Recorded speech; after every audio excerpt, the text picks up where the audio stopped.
timer works at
Good morning, everyone. May I request you to please take your seats? We'll be beginning very shortly. Kindly keep your mobile phones on silent and we'll keep you updated. Welcome you all once again. Thank you.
सदा भव।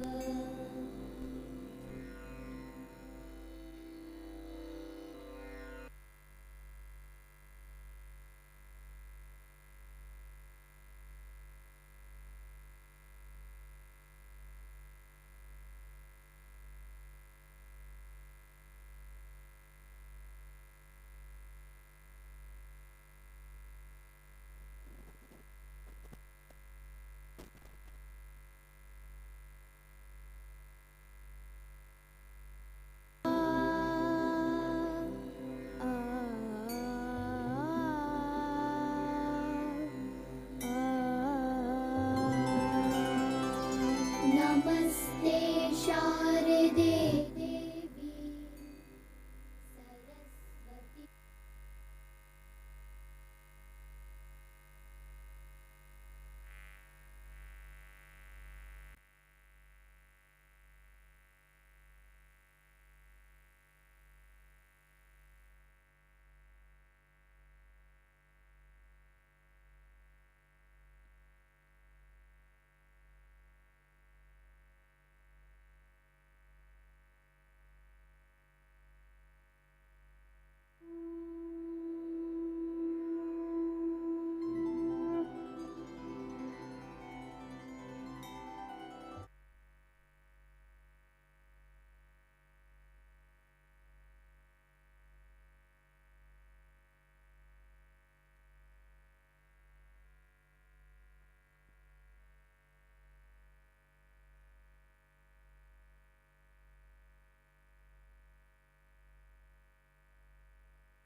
Hello, check.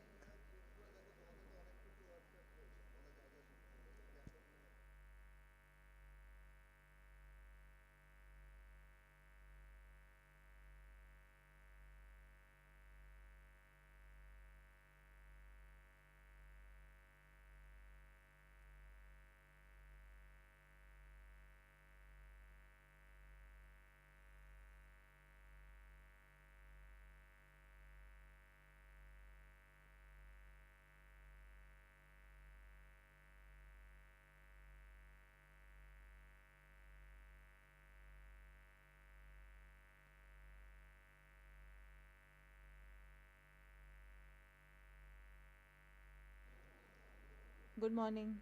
Hello, check.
Good morning, ladies and gentlemen. May I please request all of you to please take your seats? We'll start the program in 5 minutes, so please be seated.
Good morning, ladies and gentlemen.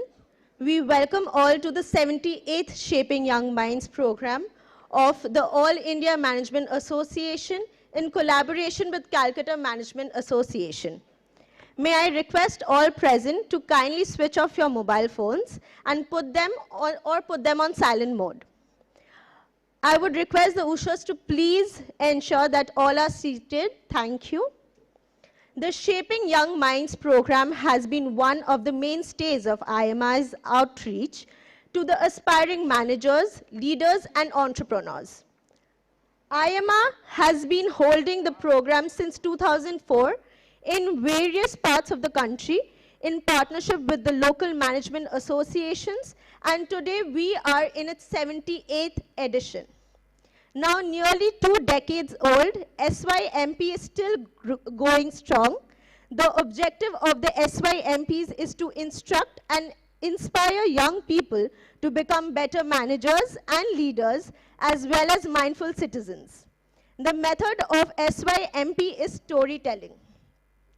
The SYMP allows participants to tap into the experience and wisdom of those who have overcome challenges and turned opportunities into results. Today we will have variety of the speakers. We will have Mr. Srinivas V. Dempo, President, All India Management Association and Chairman, Dempo Group of Companies, Mr. Shiv Shivakumar, Operating Partner, Advent International Private Equity and past President, All India Management Association, Mr. Aditya Ghosh, Business Leader and Co-Founder, Akasa Air, Ms. Vinita Bali, Independent Director on Global Boards and former Managing Director, Britannia, Dr. Randeep Guleria, Chairman, Institute of Internal Medicine and Respiratory and Sleep Medicine, Director, Medical Education, Bilaspur, and former Medanta President. All India Institute of Medical Sciences, All India Institute of Medical Sciences in New Delhi. The format of the program is the distinguished speakers will first talk about the highlights of their occupational and personal lives and then engage with the first panelist on the stage, and thereafter with audience in the hall. The program is being conducted in Kolkata for the 8th time. This is due to the enthusiasm shown by the team of Calcutta Management Association. I would invite on stage Mr. Srinivas Dempo, President, All India Management Association and Chairman, Dempo Group of Companies, Mr. TVS Shenoy, President, Calcutta Steel, and Mr. Sanjay Grover, Director of IMA, Professor Manish Thakur, Dean, New Initiative, IIM Calcutta, on the stage to light the lamp while the Saraswati Vandana shall be recited to seek blessings of Ma Saraswati.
Now, I invite Mr. TVS Shenoy, who is an engineer and MBA, to deliver the welcome address to the audience. May I request Mr. TVS Shenoy to address the gathering, please?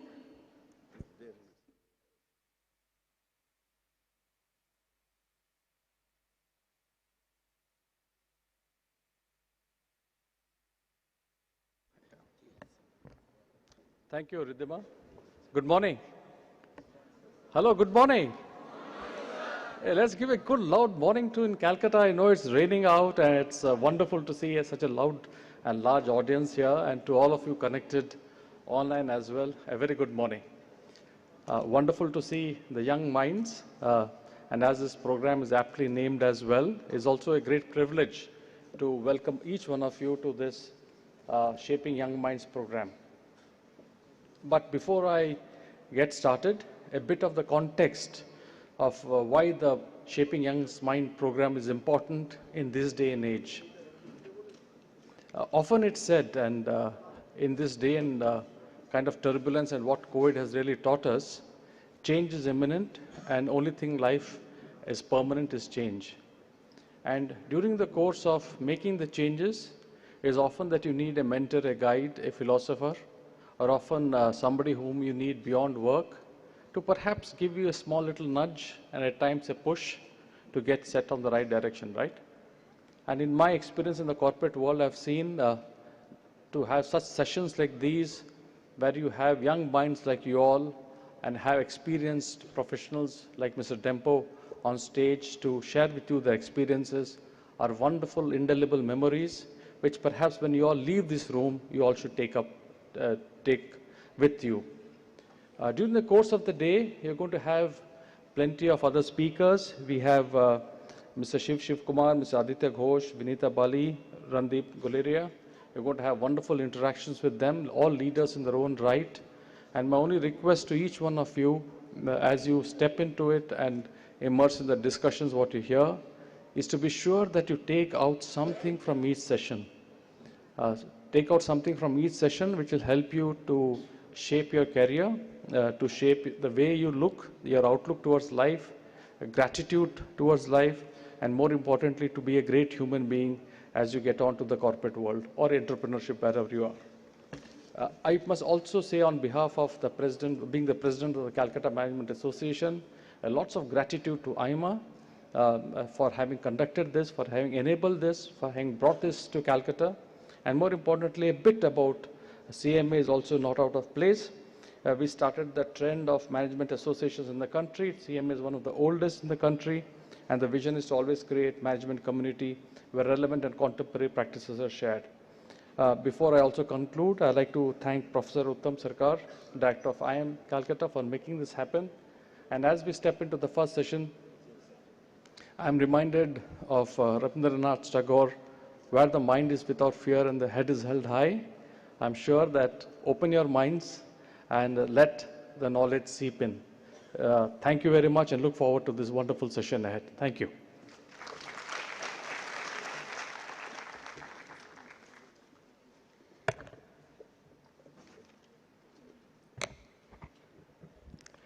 Now may I please invite Mr. Manish Thakur to address the gathering.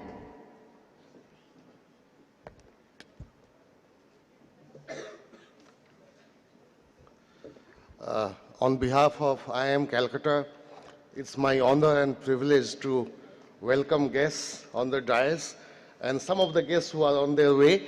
I could hear all the names, so it's a star-packed program. And we have already heard about the activities of Calcutta Management Association. I am not going to repeat them, but with all humility, I want to tell you that management education is not something that institutes like IIMs only deliver. They, associations like CMA, All India Management Association, they supplement and complement what we do in the classrooms through programs like Shaping Young Minds and all. So that way, as an academic, as someone who is associated with this public institution, I thank them for all the things that you have done in the past and all your plans that you have for the future, for shaping all these young minds which I can see in this auditorium. And let me tell you that this auditorium has these many numbers only on few days, you know, on convocation and things like that. So I'm really elated to see all of you this morning on a rainy day and all that. On a personal note, I'm so happy that I was talking to Sri Srinivas Dempo that I could meet him in Calcutta. In 1997, Goa welcomed me for my first job. I started my career as a lecturer in Goa University, and he has been associated with Goa University in various capacities. And through sheer coincidence, it's my personal honor, sir, to welcome you in Calcutta, and that too in IIM Calcutta. So I'm grateful to you that you could make it, and you are going to address them and all that. Also, I want to share with you that when someone called me up that Calcutta Management Association has this program, so whether I could make it in the morning, without even thinking for a second, I said I would come. Even if it's 8 o'clock, I would come. And why did I do that? Because they know and we know that we go a long way. Calcutta Management Association and IIM Calcutta, they share a very long relationship. And let me also share with you their generosity. In fact, Calcutta Management Association has instituted many awards for our MBA program and all that. So I think it's only fair that as a reciprocal gesture, I should be here this morning just to thank them for all the generosity that they have shown in the past. And I'm sure that they will be as generous to IIM Calcutta that they have been all through. And with these few words, I don't want to eat into your time. We would be eager to listen to all the leaders, thought leaders, leaders who have shown through their own career, their own professional achievements, what leadership means, not through books and lectures and all. So I will not stand between you and the thought leaders that you have today for the day. So with these words, let me welcome you once again, and let me thank Calcutta Management Association and All India Management Association for having thought of IIM Calcutta as a venue for this program. So thank you once again and welcome.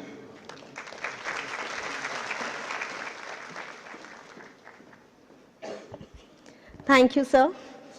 With this, we come to the end of the inaugural session, and we begin with the first session. We welcome all to the first session with Mr. Srinivas Dempo, President, All India Management Association and Chairman, Dempo Group of Companies as the speaker, and Mr. TVS Shenoy, President, Calcutta Management Association and Chief Commercial Officer, Tata Steel as the session chair. I would now request the student panelists to please take their seats on the stage. Before I hand over the proceedings to Mr. TVS Shenoy, a few words about him. Mr. TVS Shenoy joined Tata Steel from the campus in 1992 and has worked in various SBUs of Tata Steel. Few divisions include mines, tubes, Agrico and retail. He is currently the Chief Commercial Officer, Long Products. He has over 2.5 decades of experience in operations and sales and has worked at different locations across the country. Mr. Shenoy is the current president of the Calcutta Management Association. With these few words, I now hand over the proceedings to Mr. TVS Shenoy with a request to introduce Mr. Srinivas Dempo and take the program forward.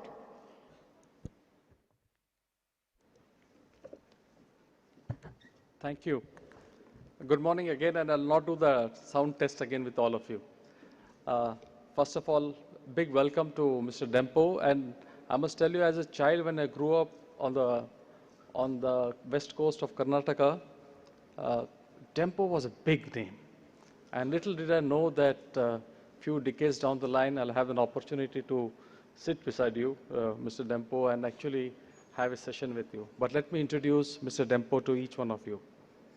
Mr. Dempo is the chairman of the Goa-based Dempo Group of Companies, which has diversified interests in industries such as calcine, petroleum, coke, shipbuilding, food processing, real estate, and newspaper publishing. Mr. Dempo is the president of the All India Management Association. He has been the chairman of the Western region of the largest industrial lobby in India, the CII. In 2013, Mr. Dempo was named Honorary Vice Consul of Italy in Goa in India. He was appointed chairman of Automobile Corporation of Goa Limited, a Tata Group company. Mr. Dempo has a long association with football. He was passionately describing yesterday how he is honing a young talent of almost 30+ youngsters in Goa. He's also been named the 50 most influential people in Indian sports in 2010. He continues the multi-generation engagement. This is the 4th generation, if I'm not mistaken, with the Goan Society, which covers institutes and programs of higher education, cultural enrichment, environmental conservation, sporting excellence, and affirmative action under the Dempo charities.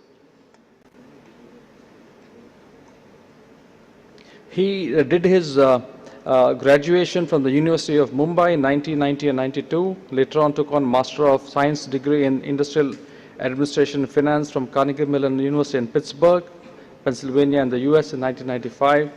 And in 2019, he was elected as a member of the Board of Trustees.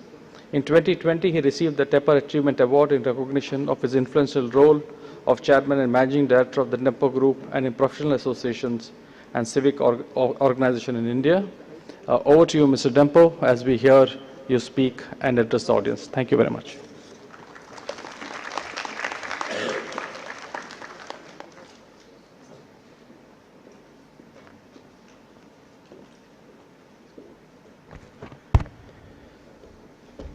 Again, a very good morning to my young friends from Calcutta. Thank you, Mr. Shenoy, for that very kind introduction. I'll try and live up to whatever you've said and try my level best. It's great to be in Kolkata. People in Kolkata know my family more for football than business because we have been traditional rivals to teams such as Mohun Bagan and East Bengal. I remember, a game where we were in the semi-finals of versus Mohun Bagan, and there were 100,000 people in the stadium, and I was sitting in the glass enclosure with all the VVIPs, and there was a referee who gave a wrong judgment, which I must admit, which was in favor of Dempos. The Bengalis were so upset that they couldn't, they are so passionate about football. So finally, what happened is 2 minutes before the final whistle, all the organizers told me, you please leave the stadium before, because otherwise they're going to create so much of a problem for you because there was a wrong decision given. So that's how I believe, Bengalis are so passionate about football, and it's great to come back here. It's great to talk to young minds. When I talk to young minds, my energy level goes up. And I think, you are so fortunate to be born in current India. I wish I was born 20 years later to be sitting here amongst you all, because the kind of opportunities the country is affording right now is just phenomenal. Be it in professional development, be it in business, be it in entrepreneurship, every single segment, I think you are 3 times as much as fortunate than Mr. Shenoy and me. And I thank the IIM Calcutta for hosting this. I get greetings from IIMA for all of you. Thank the Calcutta Management Association because they are doing such a wonderful job to promote management excellence. And the best way to promote management excellence is to talk to young minds like you. It's great to be part of the Shaping Young Minds program. I'm not trying to shape your mind. I'm not that big. But what I intend doing in the next 20-25 minutes is to share my story. So storytelling is extremely important. I don't know how many of you all heard storytelling from your grandparents. India is very famous. When you were very young, while you were sleeping, either your grandmother or your grandfather or your parents told you stories. And those get deeply etched into your minds. That has been the legacy of India. That has been the strength of India. And that has really taken the nation far and wide because, the kind of cultural legacy we have, the kind of heritage we have, in storytelling, it goes to the younger generation. And then you believe in the same ethos and values. As I stand before you, I see so many entrepreneurs in the making in this auditorium because most of you all are management students or all of you all are management students. I see so many top CEOs of the future. I see so many top professionals of the future. So in terms of talent and potential, you have immense opportunities. So how do you unleash that? That is more important. And from storytelling of people like us, and you have brilliant speakers after me who have created businesses which are vibrant, which are thriving, which are sustainable, and who have led large companies who must have faced so many challenges as they were traversing the path. I'm glad you took management as a profession because India needs more people in management. As we get stronger and bigger, the kind of people that we need to manage enterprises is even more a greater opportunity for people like you as you unfold your journey. Friends, my journey also became like a blank canvas. Fortunately, I was born in a business family. Mr. Shanoy, I come from the third generation.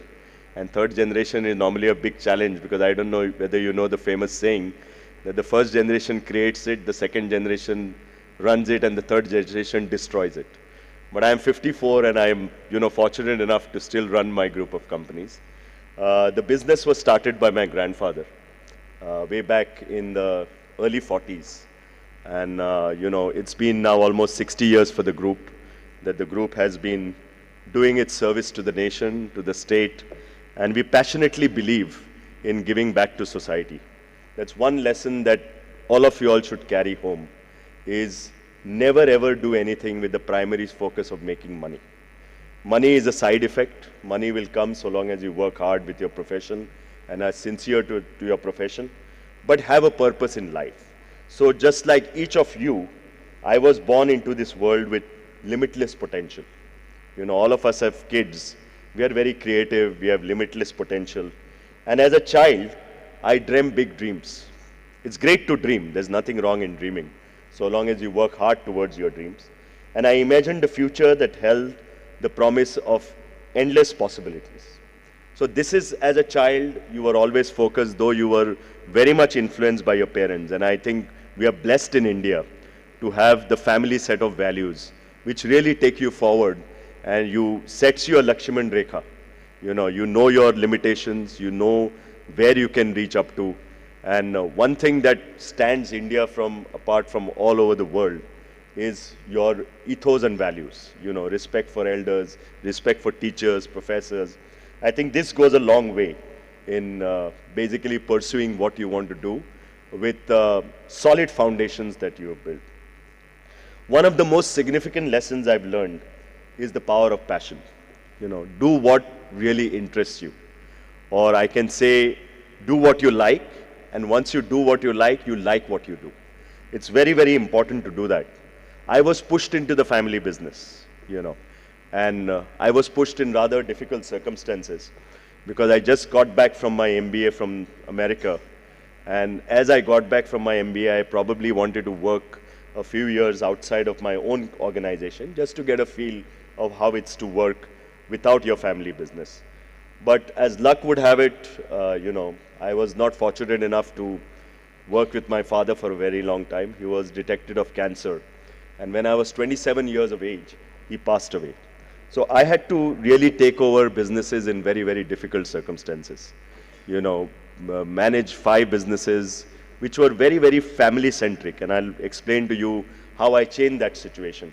And I have 2 daughters. I don't expect them to join me. If they want to join me, they're more than welcome. But there's no compulsion in joining me, because we've now formed a structure within the group, whereas the companies can run without family members, and that's very important. But I was not fortunate enough to have that privilege, to have that pleasure, because families, the family ran the businesses that time. Of course, there were people there for execution, but basic decision making, started with the family and ended with the family. So these were very, very trying possibilities or trying circumstances for me. But one thing that led me to all this journey is the power of passion.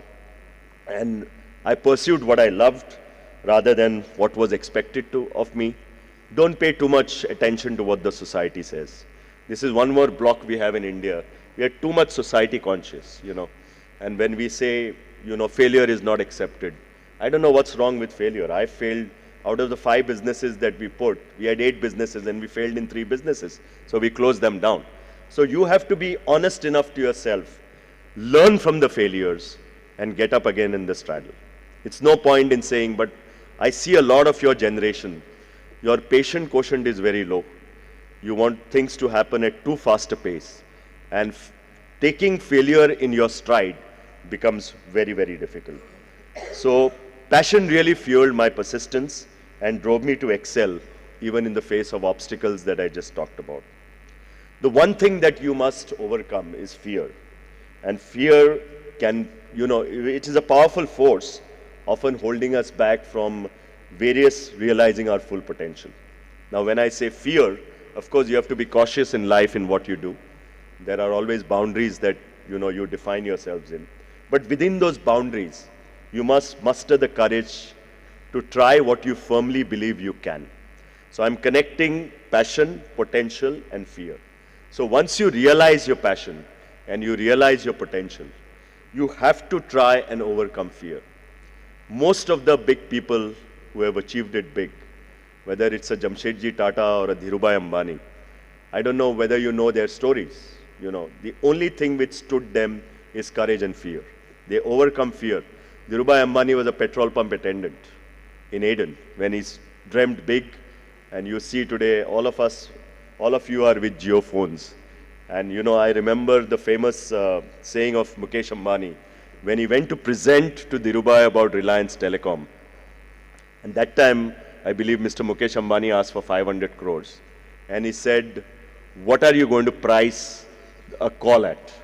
So he said that the price of the call is going to be whatever, 10 rupees or 12 rupees. He says, Mukesh, from 500, I'll give you 1,000 crores. But I want the price of the call to be the price of the postage stamp that is paid by the people of India. So see, what I'm trying to say is, once you overcome fear and you dream big, and try your hard work in embracing that, I think you can produce magic, and we've seen that. The other thing you have to constantly do is embrace change. None of us like change. You know, we suddenly get into some change mode and then you are uncomfortable. He says, this is not what I'm used to. But I think change is a constant companion in our lives.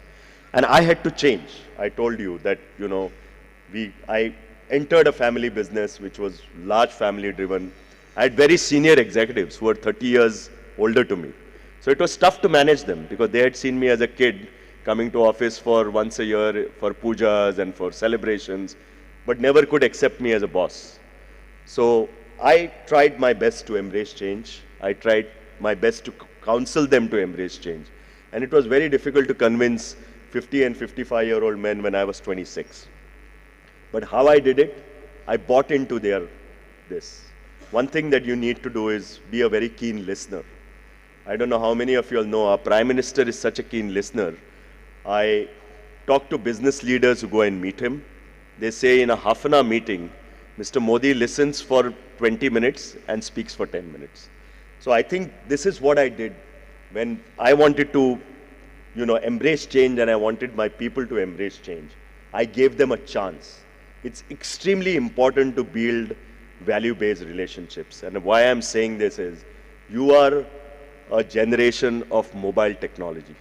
And what I find constantly is in your 8 hours of life, you are on mobile for 6 hours. Life is not like that.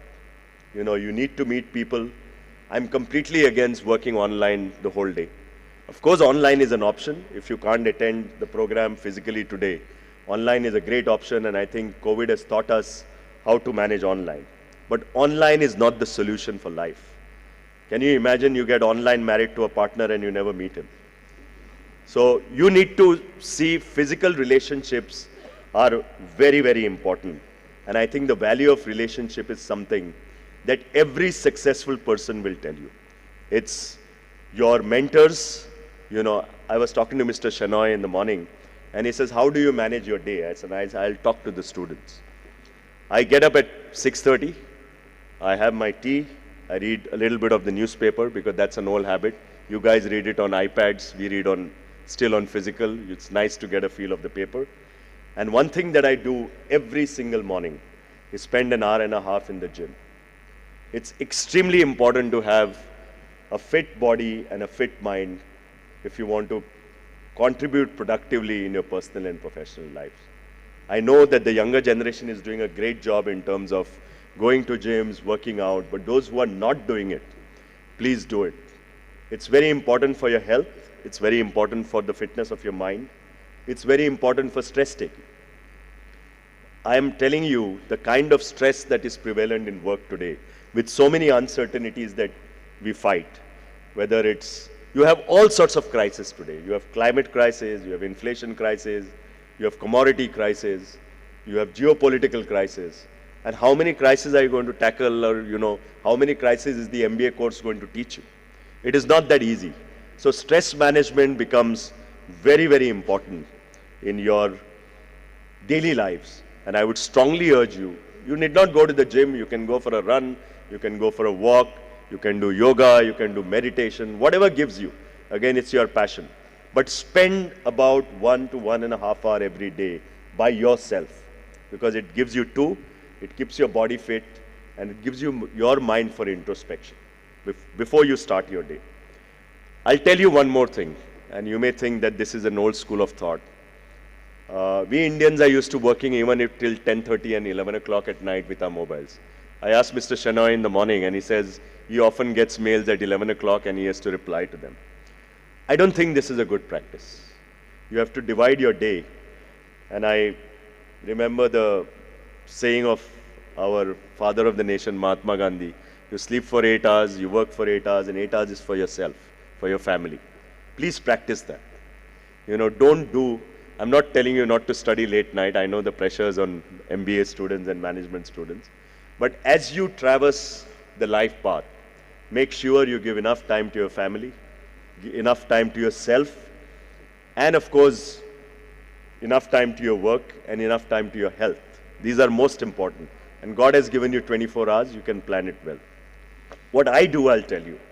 When I work till 6:30, 7 o'clock in the office, but after 7, I switch off. I switch off completely. I have an emergency mobile, which only my wife and my secretary knows.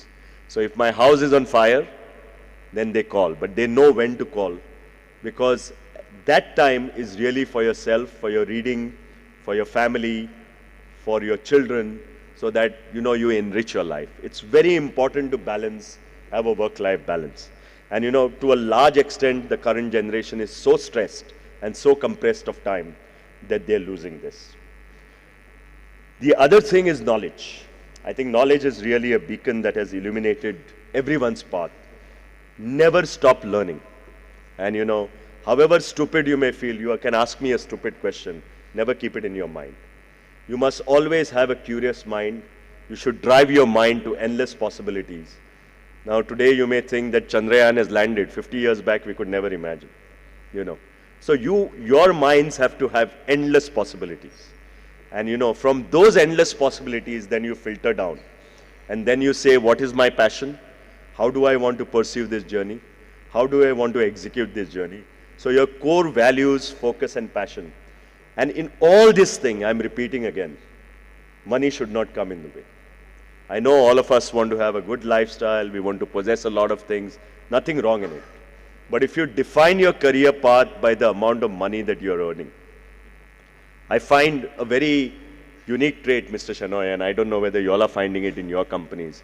Youngsters don't want to stay in one more company for more than 3 to 5 years. You have not done it. Of course, I had no choice. I had to join a family business. But if you look at the older professionals and if you look at now, and I'm not saying there's nothing wrong in changing jobs, but don't do it for the sake of money. I've seen a lot of people who do it. If I get 10% more, I'll shift in 2 years. Your learning phase is not complete. When you stick to a company, and of course, provided that they look after you, one thing is very important today is you have to look after your employees.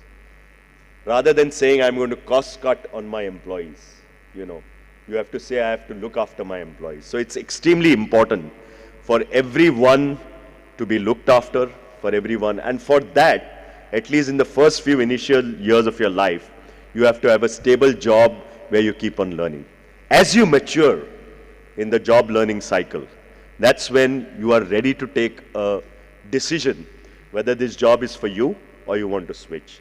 But please don't make money as the only criteria for this kind of a job. In conclusion, I would say that, my journey is far from over. Today we are, as Mr. Shenoy said, we are in 5 sectors. Large part of my job goes in planning for the future. I always look to, how will these companies be managed without my 2 daughters? I don't want them to face the same situation that I faced. But of course, there was a lot of good, rich legacy that my forefathers left behind. There was a lot of philanthropy. Today, one thing that you need to do is whatever you do in life, you have to remain connected to the community. So we run 5 institutions of higher education learning in Goa, which is purely a philanthropic initiative. We run football in Goa, which is again a philanthropic initiative. As Mr. Shenoy said, we have recently invested in a football academy where we have put 40 young boys at the age of 12. We look after their schooling, education, staying, and we want to make them the best footballers in the country. So it's more important to have a purpose in life, as I said, which just should not be bound with the kind of money you make. As I said, money will grow as far as you work hard in your relationships. Money is going to keep on growing. But at the end of the day, you must have this connect with community to see that, beyond money, there is some purpose in life. And there's so much we can do in this country. The other people, I heard once Dr. Kalam saying that CSR or funding or philanthropy cannot be only with money. Those who have money will give. But if you teach 3 kids of your maid and make them literate, that's the biggest CSR you can do. Be always community focused, be always community conscious. You must be full of gratitude that you can afford an MBA and you're doing an MBA. Millions of people in the country can't even afford basic education. Of course, the situation is changing. Of course, India is, every year there are lots of people who are getting out of poverty line and joining the middle class. But I think we have a long way to go, and I have hope, and after seeing y'all, I feel the future is very bright, that we have very capable younger generation to lead the nation. I would like to give you, I heard Raghunath Mashilkar one day, and I actually jotted down what he said. He said, the way you should lead your life and can be fulfilling, one is read every day. And I said that earlier. Spend half an hour every day in reading, and it need not be management books. You can read on what you like, but it enriches you. Second is spend time with nature. I don't think we do it anymore. We see nature in virtual reality now, and I'm scared with your generation, because by next year you'll all have glasses, and you will say that if, I want to see the Niagara Falls, you will just, do some, this on your Apple phone, and you will see Niagara Falls, which will actually be like real. But in reality, you should spend time with nature. Ask a lot of questions, however stupid it may be. Don't hold yourself back with your curious mind, because then it kills curiosity. Never stop learning. You may be 80, you may be 85 tomorrow. Don't stop learning, because the world is changing, and so long as you keep abreast, talk to people, read, find out, and you are a lucky generation. You have Dr. Google, you have so many other, opportunities to say. One thing, don't pay much attention to what others say. Unless they are your friends, they are your mentors. I think we Indians spend too much of time on what others are saying. If you don't get 5 likes on Facebook, you are upset. We need to change ourselves. You need to live for yourself and do what you think is best for you. Also, do what interests you most. As I said, passion is something that really fuels every individual, whether it's a professional, whether it's an entrepreneur, whether it's a doctor, engineer, whatever interests you. And when it interests you, don't keep on dreaming, but also study hard. One thing is saying that, I want to be Dhirubhai Ambani. If you don't do anything about it, then, it's tough. You can't achieve, you can't have luck carrying you throughout. More you work hard, the more luck will come. This is how you say. Teach others what you know. It's extremely important. Never be selfish about knowledge. And as I said, the less privileged members of the society is something that you must devote your time to. Talk to them. I just got a call in the morning from the Commissioner of Disabilities in Goa. He said, Mr. Dempo, can you come and talk to the disabled people about employment opportunities and how they could see life? Unfortunately, I was in Calcutta, but this is how you spread knowledge and talk to the less privileged members of society. No problem if you make mistakes. Failures are there in every person's life. I don't know how many of you all sat on a bike the first time and fell. It teaches you a lesson. Every time you drive a bicycle for the first time, you have to, enjoy yourself, and if you have to fall down, there's a lesson to be learned there. Okay? And it's very okay not to learn, to know everything. Every individual has got its SWOT analysis, you got You know, I'm using the management term. You got your strengths, weaknesses, opportunities, threats. So it's absolutely important to realize that what is your potential and this. Last, I want to end by, you know, quoting Mr. Harsh Mariwala. I don't know how many of you all have heard of Mr. Harsh Mariwala. He runs Marico. He is one Indian entrepreneur who could not even pursue his MBA, but today is giving Hindustan Lever, which is one of the largest consumer companies in the world. And he said, the start of any entrepreneurial journey is always challenging and enjoyable. Cherish both the ups and downs, because the start of your journey is usually when the learning curve is the steepest. So I think there's a lot of learning from here, that you will come across ups and downs in your life. Never ever get demotivated, discouraged, overcome fear, keep on pursuing your passions, keep on dreaming. And we can see many Dhirubhai Ambanis emerging from this very own hall. Thank you so much.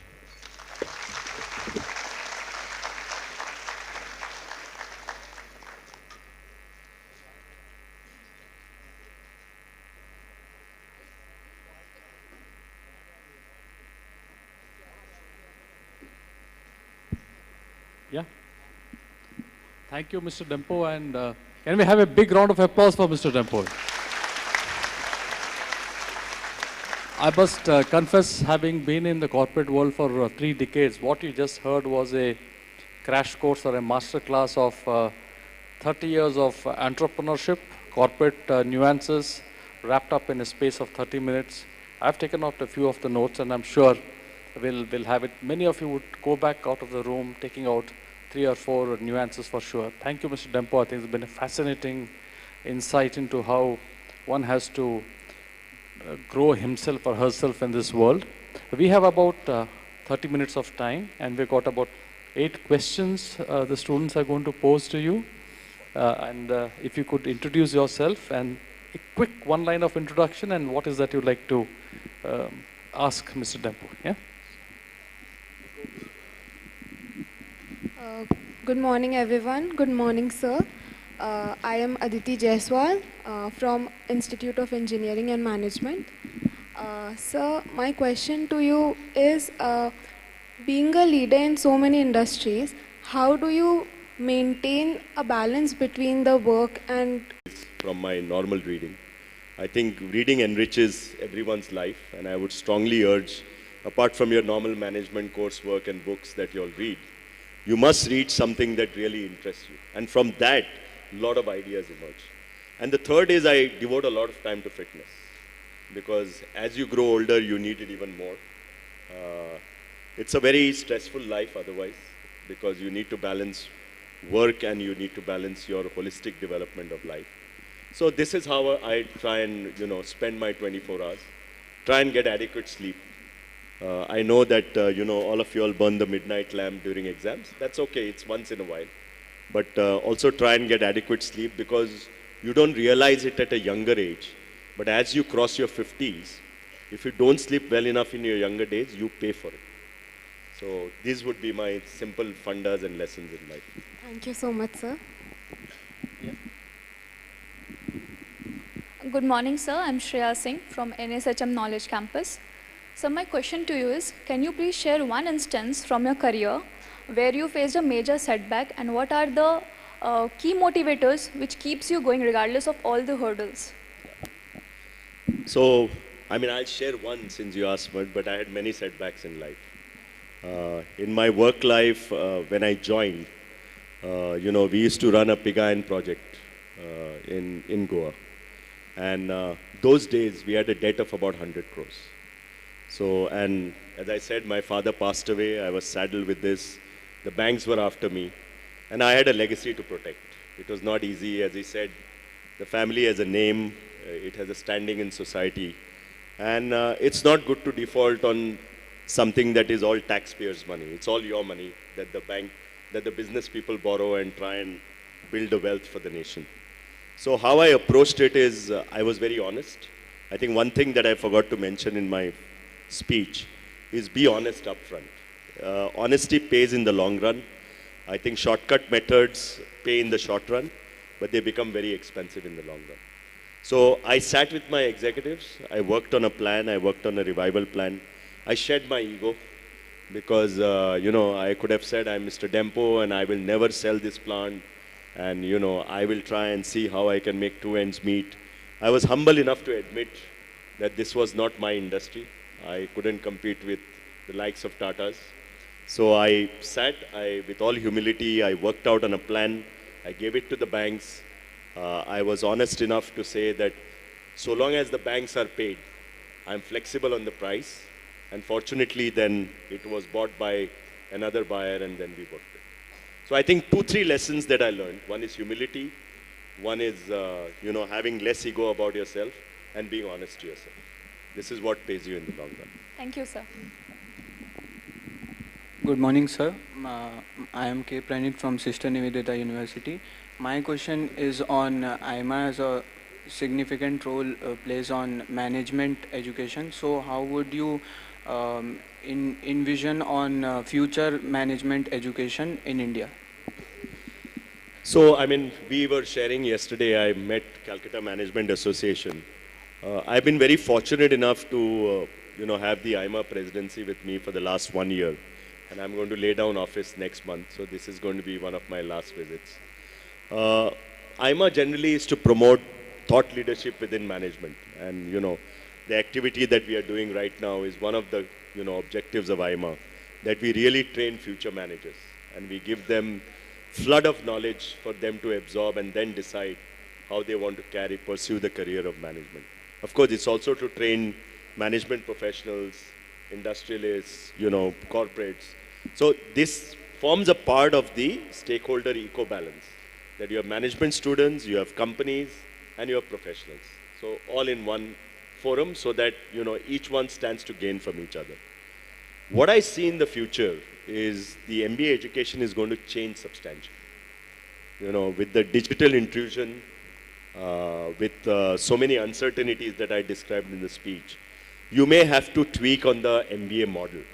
The traditional MBA model may not work in the future, and I'm hoping that many of the IIMs and many other MBA institutes are already, sort of embarking on this. And, I was trying to see, I'll try and see whether, I picked up something from McKinsey, which said, what are the top 10 skills required? And we have to really question ourselves whether our MBA schools really give these top 10 skills.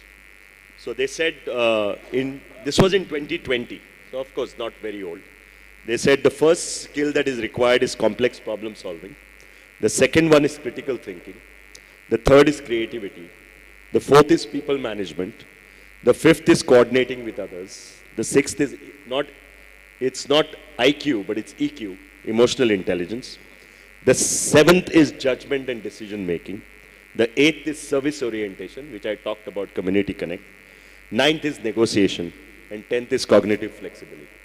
So really, all of us should ask whether our MBA courses at the moment are developing the top skills, 10 skills amongst you all. Because this is how the world is going to change. It's already changing.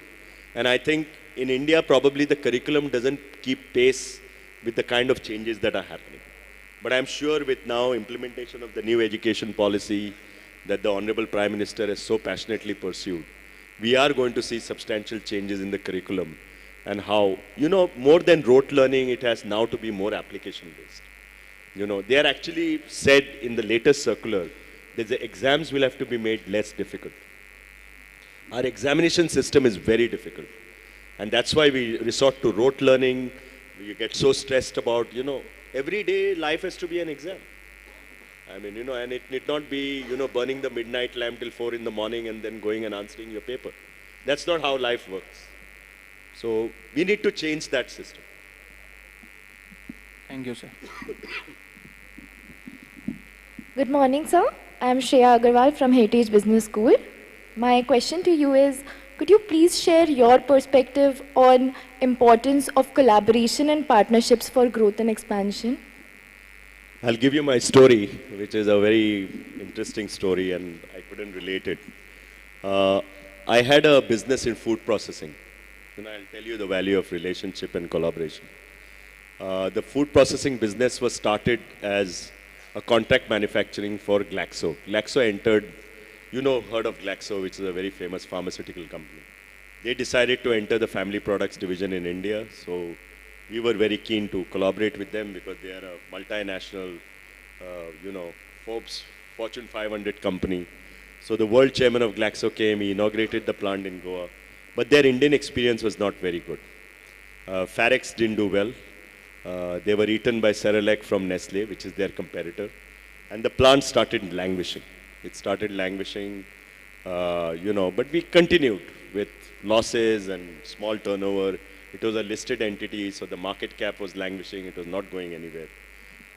When I took over the group, I started saying that let's get rid of all these non-performing businesses, or let's value add, one of the two. So when I was doing that, and when I commissioned an investment banker, he got a very interesting boy who was that time probably in his mid-30s. And I was also in my mid-30s that time. He was a few years younger to me. And he said, Mr. Dempo, why don't you sell this plant to me? And it's doing baby foods, but I can value add and we can do so many things. So I said, why do you need the plant? He said, no, my father has just entered the contract manufacturing business. He's bought the Lakme business from Tata's, and he's then, Levers bought it from Tata's, and Levers then sold it to him for the contract manufacturing. Of course, they own the brand, but they sold the facility. So he said, you know, Mr. Dempo, there's a lot of scope for increasing contract manufacturing in India. The space in the future looks to be 2 lakh crore opportunity. And all these big companies need reliable suppliers. So I met him twice, thrice. You know, we had chats, we met for dinners, and I liked the guy. You know, and this is a sheer amount of, little bit of luck, little bit of judgment, and little bit of shedding of your own ego, as I talked about. As luck would have it, you know, I didn't sell the plant. I told him, let's get into a JV.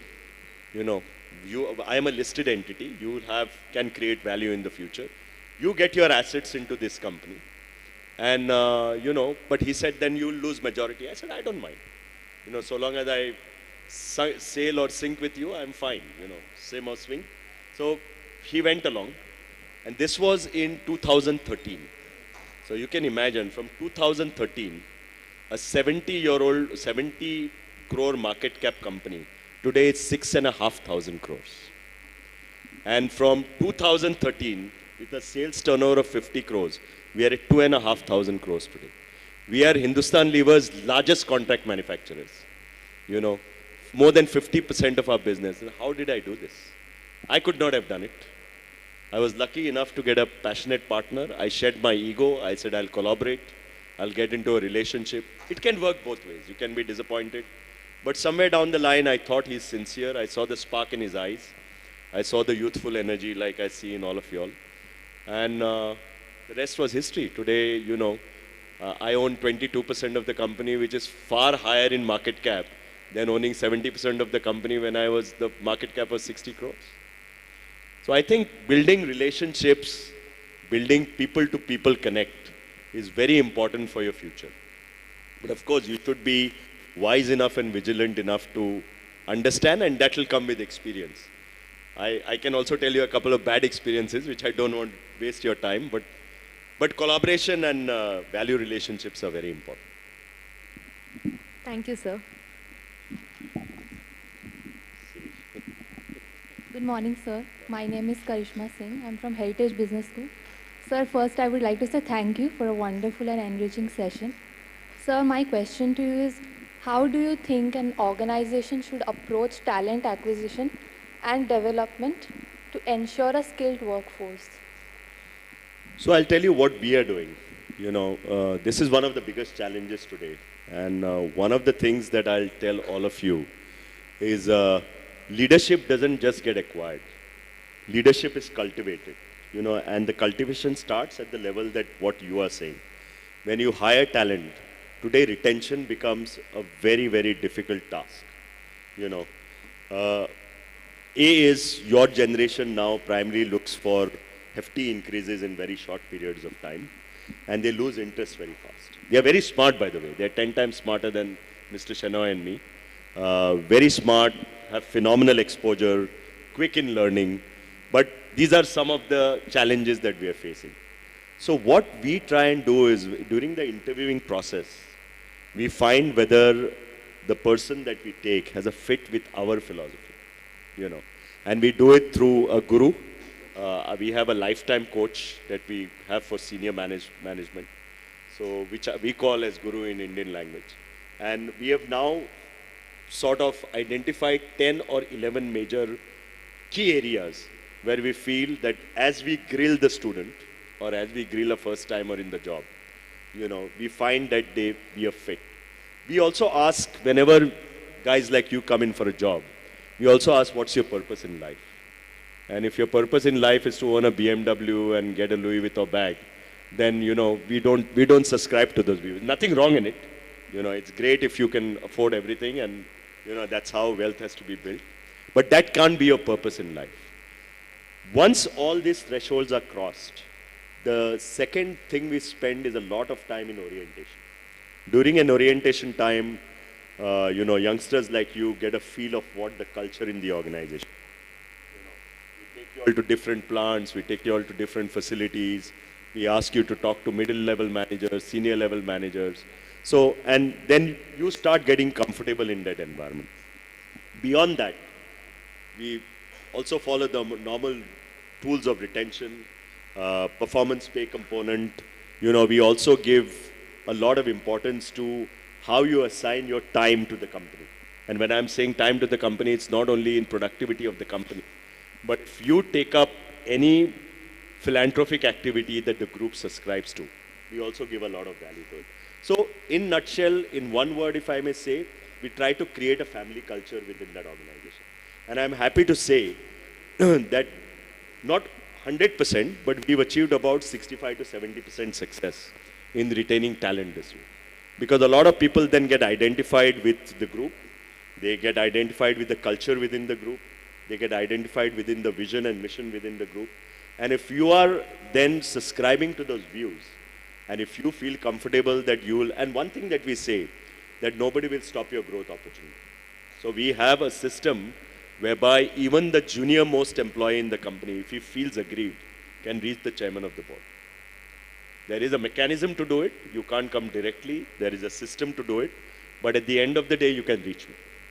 Because there are cases where, you know, the seniors haven't been fair enough to the junior employee. And, you know, something that I discovered in COVID, because during COVID lockdown, we had lots of time. So one thing that I did with great reluctance from the senior management is start interacting with the middle-level managers. You know, they didn't like it, but I did it. And I said that I'll do it without your presence, because I want to get a feel for my future managers, how they are. And some of the brilliant ideas that came, again, which was not appreciated by the senior management, I imbibed and we implemented those changes. So this is how you create. Then we created something called a chairman's club. So long as you perform well, the top 10% of the junior most employees get to be part of the chairman's club. And we meet once in 3 months, whereby none of the senior executive is present. It's only me, them, and my secretary to take down notes of the minutes of the meeting. So with this, you then tend to identify and you have a sense of fulfillment that probably I'll grow in this organization and I can identify myself with this organization even deeper. Thank you, sir. Good morning, sir. My name is Antara Babri. I am from Sister Nivedita University. And I would request you to give 2 to 3 advice to this young generation for establishing a successful career. I think my speech said it. One thing, never have fear in you. You know, be confident. You are fortunate enough to get formal education. Your people without formal education have done. I don't know how many of you all know Zerodha. Zerodha is, you know, more than $1 billion valuation business. It's in stock trading. There's a guy from our community called Nitin Kamath.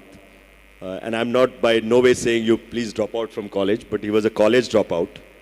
And he had the courage to dream and he had no fear.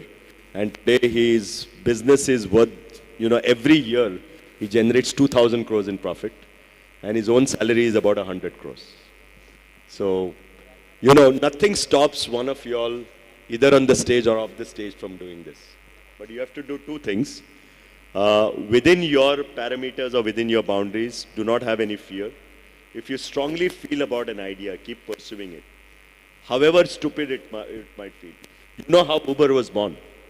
I don't know whether you know how Uber was born. The owner of Uber was stuck in a very, very bad weather in Paris. Okay. And he was not finding a taxi for the last 40 minutes.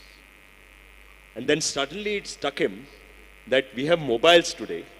If I have an app, that time he didn't say it as an app, if I have some arrangement whereby I can connect with a taxi driver through a common forum, you know, I could get rid of all these uncertainties because I have to wait on the road and it's bad weather and nobody is coming to fetch me. Okay. And that's how Uber was born, and you know the valuation of Uber today. So I think the passion fueled by the ability to dream and then to sort of back it up with a lot of hard work, with a lot of mentorship. One thing it's very important in your life is to have one or two mentors in your life. Whoever you believe it.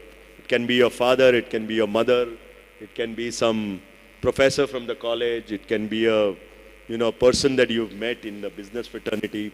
But extremely important to bounce off ideas to a person that you believe in. Okay. So these are some of the lessons that I have learned in my life.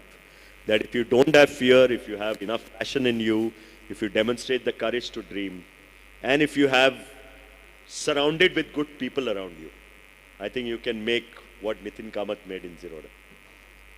Thank you so much, sir. Good morning, sir. Myself, Anurag Banerjee from Institute of Engineering Management. So my question is, who inspired you the most, or who is the role model of your life? My grandfather. Okay. He was an uneducated person who dared to go to Japan and sell iron ore. Didn't know English when he went there. Not that many Japanese knew English, but imagine somebody who doesn't know English and who goes to Japan and tries to sell iron ore. The first lease that he took, there was no IRR calculation, ROI, return on investment. He just saw a mine. He had an engineer friend. He dug 2-3 holes and he encountered ore and he said, there is some ore here. So he went to the government and he says, let me have this lease. He paid the lease fees and the rest was history. I'm telling you this story, but what I inculcated from him is, one is hard work, one is discipline. You know, when he said 9 o'clock means he was there 5 to 9. Okay. And despite his limited education, the kind of hard work he did and his concern for community, you know. The colleges and the sports club was not built when CSR became mandatory. It was built, colleges were built 50 years back. Sports club is more than 50 years old. So responsible business and connect with the community is very important to meet with your own success. You imagine if you are in an island and the whole surrounding is desert. Would you be happy? So you have to make your surroundings as happy as you are. And that can happen only when, you know, you give access to opportunities, when you teach somebody anything, when you give them a job or you make them study to get a job. These are things that one has to, when you are fortunate enough to get formal education, you have to think in this fashion. Thank you, sir. Thank you, sir. Good morning, sir. My name is Rahul Ghosh. I'm a student of NSHM Knowledge Campus. My question to you, sir, what role do you believe in innovation and technology plans to shape the future of India? This is a scary question, and I'm trying to not scare you, but with new technologies coming in, with, artificial intelligence, AR, VR, quantum computing, the world is going to be a very different place, you know. You can imagine, I don't know how many of you all know, Apple is going to sell, they've already come up with, they're going to sell glasses next year, where I can sit here, I can watch a movie on Netflix and also talk to you. Okay?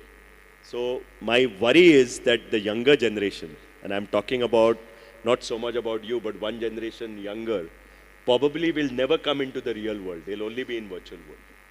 Okay? They may also see their parents virtually and say that I don't want to come out of the glass and, you know, I can see them virtually somewhere.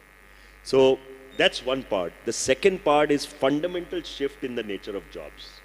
You know, I'll give you a small example. I have a team, the secretarial department, which prepares the chairman's speech and data analysis for my listed company. I pulled a joke on them this time and I said, This time, the chairman's speech I'm going to write. So they were quite surprised that why would chairman waste his time on doing a chairman's speech? And I said, you make one and I'll make one and we'll compare and see what is good and we'll mix and match and we'll put. So I asked them, how much time do you need? So they said, sir, in a week's time we'll do it because it needs analysis. I said, fine.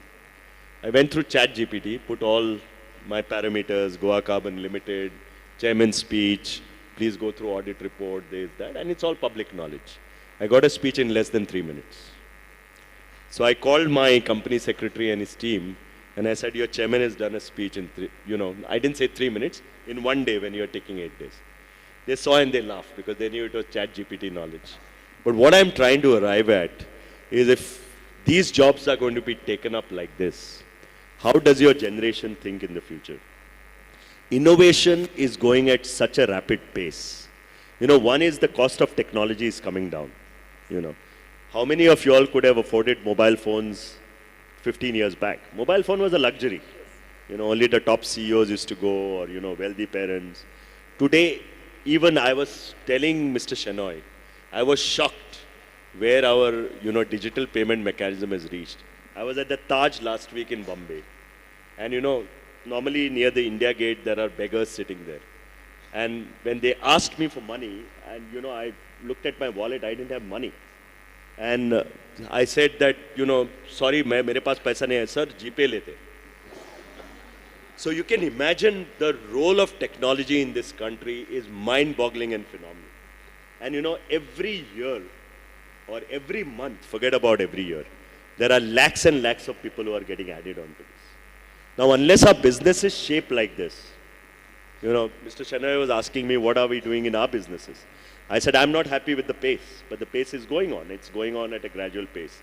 But I tell my people, if you slow down, you have to look at the end of your business. You can't sustain a business without technology infusion. Then there are other issues like cyber attacks, cyber security. Your competitors are constantly trying to hack your data. So there are up-team number of challenges, but these are also job opportunities for you. That's why I say that the phenomenal pace at which it is going, an MBA will need to be rediscovered every 5 years. It's not every 15 and 20 years, it has to be rediscovered every 5 years.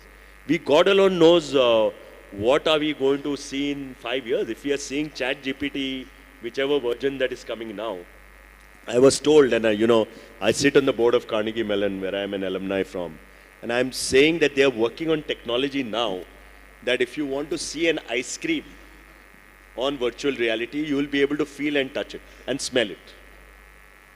So what else does remain? This is just phenomenal stuff that is happening. In a lot of ways, I feel you all are lucky, but don't get oversold on technology. Also meet human beings, also spend time with them. At some stage, you need to know where you have to cut from technology, because this whole, I asked my daughters and they said, why don't you read? They said, no, we've heard it on Twitter. Twitter gives 2 lines instead of 20 paragraphs that I read. So this is how, technology is shaping our world. And I think all of us should be vigilant. We should not be overawed by this. There is a lot of research going on to do it at much faster pace than it is being done today. So the generation has to be prepared. Thank you very much, sir. That's been a fascinating list of questions, and we have got a few minutes before we wrap it up. Any questions from the audience? So anybody would like to pose it? Yeah, I can see. Yeah, somebody can give a mic, please, sir.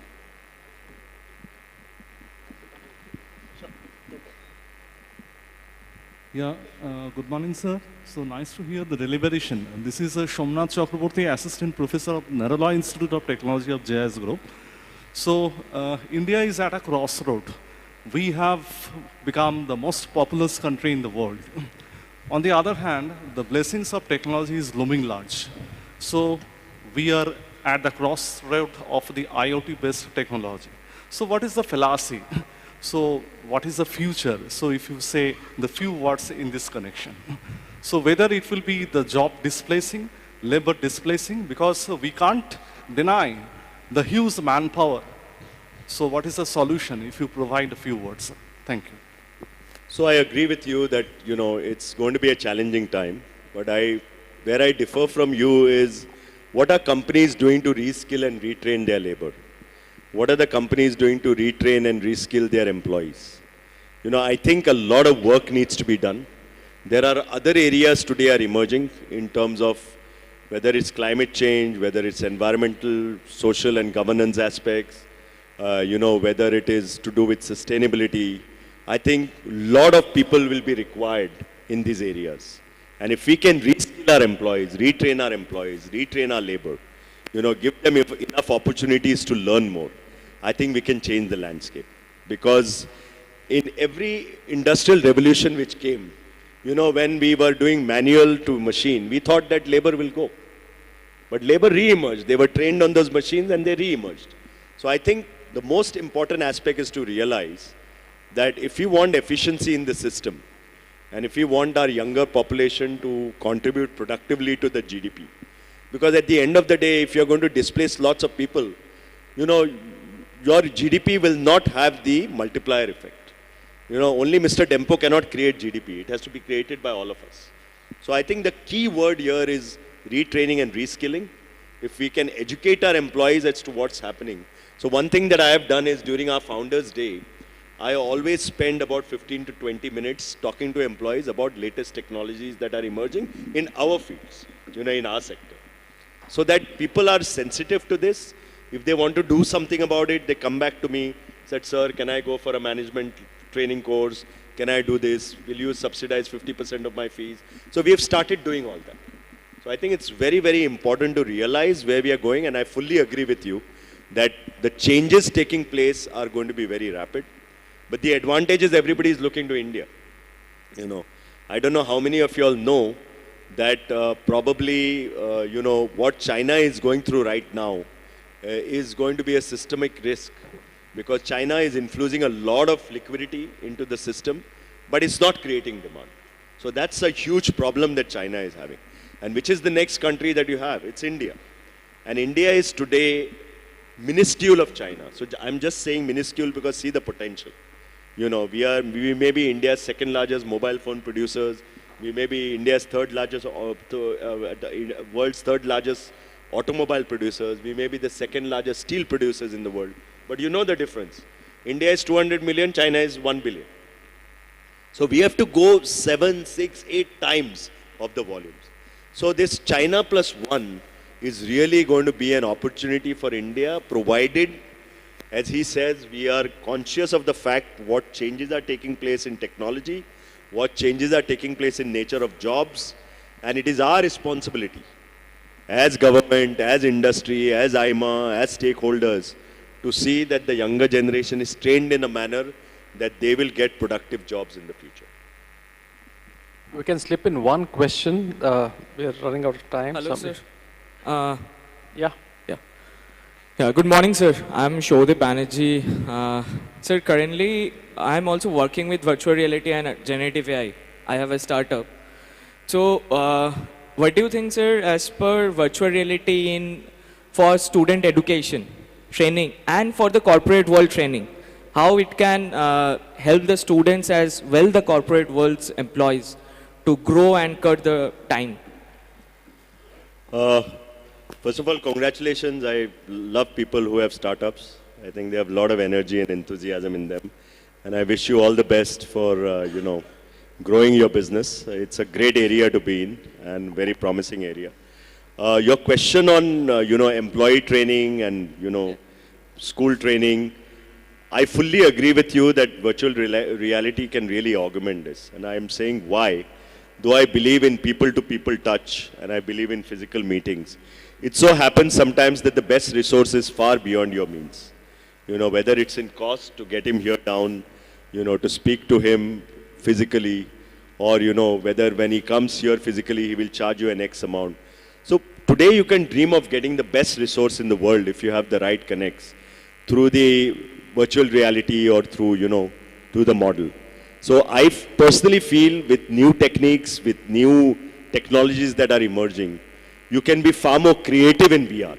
When you are doing a lesson, instead of a physical lesson, or instead of a more traditional way of teaching, if you apply virtual reality, it makes it more interesting. You can be much more creative and innovative. So I think as far as education goes and as far as training goes, AR, VR will have an amazing, amazing future. And I would strongly urge you to do more work in this. And I'm sure, you know, there'll be enough potential for your business to build on it. Thank you. I'm sorry we can't take any more questions, while I do see a lot of hands raised. As we wrap it up, and Mr. Dempo, thank you very much for a wonderful session which we have had. And for all of those who are connected here physically as well as online, let me quickly summarize what we heard for you. I think you all have got a significant advantage over all the rest of the people who are not been able to have it. And let me quickly wrap up the 10 lessons of Mr. Dempo, what we have heard today. We have heard the power of passion and ability for one to chase your passion, chase a passion beyond your dreams and make a big difference to it. Learning from failures is important, not to fail, but to fail fast and more importantly, get up and run. Overcoming fear, I have been terrified many a time before to take up an assignment. Even at this age and level which we are, always small little fear lurking behind us, whether it will work or not. Believe me, I think you all should go. You know, they say you walk like a king and you're treated like a prince. You walk like a beggar and you're treated like one. You definitely walk like a king or a princess and you'll be treated like one. Embrace change. Rajnikant, there's a famous thing, you know, when he was when the conductor, all he used to do was change. That was when he was a bus conductor and went on to be a hero, right? Embracing change is wonderful. Being a keen listener, I don't think many of us are good listeners. We want to hear ourselves speak, pause for a second, hear somebody out. I think it's a wonderful way to do. What we heard was amazing to see. Keep a fit mind, but more importantly, keep a fit body. Fantastic leaders. I've seen most of the leaders on the top, other marathoners or chasing a kind of fitness regime. Important to do it well. Balance your time well. More than sure of the 8 hours, not easy to do, but try to ensure that how we're able to get the best out of it. Never stop learning. I think that's one wonderful one. More importantly, don't chase money, chase your passion. I think money will come. And I can tell you for sure, while I've been with one company for almost 3 decades, maybe if you look back and see many of our other colleagues who are there, maybe you're a little tad better than them. Perhaps you would have chased your money, passion well. Finally, I think it's all about giving back to the society more than what you got for it. Let me bring a perspective to each one of you here. Just the fact that you are sitting here in this room, you are much better off than 99.5% of India, right? You all have to be grateful to your parents, grateful to the society, grateful to the government for what brought you here. It's important that when you leave this room or get onto your corporate careers, you have to give back to the society. I think that is something which goes without passion. I see a lot of similarities between the Dempo Group and the Tata Group, where the founders say, give back more to the society. The stakeholders, I think the quote was, stakeholder is not another just stakeholder, but the very purpose of our existence. I think that was something fantastic. What I can encapsulate in all of this, and having heard Mr. Dempo today and had a session yesterday with him as well, is leaders are steeped in humility. Having met plenty of leaders in different corporate world, what we have seen, Mr. Dempo, I think, no doubt the group is in safe hands. The ability for a leader to be humble, to be full of humility is what takes any institution forward. And for all you, the leaders here, I think we heard 10 beautiful lessons in your career. I promise you this. You just have to adopt some of these philosophies, and some of you, if not all of you, when we come back and meet you 10 years down the line, you say, that day made a little difference and sparked a thought in my mind, which will kind of shape your career. Good luck, and hope you all have a sparkling career ahead. Thank you, Mr. Dempo. I think for wonderful. Thanks for that. I just want to give a final, my favorite quote, which conveys a lot, and I would urge all the young minds to listen to this carefully. This is about the current world. He says, data is the new gold, sitting is the new smoking, health is the new wealth, failure is the new success, today's 60 is yesterday's 40, Traveling is the new reading. Religion is the new politics. Social media is the new opium. Exercise is the new wonder drug. And education is the new global currency. So I just thought that this would be fairly useful. Thank you. On this note, we wrap it up and give a big round of applause to Mr. Dempopli. Thank you for sharing your thoughts with us. Now may I request Mr. TVS Shenoy to present a memento to Mr. Srinivas Dempo.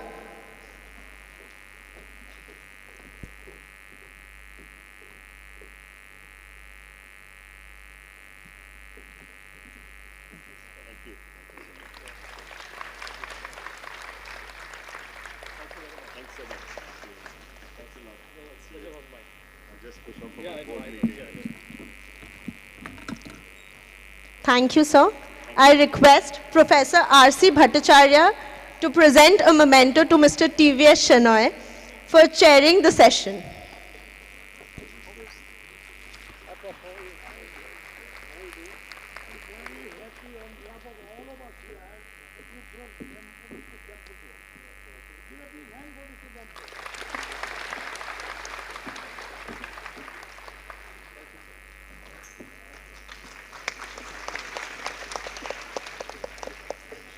With this, we break for light breakfast. Request all to be back in the auditorium by 11:15 as we begin our next session. Thank you.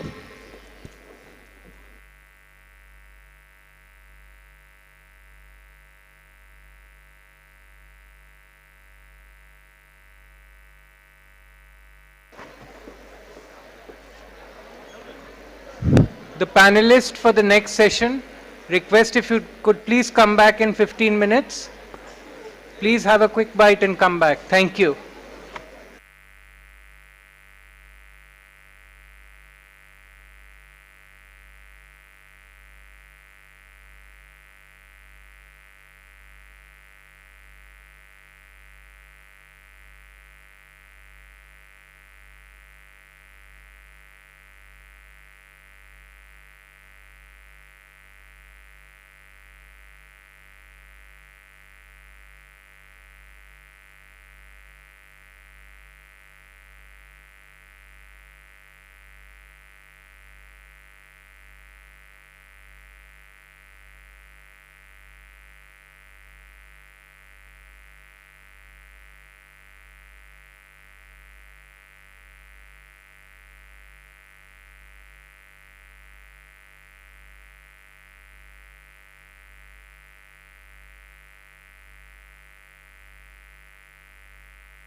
Hello.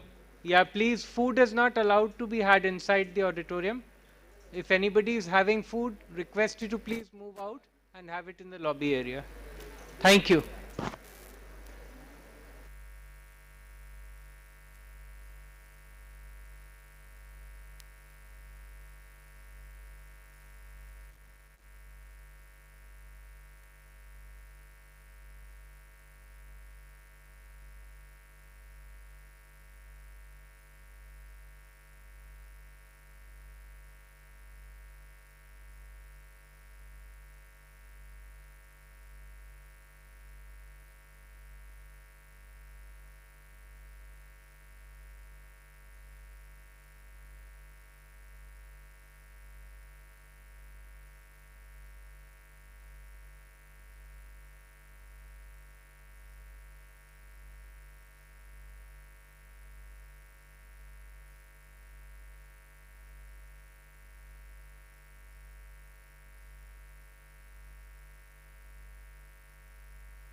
NIMA works as an overall India-wide organization for management.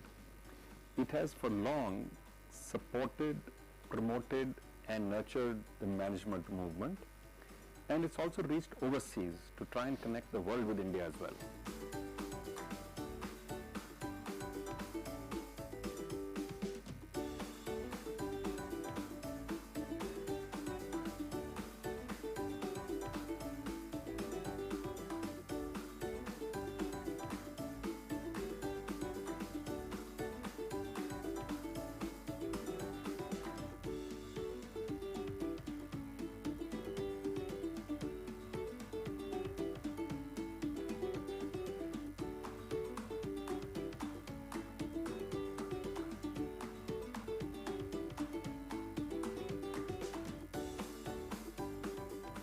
So whether you're a young student out there or whether you're a practicing professional, I think being a member of IMA will give you a huge network, will give you a huge range of new concepts, and it gets you access to events where you really get to meet some of the best and the finest speakers in the country from whom you can learn.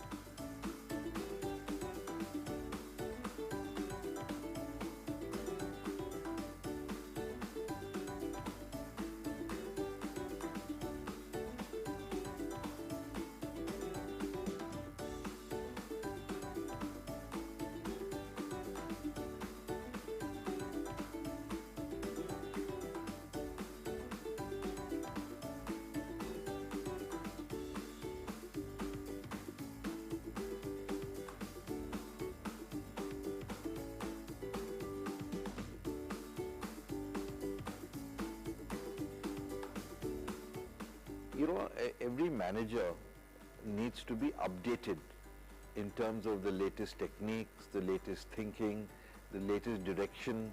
You update yourself in various aspects of disciplines that one is involved in.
Continuous skill development, continuous education is a necessity for everybody.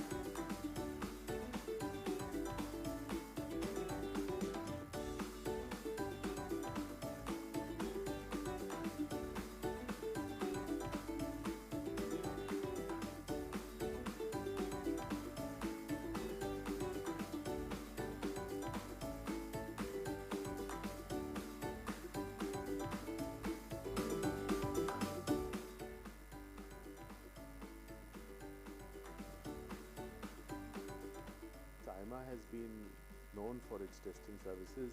For instance, the management aptitude test, which is very popular, of late catering to admissions and also to recruitment services.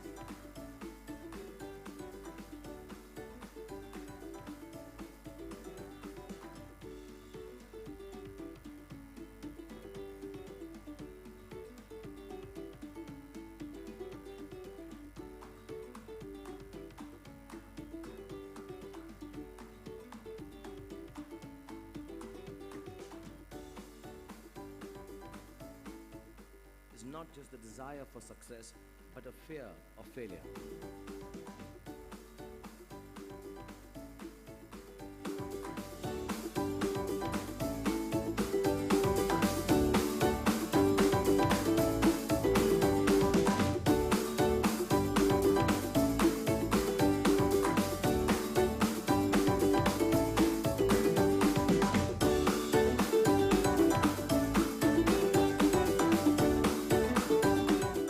IMA is an institution that all of us are proud of.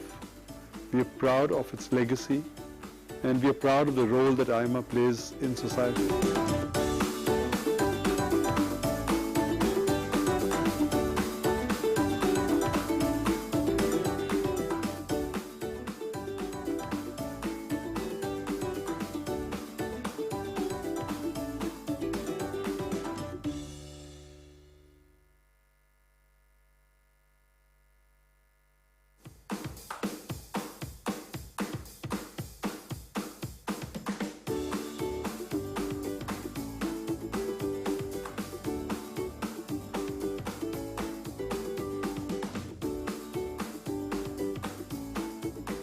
IMA works as an overall India-wide organization for management.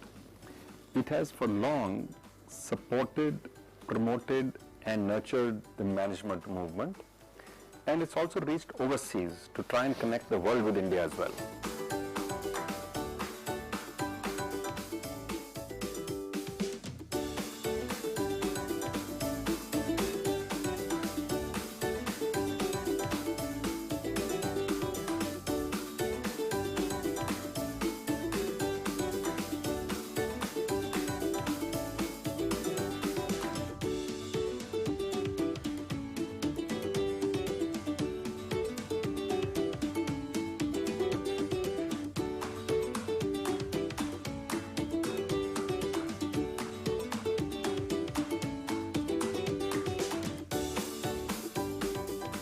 So whether you're a young student out there or whether you're a practicing professional, I think being a member of IMA will give you a huge network, will give you a huge range of new concepts, and it gets you access to events where you really get to meet some of the best and the finest speakers in the country from whom you can learn.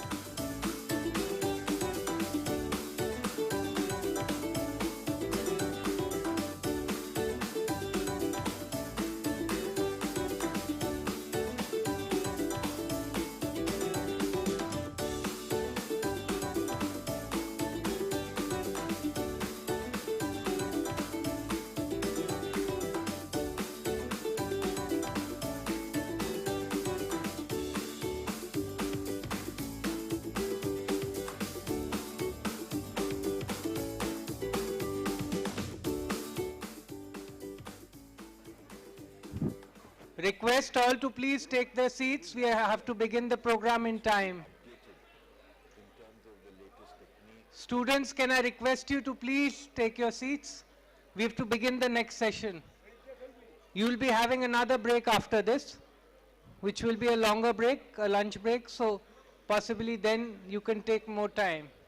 Please take your seats. Request the students to take your seats from the front, please.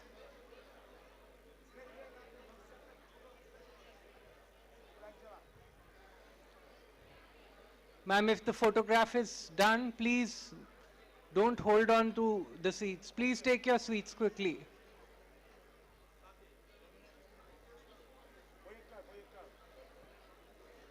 Request the students to move in. Take the seats from the front, please.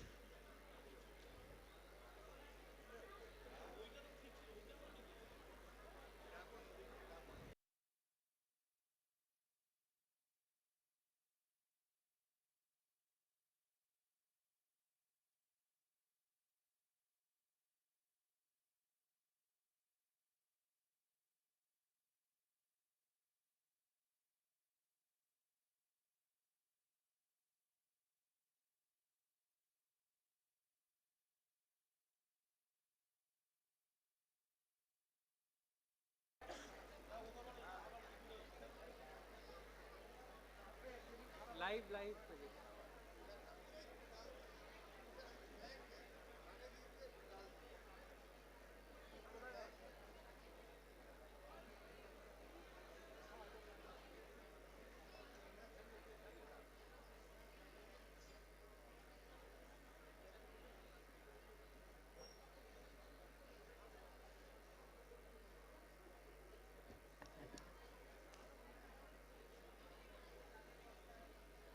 Request the participants to please take your seats from the front, please.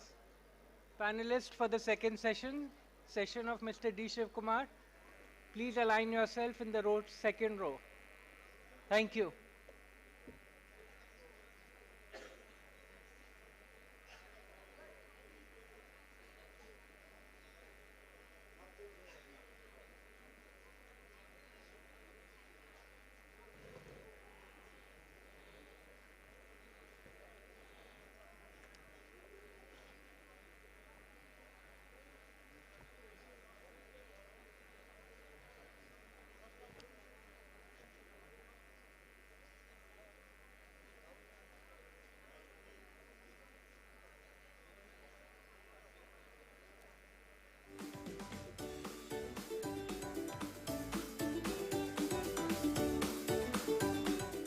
IMA is an institution that all of us are proud of.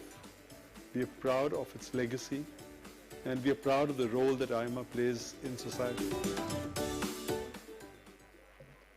Friends, please take your seats quickly.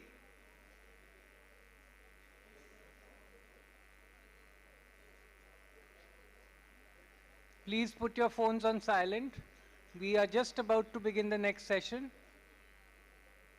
May I request the ushers to please bring the people back in and close the doors in the next 1 minute, please. Thank you. We would like to start in time.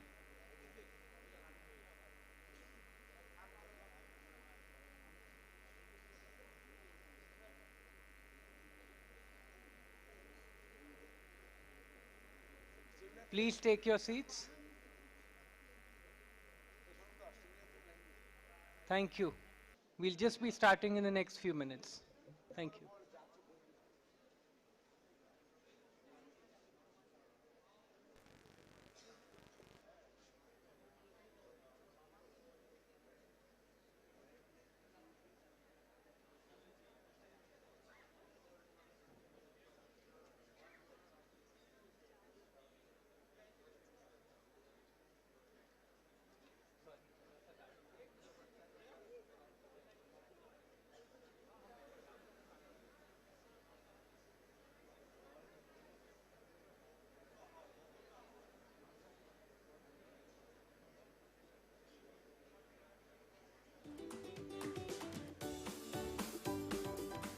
So whether you're a young student out there or whether you're practicing professional, I think being a member of IMA will give you a huge network, will give you a huge range of new concepts, and it gets you access to events where you really get to meet some of the best and the finest speakers in the country from whom you can learn.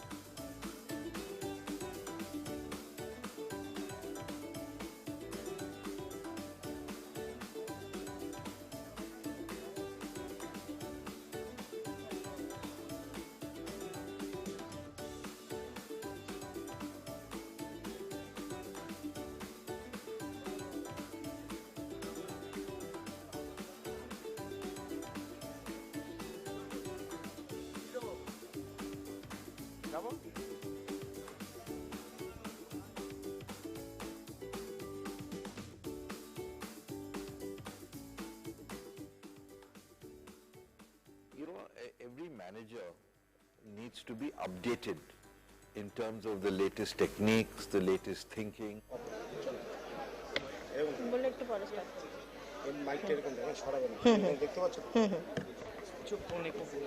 Everyone, please be quiet. We'll start the session in few minutes.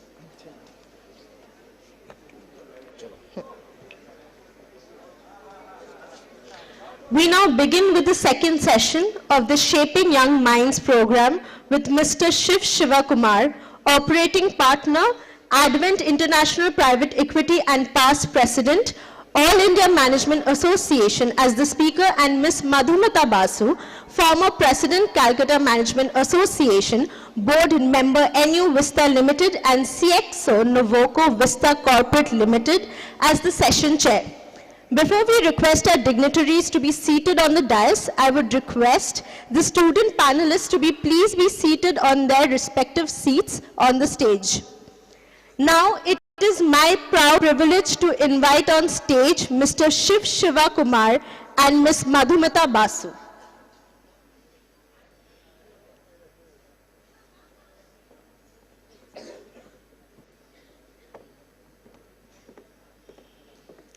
Ms. Madhumata Basu Prior to joining Novoco, Ms. Madhumita Basu held significant positions at Exide Industries and Ever Ready Industries India. Ms. Basu is a former president of Calcutta Management Association. With these few words, I now hand over the proceedings to Ms. Madhumita Basu and request her to introduce the speaker, Mr. Shiv Shivakumar, and take the program forward. Thank you.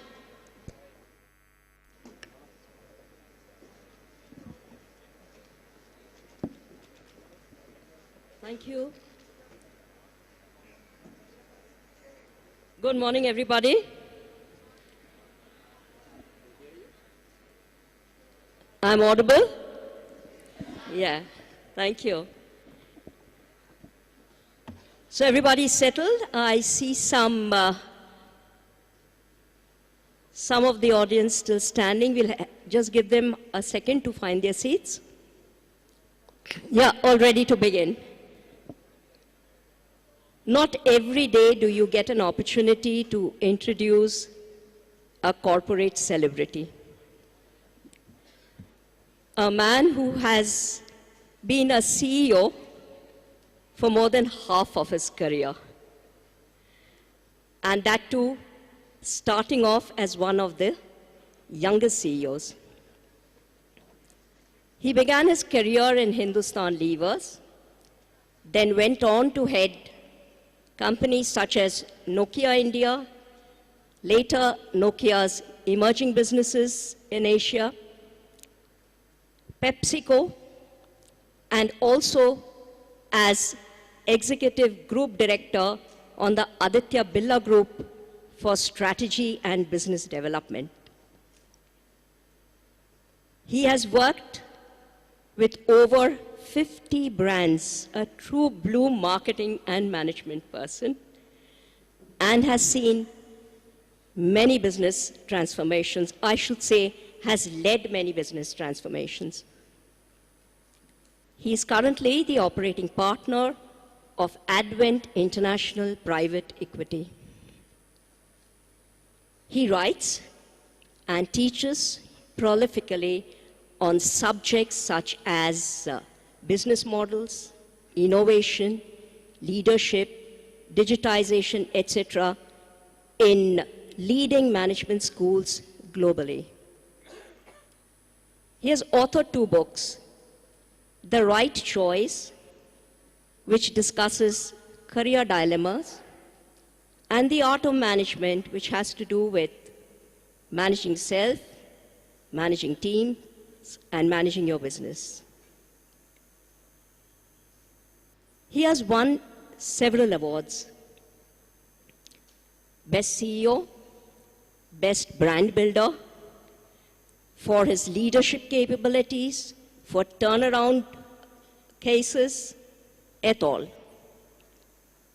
But put in his own words, he attaches most value to his 2 alumnus awards. One from IIT Madras, and the other one, of course, from IIM Calcutta.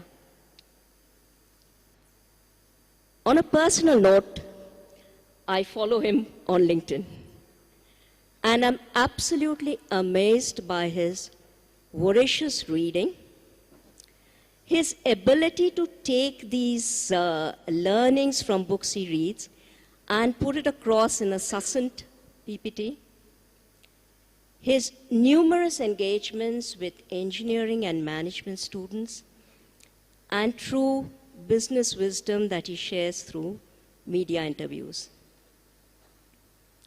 Ladies and gentlemen, join me in welcoming Mr. Shiv Shivakumar, or Shiv as he is popularly known.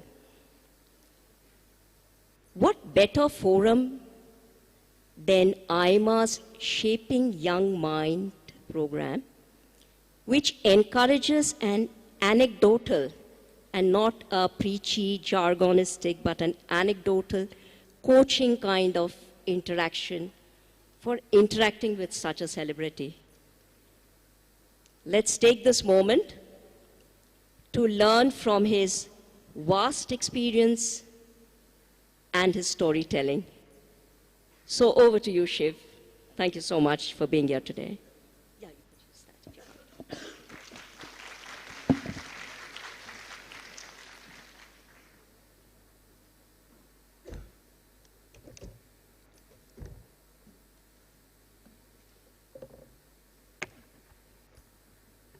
I'm absolute.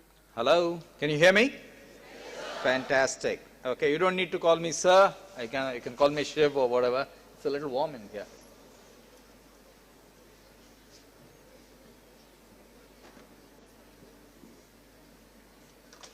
Okay, I'm here to tell you my story, but before I start, the concept of SYMP, or Shaping Young Minds program, was started by my boss, who was my boss in Hindustan Lever, which is Mr. R. Gopalakrishnan, when he was the president of the All India Management Association. So I think it's a great idea, and when I was president, I tried to participate in as many as possible, and Sanjay keeps calling me for this, and I'm absolutely delighted to be here. For me, it's very special because the last time I was on this stage was 2011, and 2011 was when I was awarded the Distinguished Alumnus from IIM Calcutta, 9 students out of the first 50 years who were given that, and that was on this stage, and my Professor Sudas Roy delivered the citation at that point of time. So a bit about myself. I'm a Bangalore boy. I come from Bangalore, from a family of 3. I have an elder sister who is a professor. I have a younger brother who is an orthopedic surgeon who is based in London. I have studied mostly in boarding schools across the country, and then I went and studied at IIT, and then I came here. And there's a story to that, when I came here to IIM Calcutta. Wherever I've studied, right through my career, and from school to college and everywhere, some people have been very important in my life, which is teachers. Teachers have been extremely important in shaping me and my thinking right through my career, you know. And I remember when I was in Standard 5, we had to write an essay on radio. And I started by writing about Marconi and what he did with radio, etc. And Mrs. Mark, who was my teacher, my English teacher, and an outstanding English teacher at that, she gave me 66 marks on 100, which was the very best score. It was number 1 in class, 66 on 100. Today, if you get 66, I think you fail, right? Now, everybody gets 99.5. But 66, 30, 40 years ago, was the number 1 mark in class. At the end of the class, she said, Shiv, stay back. And I stayed back, and she said, Shiv, you have an ability to write well, and don't ever give up this habit. And you know, when you're 10, nobody tells you you're good at anything. And for a teacher whom I admired, for her to tell me something was just fabulous. So through my schooling and college, I've been more of an all-rounder. There's a curriculum, there is studies to be done at one end. But I was always an all-rounder in terms of taking part in sport, taking part in debating, taking part in dumb charades, and also I was the editor in school of the school magazine. I was the editor in my college, in IIT, of this campus magazine. I was also the editor here when I came to IIM Calcutta in both my years. Okay? But my first lesson for you is, many, many times you don't know what you're good at. It's others who see that you're good at something, and people who see you closely, okay, they are the people who nudge you. So Mrs. Mark nudged me to write, and I continue to write even today. When I was at IIT, 70-80% of my batch, we were 250 people, I think about 200 went abroad. And the first thing which most people tend to do is to figure out which universities to go, what to do, etc. In my case, something different happened. When I went to the second year hostel, my seniors, people like Shanti Kumar Senathirajan, T.M. Narayanan, Govindan, Rajiv, a lot of these guys said, hey, Shiv, we think you have management in you, and you must pursue an MBA degree. You must get into management. We see that in you. I was an engineer thinking I will pursue an MS or something in engineering. And then they said, no, you must do this. So that's how the concept of management was born in my head. Otherwise, I didn't know that an IIM existed, honestly. At that point of time, there were only 3 IIMs. Then I applied to the IIMs. I got through the IIMs, and I chose Calcutta. I chose Calcutta because 20 of my classmates were coming here from IIT Madras. So it was like a gang. So we had a gang at IIT, various hostels. We said, hey, we're all going to Calcutta. And that's the reason I landed up here. And that's the second, lesson in life. The first I told you was other people know what you're good at, listen to them. My second lesson is you will lose a lot in life. Don't let it put you down. I lost a lot in life, and that's what I'm going to talk about. So my parents were in Dharwad when I finished IIT, and I was coming to IIM Calcutta. So from Dharwad, I went to Bombay, and I took the mail, Bombay, Calcutta mail, to come here. A 36-hour journey. My parents had bought me a spanking new VIP suitcase. Nice, lovely blue one, fantastic. Everything was there in it. All the certificates from the time I was in school and college.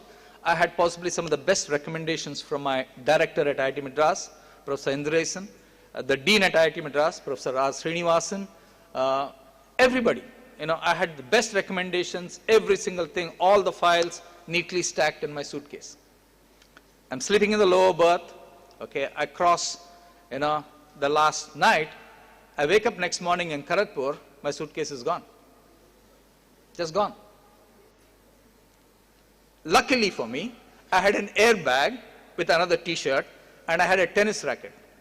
I used to be captain of tennis and cricket at IIT Madras, and I'd bought my tennis racket along. So completely gone. I was just shocked out of my life.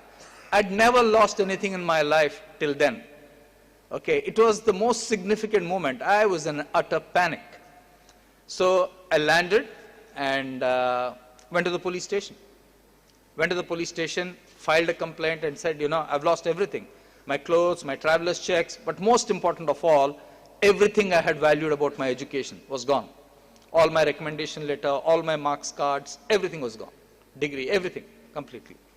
So it was a miserable journey from Howrah station. Okay, I came all the way here. I got down opposite here, and I walked into the admin office, which is there. Deepak Da was there, Deepak Chatterjee, who was our admin officer. So I went to Deepak Da and said, I am Shiv Kumar. But I can't prove I am Shiv Kumar. Can you believe it? I can't prove it, but here's my tennis racket, here's my airbag. But I can do one thing for you. I can give you the phone number of IIT Madras, Dean Srinivasan, and he will watch for me.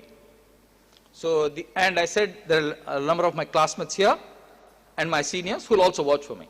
He said, I trust you, Shiv, but just in case, because we need all the papers, etc., I definitely want to speak to IIT Madras and the Dean. I said, by all means, please call this the number. So he called Dean Srinivasan, and he said, we have a chap here called Shiv. He says he's Shiv, and he's got nothing to prove that he's Shiv. So Dean Srinivasan told him, admit him, don't worry. I will send you whatever is needed. And we'll send it to you in the next 48 hours. Don't worry about it. That's how I got admitted into IIM Calcutta without a proof that I was Shiv Kumar, without a proof that I had an engineering degree, without a proof that I had anything. That's how I got into IIM Calcutta. So now, that was the biggest shock, and I lost everything. Imagine you grow up, you have some achievements and you lose everything. And the first term, for the first 4 or 5 months, every week I'd go to the police station, hoping against hope that somebody would give back my certificates, somebody would give back my recommendation letters. Nothing like that happened. Okay, my first term was a disaster. I'd lost so much, and my whole mind was not in the right space. It took me 2 terms, about 4 to 6 months to come out of it. And then I said, what are you doing to yourself? What's done and done is over. Somebody's stolen it, gone, now focus on your studies. And then I came back. By the time I finished, I taught marketing at IIM Calcutta, and some of my professors, Ramanuj Majumdar, Sudas Roy, Manab Bas, etc., they're fantastic teachers, outstanding guys. Our library building came up here. I used to spend a lot of time there. And in my last term, I ended up with possibly the best CGPA in the class at about 8.4 on 9. But it took 5 months to come out of that huge loss. Okay, so my point is, you will lose things in life. You'll lose a dear one. You'll lose other things in life, but that's okay. You just need to come out of it. You need to put it behind you. I was lucky that it happened to me when I was very early in my 20s, but it was a big shock. So irrespective of what you lose, tomorrow is always a better day. Remember that. And don't worry about what you've lost. Think about it, grieve about it, but then move on. That's my second lesson for you. The first being, others will see good in you. Others will know what you're good at. Second, if something is lost, all is not lost. Okay? Third, I start working. I studied here. Again, next, a lot of my classmates, when I used to be editor, they would say, hey, Shiv, you're good at marketing. You know, we see you have a flair for marketing.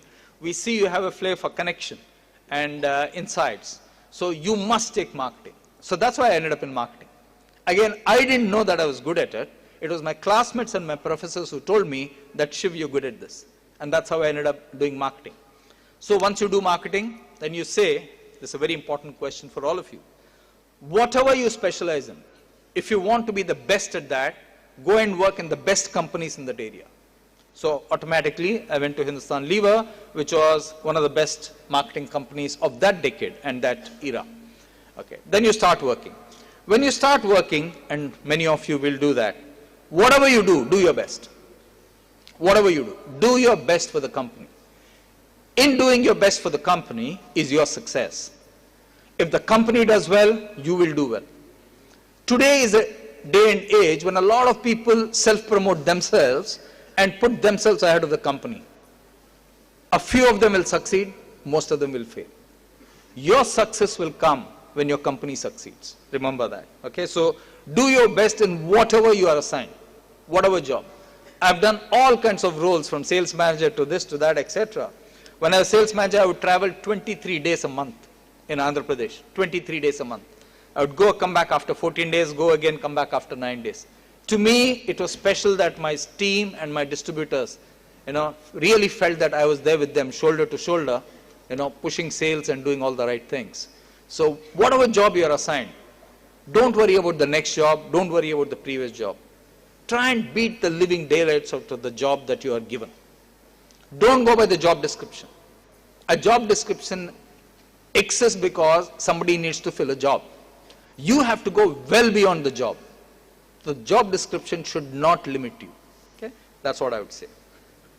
Then, again, I didn't know this. I was just happy just being a marketing guy. I would have been happy just being marketing director of Hindustan Lever. And one day in 2003, I woke up and read the Hindu Business Line. The Hindu Business Line had interviewed a number of people in Bombay, marketing and advertising professionals, and asked them, who do you think are the next bunch of CEOs in this country? This was 20 years ago. And lo and behold, my name was top of the list. And I said, wow, I always thought of myself as a marketing guy, and today industry people think I can be a CEO. That's the first time it struck in my head that I could be a CEO. Okay? So again, other people see something in you. You don't set out to say, I want to be a CEO. Okay? I was quite happy being marketing director, trust me. So then Nokia happened. Nokia was one of the finest companies that I worked for. We are the highest of highs. When I joined Nokia, it was a very small company. We became India's largest multinational at $4 billion in 2009-10. Nothing Nokia did was wrong. Everything we touched turned to gold. And we had huge share. We became India's most trusted brand. No technology brand had ever made it to the top 10 in the India list. We went straight from 71, 4 years before, into 1, straight off, and we held it for 4 years there. And that was an absolute revelation for India. Because in India, only FMCG brands had been in the top 10. And suddenly comes Nokia from out of nowhere, and we went right to the top. And Nokia has a very special place in my heart and my career. Because I think, while Hindustan Lever taught me a lot, they invested a hell of a lot in me and made me who I was. It was Nokia which gave me the prominence and my name and stature as one of the CEOs. After that, Nokia collapsed. Nokia collapsed because we took the wrong decision.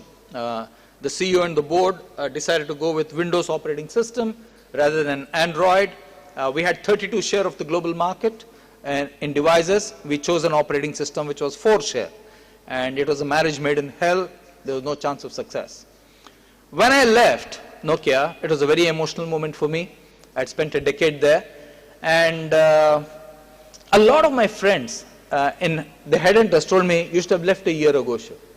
I said, why didn't you tell me this? They said, you're too deeply emotionally involved with Nokia. And so that's the other lesson for you. As you go through your career, wherever you are, you will be emotionally invested in a company or in a job or whatever it is.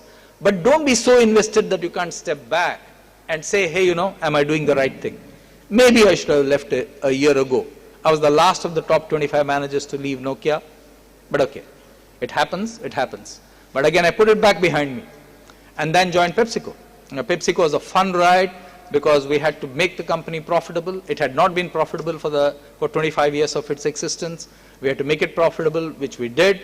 Okay, reshaped the brands, reshaped execution, reshaped superior products, every single thing. Then I went and worked. I was on the board of IIM Ahmedabad, and Mr. Birla was the chair of the board. He said, Shiv, what do you plan to do next? I said, look, I can think of various options. He said, why don't you come across and we'll find a role for you and see what we can do. I ended up in Aditya Birla Group. I ran strategy for 5 years. I ran the global textile business for 4 years. I ran the premium cement business for 2.5 years. I ran the consumer economics cell for 6 months. So I did 4 roles in those 5 years. I learned a hell of a lot. Right through, if there's one thing which I'll stress, learn. Your degree, whatever you have, is the foundation of this building. What you learn is the next skill and the next skill and the next skill. Build a skyscraper of skills. That's what will take you forward in a future world. So after that, I said, what do I need to do? And private equity came along. And private equity said, hey, Shiv, you've done this portfolio management in your last company. This is exactly what we do. Allocate resources, bet on companies, and shape them to grow. And that's where I am this year. I started with them early this year, and that's my journey. So first, others see in you what you don't see in yourself. First lesson. Second, you will lose something in life at some stage. Maybe you lose a lot, maybe you lose a little, but not all is lost when you lose something. And remember my blue suitcase story. Okay? Whatever job is given to you, do your best. Do not be confined by the role or the job description. Okay? Next, deserve before you desire. Everybody wants a promotion. Everybody wants a car. Everybody wants a foreign trip, whatever it is. But you must deserve it before you desire it. Okay? Today we have a lot more desire and much less deserve. Okay? That's what I would tell you. Stay multi-skilled. Okay? Very crucial in order to succeed. In an age of AI, and everybody is talking about it, the World Economic Forum said that there are 3 skills which are absolutely crucial for success in a future world. 1 is creativity. 2 is complex problem solving. 3 is critical thinking. To that, I would add 2 soft skills, which I've seen through my career are absolutely crucial. 1 is communication, and 2 is collaboration. You cannot do anything on your own. You cannot do anything on your own, even if you're the best at something. You'll need somebody. The best tennis players need a coach, need a support system. The best golf players need that. The best cricket team needs that. So collaborate with as many people as you can. Give more than you take. And trust me, you'll have a great career. So that's all I have to say. I've taken about 20 minutes. More than happy to engage with all of you and these bright young minds here in terms of any questions that they might have for me. Thank you very much. You've been a wonderful audience and lovely talking to you. Thank you, Shiv. We will start from my left. We'll first take 8 questions from the student panel on stage, and then we'll move to the audience. So over to you. Would you like to go first? Yeah. Do introduce yourself and then place your question. Thank you. Good morning, sir. Good morning, everyone. I'm Adrija Biswas from Future Institute of Engineering and Management. Sir, my question to you is, you have been associated with many brands. Sir, any special experiences or stories you would like to share with us, sir? Hi, can you hear me? Okay, there are many stories I can tell you, just not one or two. The key thing I would always say is, do what's right by the brand, and the brand exists in the minds of consumers. It doesn't exist in your presentation, it doesn't exist in your company. It exists in the minds of the consumers. I remember when we had the BL5C situation for Nokia. BL5C happened in 2007, August 14, 2007. And Nokia put out a product advisory saying a few batteries had bulged in a total battery run of 34 million batteries. Okay? Insignificant. But they said, look, we are putting out a product advisory and we believe the world should know it, the consumer should know it. We said, look, you might not want to say that in India because there will be repercussions. They said, no, Nokia is Nokia, we want to be honest, we'll do it. We said, fine, and let's be prepared for the worst.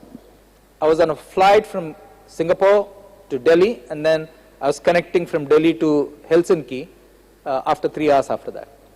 So I spoke to my comms director, Poonam Kaul, and said, hey, what do you think will happen? She said, I don't think the media will be nice, Shiv, but let's see.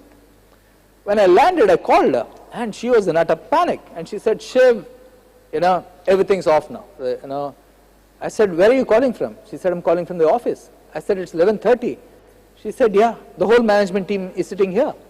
Because media had gone to town and said, Nokia's, safety is bad, this, that, etc. She said, you better come to office right now. So from the airport, I drove down to the office, and we met till about 3:30 and said, 12 things we should do in order to contain this problem.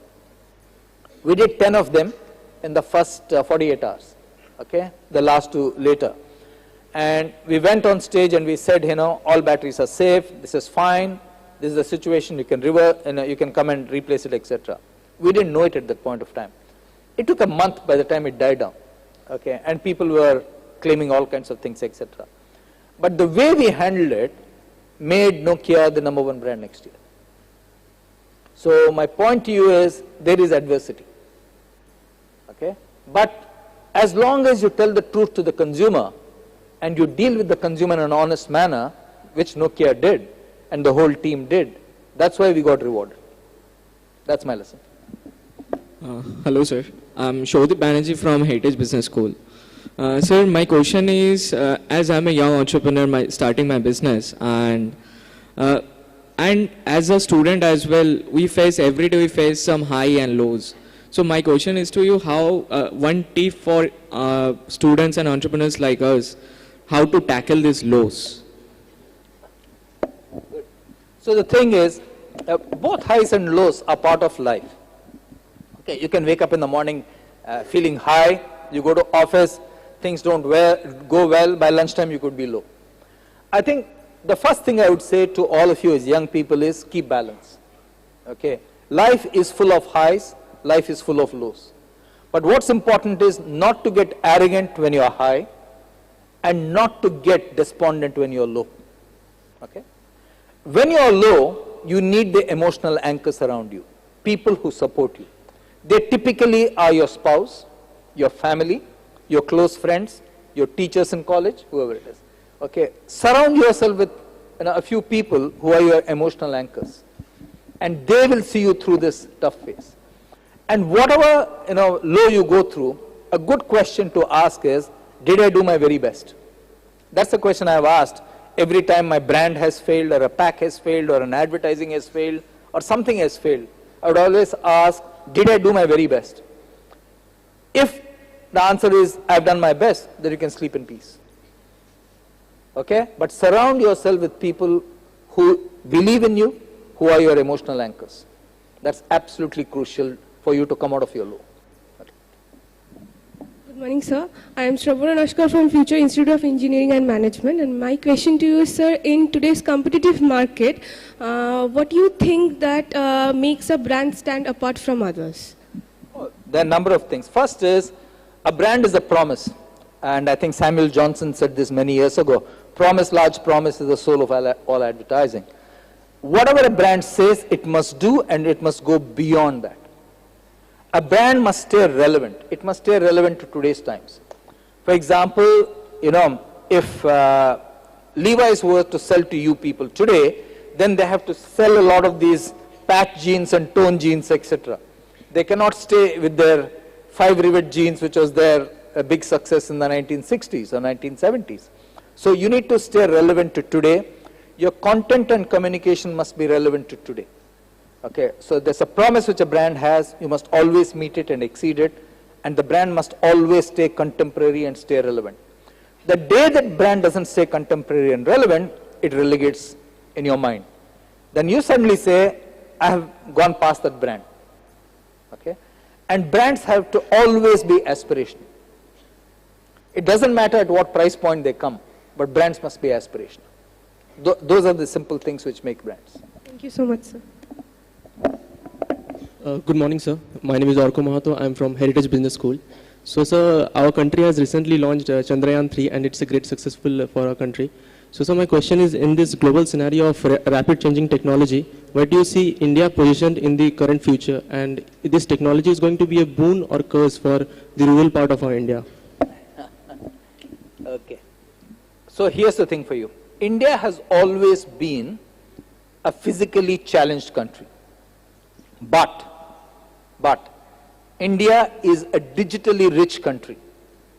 Remember this. If you take payments as an area, okay, payments as an area, the world indexes 67 on digital payments. India indexes 87. Okay. The RBI governor said the other day that we want to get to voice prompted payments. That's a fantastic innovation. Nobody in the world has even thought about it. All our innovation in the past was import substitution and cost led. Today our innovation is much more market facing, technology led, and it's disaggregating. Most of innovation in the West is aggregated innovation. Ours is disaggregated. For example, today you buy on Amazon. Amazon decides for you who the delivery agent is, where the payment mechanism is, etc. With ONDC, you can choose who the delivery agent is. It's disaggregated. You can choose which bank you pay with, or what BNPL you use, etc.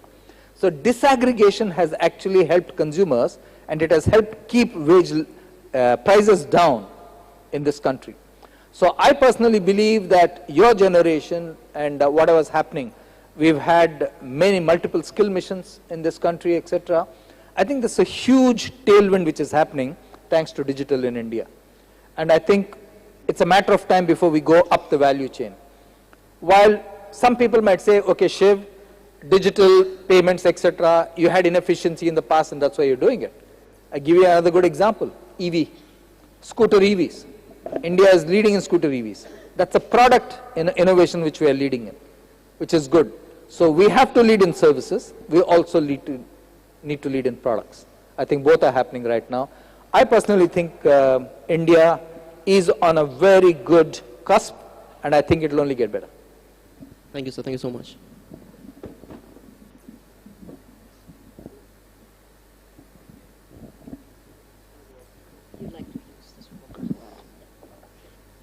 Hello, sir.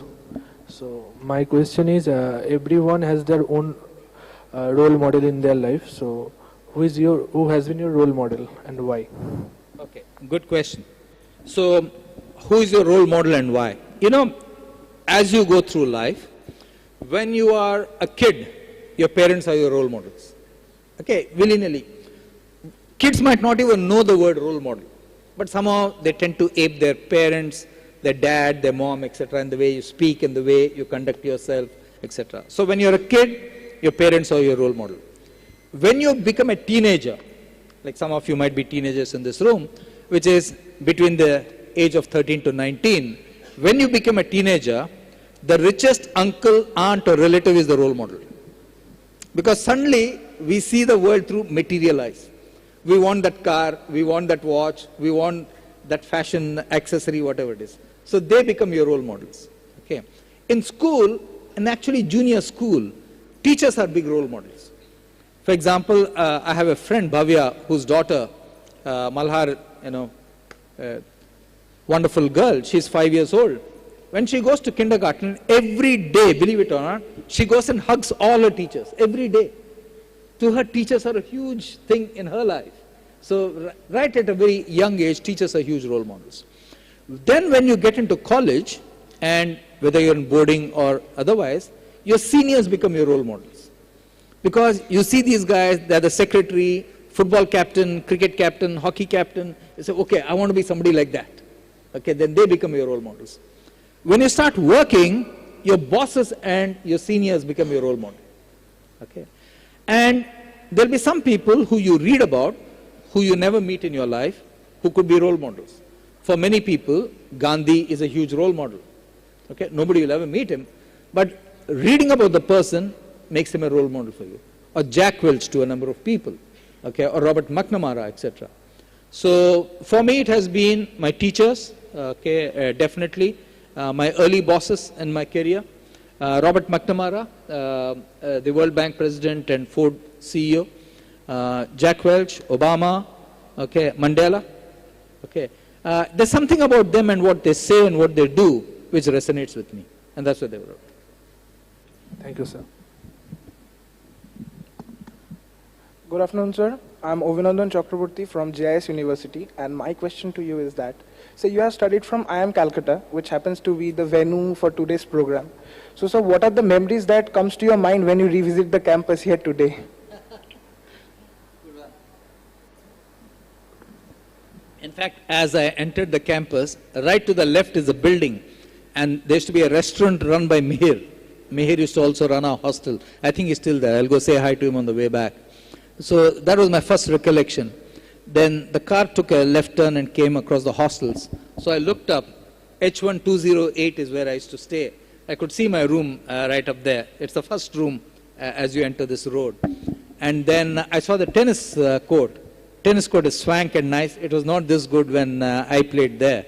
I saw the basketball court also, very swanky. There we used to play cricket. Okay, now that's not there. This place where this auditorium is used to be the cricket ground. That used to be the practice pitch. And now we have this here. So that's what I remembered. Then when I came in here, I thought of the many times I've been in this room. And the memory, as I told you, was 2011 when I came to receive the Most Distinguished Alumnus Award. And Professor Sudas Roy, who taught me, was reading the citation. And he said something very nice, and that I was remembering that when I walked up. He said, I don't think Shiv knew how far he would go, but we knew how far he would go.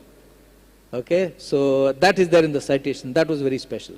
So those are the memories which was there as I entered there. Thank you for that question. Thank you so much, sir. Thank you. Good morning, sir. I am Orgo Chaudhary from JIS University. Sir, thank you for the enriching session. And sir, I want to get some advice from you that the students who are studying in various B schools across the country, which are not as good as I am, what will be your advice for them? Great question, thank you. So let me step back and give you a bunch of stats on this. There are 13,000 business schools in the world, 13,000, offering an MBA degree. Of the 13,000 in the world, 4,000 are in India. India has the highest number of business schools in the world, highest. We produce 4 lakh MBAs every year. Okay. Only in the top 25 schools in India is the starting salary higher than the fees paid. Only in the top 25 schools. Here's the point to you. A degree from anywhere, any institution, be it IIT, be it IIM, be it Wharton, wherever it is, can at best open the first door to the first job and maybe a window to the second job. That's it. What matters is the results you produce, how well you work with people, and the contribution you make. That's what matters. So in my book, when I ran companies, it didn't matter to me where the person studied, as long as he produced results and he showed potential. So it doesn't matter whether you've not studied in IIT or IIM. Do your very best. You get a job, beat the living daylights out of the job. That's the first step. Okay, that's what will take you far. Okay, to give you a simple stat, if you nowadays the batches at business schools are 400, 500. I think the current batch here is 500. Till when the batch size was about 200, 250, less than 5% of an MBA batch made it to CEO. 95% of an MBA batch wants to be a CEO, but only 5% made it. So that tells you that only people who have the long haul, you have to run the marathon of a career. A career is not a sprint. You cannot just run 100 meters in 15 seconds and say, I've done it. No. It is the long yards, it is the 42 kilometers, it is the 30 years. You have to have the energy, you have to have the stamina, you have to have the relevance and the learning to stay that course. That's what's important. Don't worry, where you come from was not in your hands, okay? Was not in your destiny. But where you finish is in your destiny. And that's what you should focus on. Thank you, sir.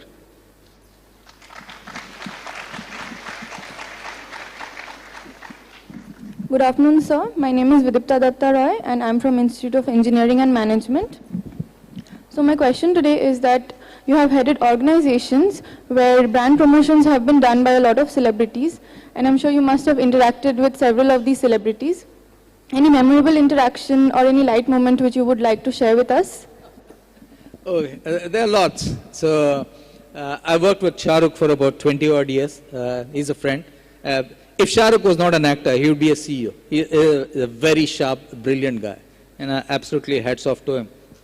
I'll tell you a story on Shah Rukh. So my association with Shah Rukh started in 2001 when I was in Hindustan Lever, and we signed him up for Clinic All Clear. Okay, we signed him up for Clinic All Clear, and he was the brand ambassador because he had fantastic hair. You know, he's got a lovely mop of hair. So we signed him up, and we ran a campaign, etc. Next year, another actor came into force, and he was the raging success. And Shah Rukh was actually outplaced by that actor on popularity index, both amongst girls and boys. So Shah Rukh called the agency and said, are you guys going to renew the contract?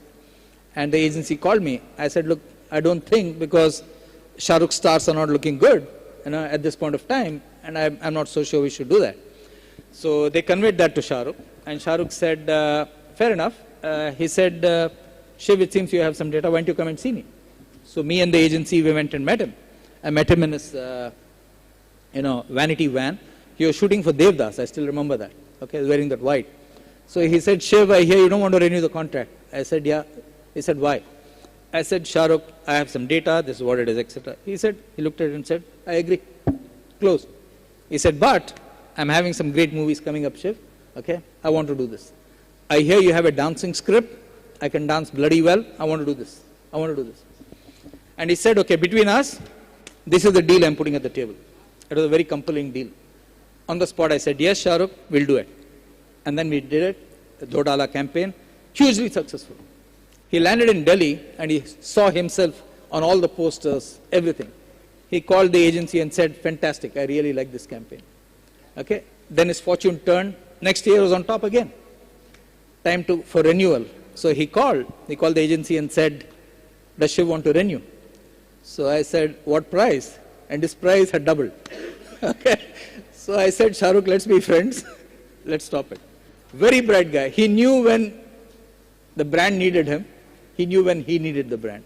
Okay, brilliant. Same thing when we did IPL with him. I said, let's do year-by-year contract, Shah Rukh, because 3 years nobody knows. And he said, absolutely right. He said in 2008, Shiv, nobody knows whether IPL will be a huge success. Let's go 1 year at a time. I'm on. Okay, so great guy, a fantastic mind, possibly one of the finest minds that I've met in the entertainment industry. Wonderful human being. Thank you, sir. Right. Am I audible? Yeah, I think I am now. So before I move to the audience, I must compliment the students panel here, Shiv. Great question. Fantastic set of questions. You need to applaud for yourselves. Okay, so that is 12:10. We will take about 6 minutes of questions, and I'll give myself 3 to 4 minutes to wrap up the session. We'll start from my left here. Last row, second gentleman from the right, please. I will try and allow 6 questions each group.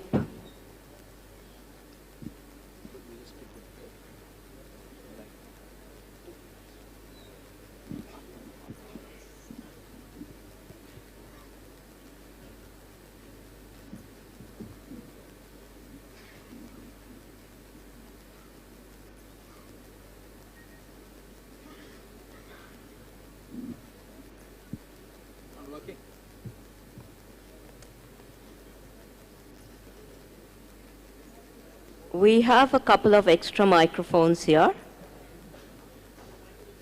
I'd request one person be stationed near this group and one there so that we don't lose time again.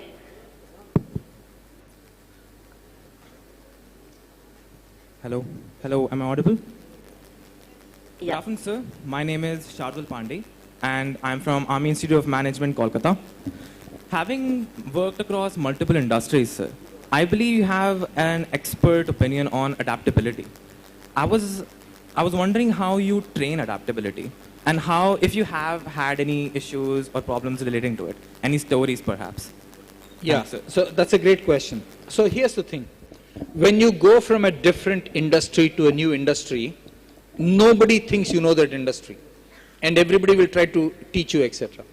So for example, when I had to sell coffee in Hindustan Lever, I had not sold coffee before. I had sold tea.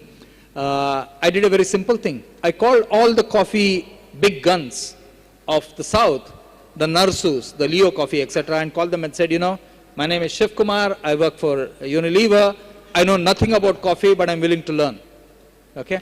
You'll be surprised, all of them invited me to their office. Mr. Narsu, old man Narsu, actually invited me to his factory, and I met his family and had dinner with him, etc. They taught me everything I had to know about coffee, believe it or not. So I learned from my competition about coffee compared to learning about it from textbooks. Next, when I joined Nokia. When I joined Nokia, the buzz in Nokia was, this guy has sold soap, detergent, tea, coffee, shampoos. What will he teach us? Sanitary napkins, baby products, that's what he sold. What can he teach us? We are box sellers, we know how to say. I spoke to 200 people before I joined Nokia. 200 people who had worked in Nokia, distributors of Nokia, and the mobile phone industry. I spoke to 200 people, I still have my notes, I made copious notes and went in there. So whatever new you take, I think it's extremely important that you go prepared. Because if you don't go prepared, then you'll take a lot of time listening to people and trying to figure out what's right and what's wrong. But if you do your homework well, then your adaptability becomes much easier. That's what I'd say. Yeah, a microphone for the gentleman here.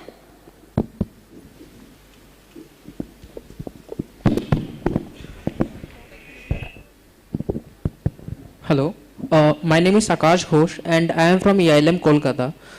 Sir, thank you for having here, sir. And sir, my question, sir, is from your perspective. You're in the industry in so much years, sir. You're nourishing and cultivating the management and the leadership in this industry, sir. In your perspective, what are the unexplored sectors or areas in management that hold a lot of potential to grow? A great question. Thank you for asking that. I think this whole issue of digital, how consumers behave in a digital world, how brands are seen in a digital world, how influencers work, how trust is built, this is all new territory, this is unexplored territory. It will take a lot of time before we put many data points and come to a concept which says this works here. And I'm sure all of you recognize it. I'm sure all of you are on social media. When you post something, you believe this post will do well and it doesn't do well. You're surprised.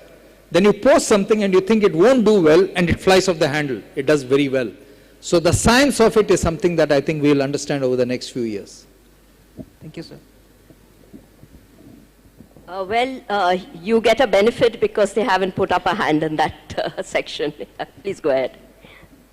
Good afternoon, sir. My name is Jivanshu Sharma. And I've been your LinkedIn follower since few times, so love your content there. So as a professional, it's very important for us to understand and build connections like networking, right? So you have been and worked with so many brands and you have so well connection, right? So what is your advice for young professionals like us to build new connections and new networks? Which helps us in our professional life and overall. Great question. Thank you for asking that. My generation was the product of our companies and brands we worked for, or the institutes we studied in. Your generation is going to be a product of what you do. Personal branding has become exceedingly important today, and social media allows you to build your own personal brand. And I think that's fantastic. But here are the caveats to to what I've just said. Be true to yourself. What are you good at? Please post about that. You don't need to post about everything under the sun. Please don't do that. There are some taboo topics which you should not touch if you're a professional. And those 3 taboo topics are sex, religion, and politics. Do not comment on them, because they will always divide your base and they will always invite the wrong comment. It's not worth it. It doesn't mean you don't have an opinion on it. You'll have an opinion on it, but it's not worth expressing that opinion publicly and inviting a bunch of diatribe against you. Save yourself that. Okay? And the way to build your brand is to be authentic. Stay true to yourself. You don't need to tag everybody. You don't need to follow everybody. You don't need to respond to every single comment which is made. You don't need to like every single thing which is tagged for you. Don't do that. I think you have to be authentic to who you are and do it. Today there are many, many individuals whose following on social media is significantly higher than the following for the company on the same medium. Okay, so today you truly are individuals, your brands. In the past, the power built the brand. I had the role as a managing director, and my brand was built on being the managing director. Today, I have the power to build the personal brand called Shiv Kumar. That's the big difference, and you must invest in it. Do not let anybody tell you that it's a waste of time. Do not listen to that. Nobody can save you except your reputation, and that is in your hands. And you must play to that. Thank you, sir. Right, I don't see any hands going up in the balcony area. We'll allow 2 more questions. Yeah, third row here. Good morning, panel. I am from ISWBM. My name is Protoy Das. And I want to ask you that being the top leader in a corporate world, what are your views that differentiate between a satisfactory manager, a good manager, and a best manager? Good question. So let me answer this looking at the structure of the organization, and then you can make out for yourself what needs to be done. When you're a junior manager, your job is to execute. That's it. Nothing else. There's a job given to you, execute it exceedingly well. 200 marks on 100 marks. When you're a middle manager, your job is to train the junior managers and to run the process for the organization. That's the role of a middle manager. When you're a senior manager, your role is to manage the complexities which arise out of the business. For example, the supply chain wants lean inventory, the sales guys want higher inventory. Finance wants a price increase, marketing doesn't want a price increase. So those are the complexities and the challenges which arise, which is what a senior manager needs to do.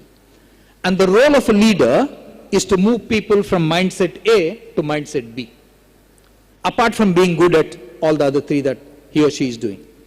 And right through this journey, you have to be very good at execution, you have to be good at process, you have to be good at managing the trade-off, and you have to be good at influencing the mindset.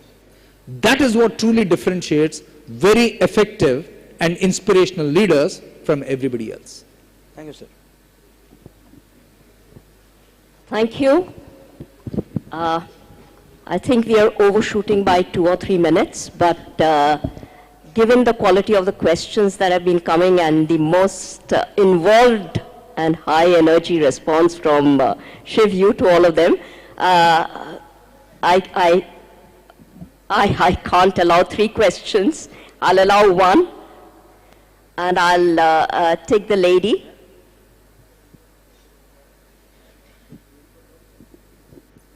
Hello, am I audible? A very good afternoon to sir and all the dignitaries and all the ladies and gentlemen. I am Anisha Chatterjee from Human Resource Management of ISWBM. So I have a question.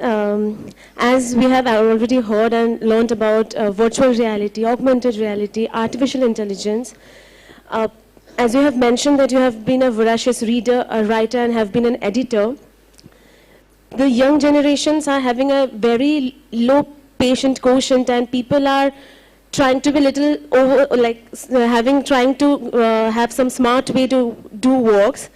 So how you think that artificial intelligence is shaping the young minds? It indeed, I think, helping the generations, but it is also doing most of the works. ChatGPT is making plots of the stories, and they are creating all the content. So What are your perceptions regarding that? Yeah. So all technology is both good and bad. For example, let's take mobile phones. I think mobile phones has made people very impatient. Okay? Let's take you send a message to, let's take a friend. You're promptly looking, has the blue tick come? If the blue tick doesn't come, then you call up. Why haven't you seen my message? It makes you very impatient. Your language has changed dramatically. That's not the language which your English teacher taught you or what your parents would be proud of. Your language is all in 4-letter words at the comma, with a question mark, all kinds of things. Your expressions have changed. There's new slang out there. Okay? And so on and so forth. But the benefits of connectivity, the benefits of technology are absolutely many. In the metaverse world and the AI world, one of the biggest things which will happen is, I think this whole audio-visual thing will go to a completely new level. I've been to Microsoft, I've played with those machines, the big ones, etc. I personally believe when the form factor of that machine becomes smaller, maybe to the size of spectacles, and the price point drops to 10,000 rupees, that's when it will take off. I think artificial intelligence, machine learning are all here to stay. Okay. You have to ride that wave. Your generation is absolutely brilliantly well placed to ride this wave. You are a very articulate generation, you are a very tech-led generation, and I think this will play right up your street. There will be the pitfalls, but as long as you do not fall into the pitfalls, don't blame the technology. For example, people say a number of road accidents happen because people are talking on the phone or SMS. The problem is not the car, the problem is the person and his attention. So don't get seduced by the technology that you land yourself in a soup, because there are other laws which you need to follow when you're driving a car or you're in an aircraft or wherever it is. Okay? The other thing about technology which I would warn you is privacy. I am just amazed and shocked at the number of confidential discussions which happen in lifts, which happen in airports, which happen in aircraft. It's just amazing. Okay? So please be careful about the downsides of technology while reaping the benefits of it.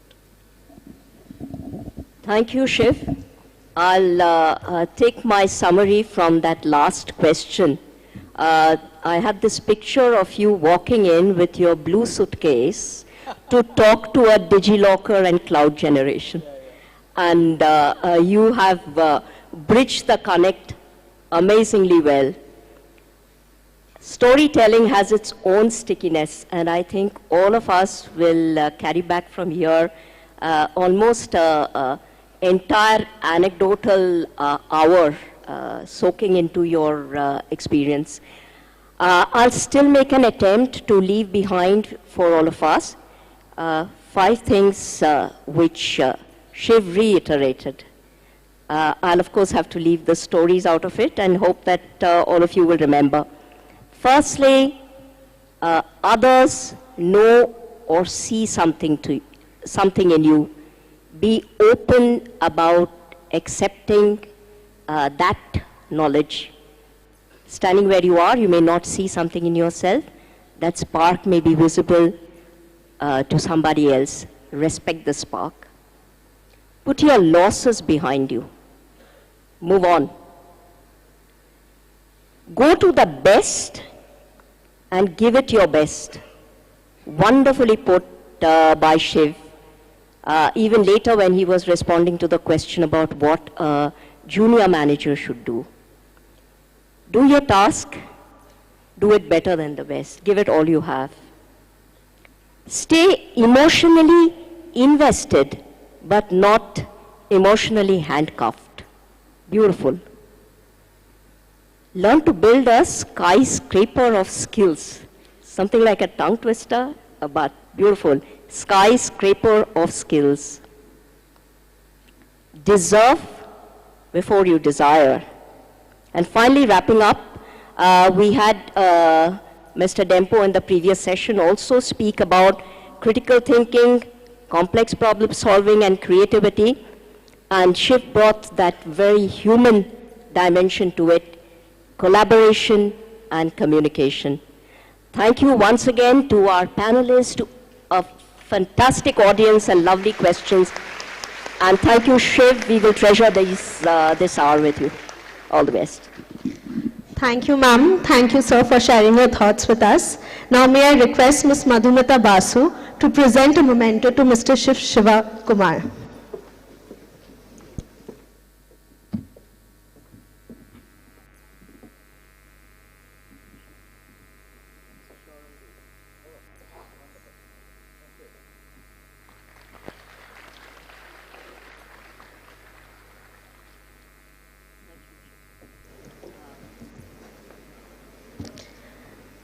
I request Vibhor Tandon, Joint Treasurer, CMA, to present a memento to Ms. Madhumata Basu for chairing this session.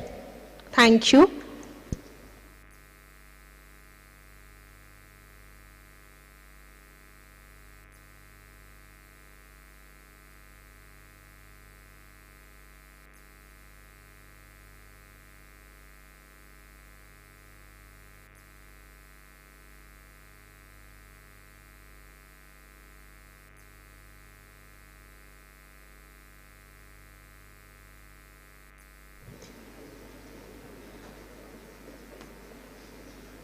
Thank you.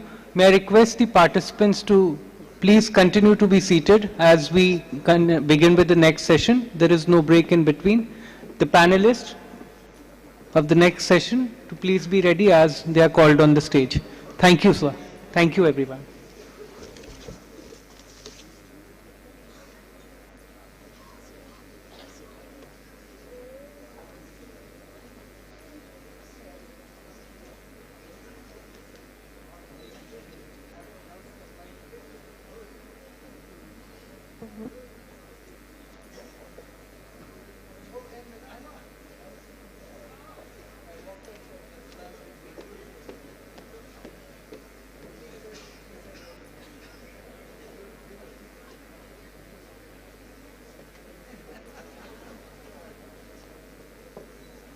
Just a small announcement and a request. There are 3 cars that's stationed on the left-hand side of this auditorium. If there's anyone who is the owner of the car, I would request to please take the cars back to the parking spot which is on that side, this side. If there's anyone who has parked the car on this side, there are 3 cars I know. Please park it on the proper parking place. Students, please don't go away. We'll start in a few minutes.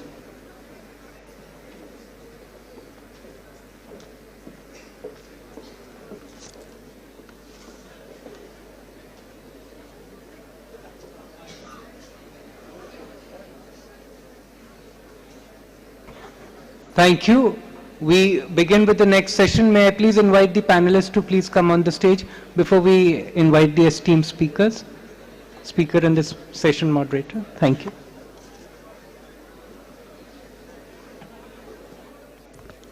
Please continue to be seated as we begin the 3rd session of the Shaping Young Minds program with Mr. Aditya Ghosh, business leader and co-founder Akasa Air as the speaker, and Mr. Dhruva Mukherjee, former president Calcutta Management Association and chief executive officer ABP Private Limited as the session chair. Before we request our dignitaries to be seated on the dais, I would request the student panelists to please be seated on their respective seats. Thank you. Now it's my proud privilege to invite on stage Mr. Aditya Ghosh and Mr. Dhruva Mukherjee.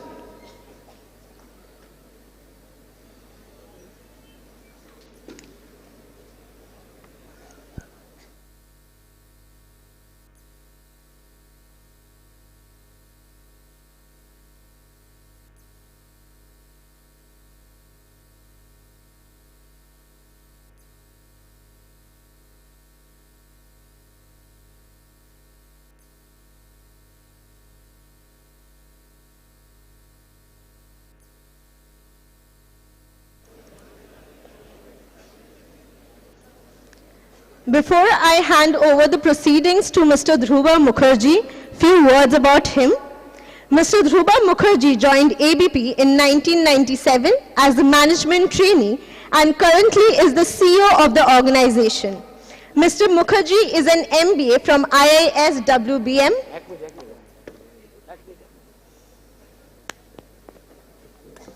is also an alumnus of the London School of Economics and Political Science and Harvard Business School, from where he completed the Senior Executive Leadership Program. Mr. Dhruba Mukherjee is a former president of Calcutta Management Association.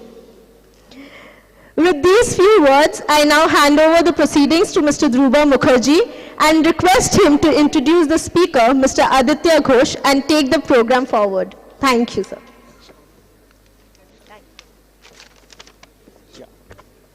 So, good afternoon, Good afternoon now to all of you, and very, very warm welcome once again to this third session of the day, which I'm sure will be equally interesting as the first two sessions. And I just had an opportunity to listen to the last session and was catching the other one on YouTube while I was traveling. I think both the sessions have set the context for the day, and I think I'll take from what Mr. Shivakumar ended with by saying that, in case of your generation, it's all about riding the wave, and there are a lot of waves which are coming in our way. I think in this session, what we will explore is the story of an individual who has actually rode a lot of waves in his career and have always, hit the shore very successfully. And we will hear more from him, so I will not waste too much time and go straight into the session and quickly introduce him and then call him on stage. So you all know it's all about Aditya Ghosh, and he's a business leader and a co-founder of Akasa Air. He's currently a member of the board of directors at Fab India, Oyo Hotels and Homes, Green Cell Mobility, TWIT Foundation, and Ashoka University. Aditya Ghosh is also an independent director at RAK International Airport in UAE. He is the chairperson of the Social Enterprise Central Body of SEWA and is a member of the CII National Committee and co-chairman of the CII National Committee on Skill Development and Livelihood. He is one of the founders of Ashoka University and a member of the Circle of Sponsors, where he heads the Service Excellence Committee. Formerly, he was the president and whole-time director of Indigo for 10 years. I think that's one persona which stays with all of us and all of you here. For 10 years, where he was instrumental in turning the airline into the largest and most profitable airline in India. Also, one of the fastest growing low-cost careers in the world. I think in its way, Indigo is a case study and a pride of India. Prior to becoming a board member at Oyo, he was also the CEO of Oyo Hotels and Homes, South Asia. Aditya is a World Economic Forum Young Global Leader and has been recognized as Fortune 40 under 40 globally, as well as Fortune India 40 under 40 3 years in a row. Aditya is a key supporter of the startup world and has invested in consumer-facing businesses through his investment arm Homage Ventures, and some of his investments have been in ventures like Blue Tokai, Wholesome Foods, GenePath Diagnostics, Credit Enable, SpeakIn, VSYNC, Juggernaut Publishers, Ladies Who Lead, EasyRes, and Kettle and UK. And I think the name that you would have probably been more familiar with is Chaurangi, which is the latest, I would say, Bengali cuisine restaurant which has opened up in London. And Aditya's has been partnering Anjan Chatterjee, also from Calcutta, of specialty restaurants, to kind of get into that venture, and we'll probably hear about that more later. Interestingly, when you look at this profile, you would probably be thinking of a man with true blue management education and so on and so forth, but that's not the case with Aditya, and that's what makes his case very interesting. And I use the word case, saying pun unintended, because Aditya is originally a lawyer. He is a lawyer by training, and as we all also know, I am also very proud that he is a fellow alumni of the Harvard Business School, where he has successfully completed HBS's coveted and flagship Advanced Management Program, AMP as it's more popularly known as. So that's Aditya Ghosh, and that's the biography you'll find, but we'll probably get to know more. This is the official biography you'll find, but in his talk and in his with his interaction today, we'll probably get to know more about the man behind that name. Whatever little I could, dig out, being a media guy, I've been doing my research, is two things I know, which, is very, very unique about him. And one is, he is very fond of a brand of sneakers called Onitsuka. It's a Japanese brand of sneakers and a real style statement of its own. So if you are into that, then he is the man to talk to. And if you ask him for a OTT series recommendation, I think the top one will be Suits, where one of his favorite characters is Harvey Specter.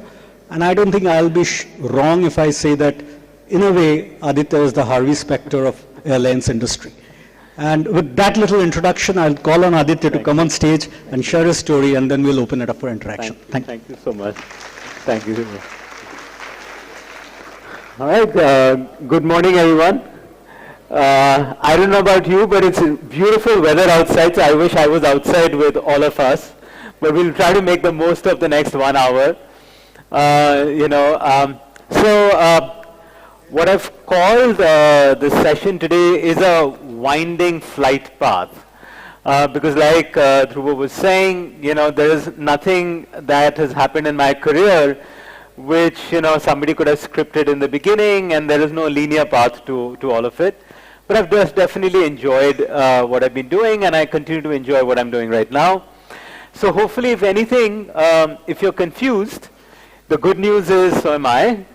The only right that I have today versus when I was a kid, much like in your shoes, in those days it used to be that people used to say I'm distracted. Now we say we are diversified. So if you're diversified in your thought, that's perfectly all right. The other good news is that for all of us, just by accident of fate, nothing to do with anything that any one of us did, we seem to be in the right time in the right country, and the opportunity is really staring at us. There are very few countries in the world where you can look at the next 25 years of your life and almost be certain that just because you were born in this country at this time, you're going to participate in one of the greatest stories in an economy that is ascending at the pace that we are. Whether it will be a $5 trillion economy or a $3 trillion economy or a $7 trillion economy is up to us. But one thing we know is that it's not going to be descending, it's an ascending path, flight path ahead of us. And that's the kind of opportunity that came to you without you doing anything. But that also is a deep reminder that that opportunity will knock only once, and literally just once in your lifetime. And not all of us will be able to take advantage of that, but those who do and lock their eyes towards their goal, your tide will rise along with it. Like Dhruva was saying, mine is not a usual flight path. Yes, I have spent the last couple of decades working and leading and creating new businesses, but I never went to business school. When I first became the president and the leader of Indigo, the airline that most of you are familiar with, we had already had 2 years of losses. We had never made money. This was 2008, so the 2008-9 global financial crisis was unfolding around. We had $9 million of cash left in our books, and fuel was at an all-time high at $146 a barrel. Not just that, I had never run a company before. I'd never been to business school before. I'd never had a business role in my life before, and I was only 33 years old. Not that that is what is the end goal that you should be aiming towards, but it just sets the context. And over the next half an hour when we will talk, keep thinking of adversities in your life, keep thinking of circumstances that are not quite the usual, and stop feeling sorry for yourself. Start thinking of how many adversities other people around you, even within this hall, have gone through and overcome, and what can you do and what are your strengths that you can play so that one day you could be standing at this stage and speaking to colleagues like yourselves. The first part of it is to accept that change is inevitable, to accept that it is going to be hard, and to accept that it's actually going to happen to each one of you. If you made a plan, trust me, it will change. If you set a goal for yourself, trust me, it will change. If you have a dream in your eyes today, trust me, it will change. And if you're counting on the help of others, trust me, that will change too. But if you go in with that mindset, saying this is going to happen to me, you're going to be better prepared for each time that that flight path takes a diversion from what your original goal was. I always ask every individual, every business leader, every manager to ask themselves, what is our one big objective? Why did you come to work? When we are starting businesses, that's the first question we ask ourselves too. When we were starting Akasa in the middle of the pandemic, when people could not step out of their doorstep to their lift lobby, and we were thinking of starting this brand new airline in India, we asked ourselves the same question. What is our one big objective? Our one big objective was not to create the world's fastest growing airline or the most profitable airline. It had nothing to do with airlines, by the way. Our one big objective was and is and will remain to prove that low cost has nothing to do with low quality. It was the same with Indigo as well. If you now look back at that journey, or if you look around and see the journey of Akasa unfold in front of you, it's actually constantly trying to prove this equation that low cost has nothing to do with low quality.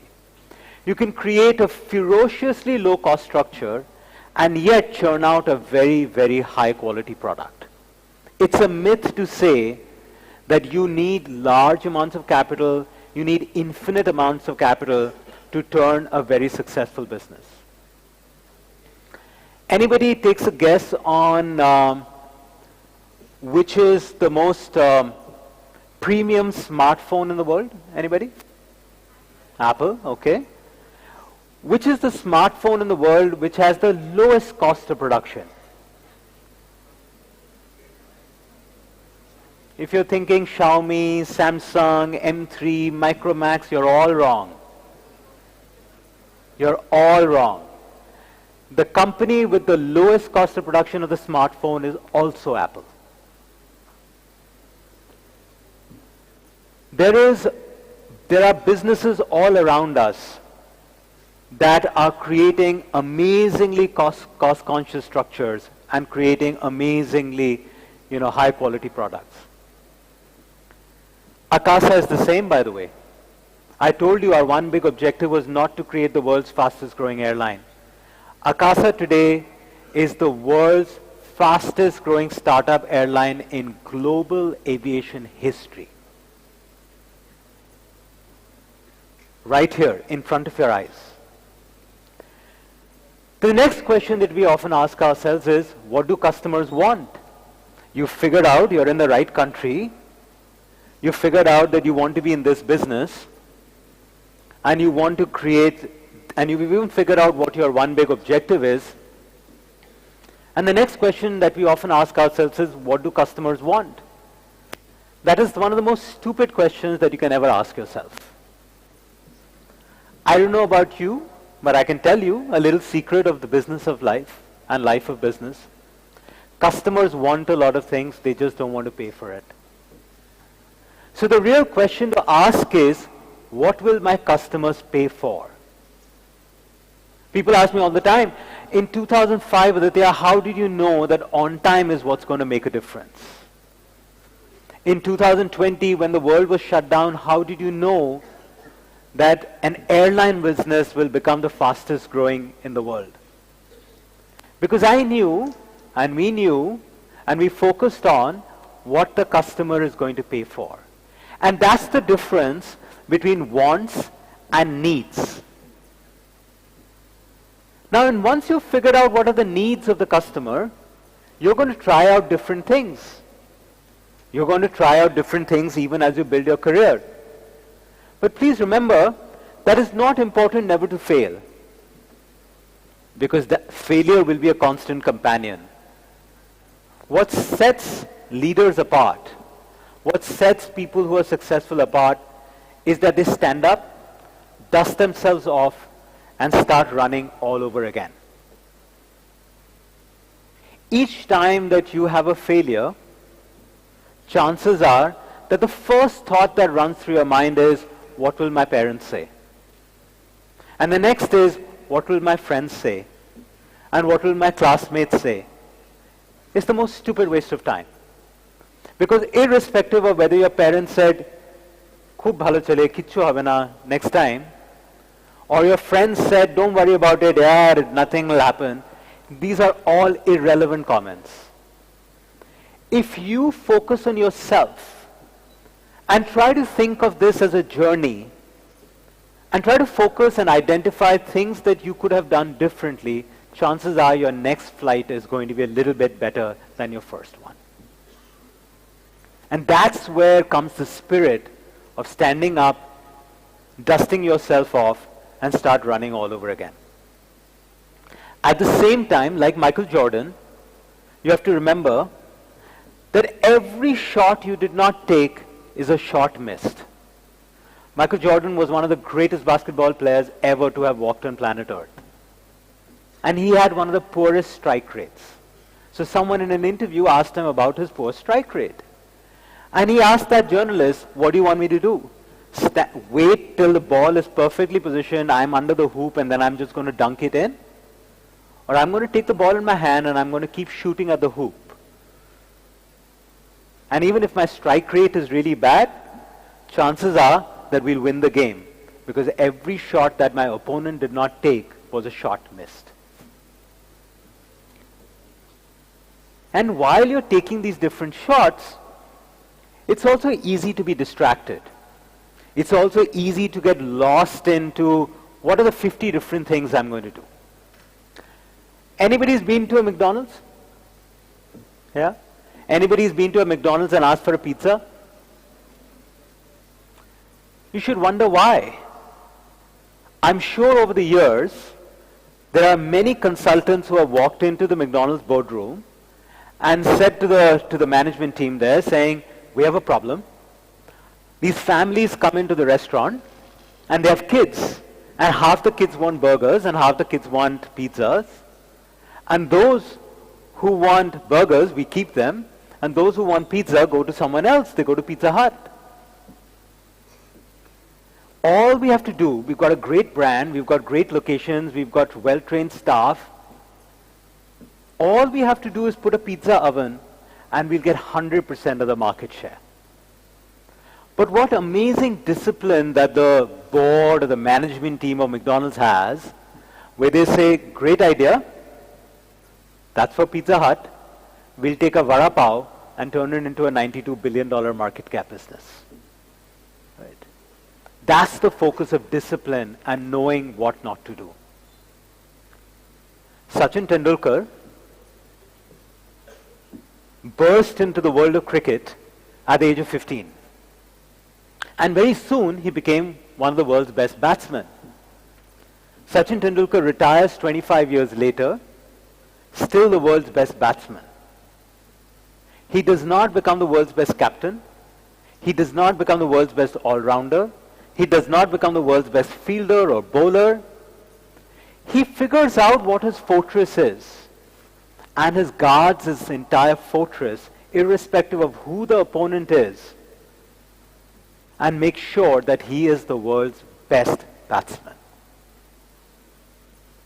In that, during his long career, he also called someone like Dhoni his captain. With 2 billion people watching live, he's okay and ready and comfortable to call somebody a captain who must have been in primary school when Sachin Tendulkar was already born one of the world's best batsmen. Think about how many times in life will you be comfortable to call someone much younger, less qualified, as your captain, as your boss, because you want to be the world's best at whatever you have chosen yourself to be. I was 43 years old when, after a decade, I left Indigo, and 4 months later, I joined as the CEO of OYO, taking it from 26 countries to 84 around the world, and my boss was Ritesh, who was 24 years old at that time. Ritesh wasn't even born when I had already started working as a lawyer. At the same time, I accepted his leadership as the founder, chairman, and CEO, global CEO of OYO, because he had that entrepreneurial spirit and the ability to understand how the hotel's business works. Guard your fortress, but before that, pick the fortress that you think you're going to be the world's best at. A very dear friend of mine, a big supporter of IMA, Rajiv Bajaj, who is the managing director and chairman of Bajaj Auto, many years ago said to me, Aditya, in business just as in life, it's important to know what not to do. That is going to be one of the biggest questions that you will face as you step out of these halls and step into your careers. As you patiently wait and build the skyscraper of skills that Shiv was talking about. And being able to choose which skyscraper to build and which house to walk away from. Because the grass is always going to look greener on the other side. Many years ago, I had the leadership team of a global company called Honeywell come and spend some time with me. They would come and spend every year, the global team would come and spend some time with me. And in one of these kind of sessions, one of them asked me, where do you see Indigo in a few years? Where do you want to be when you grow up, type of a question. And I immediately looked back and I said, I want us to be like Domino's Margherita Pizza. So they're like, what are you talking about? You're an airline, pizza, what's going on? And I said to them, true story, Domino's started in 1961 in the state of Michigan in the United States. And in the first year, they had 4 stores. And in that first year, out of those 4 stores, they sold 1,000 pizzas that year in 1961. Today, Domino's sells about 500 million pizzas a year. From 1,000 pizzas to 500 million pizzas. But the chances are that the taste of the margherita pizza and the 30-minute delivery still stays the same. Your customers do not care how many planes you have, how many pizzas you sell. They only care about the experience that they have. Don't ever let ego come in the way of wisdom. Be the best in what you choose to be. And don't try to chase yourself from being mediocre at everything else. You have to be boringly consistent. And it is a very difficult thing to do. The human brain is such, we are wired as such, that we always get attracted to the next new thing that walked in through the room. You have to begin to enjoy that ability to consistently deliver on what you're promising. You have to be actually passionate about doing the same thing over and over again till the time you just can't get it wrong. Practice not till you get it right. Practice till you just can't get it wrong.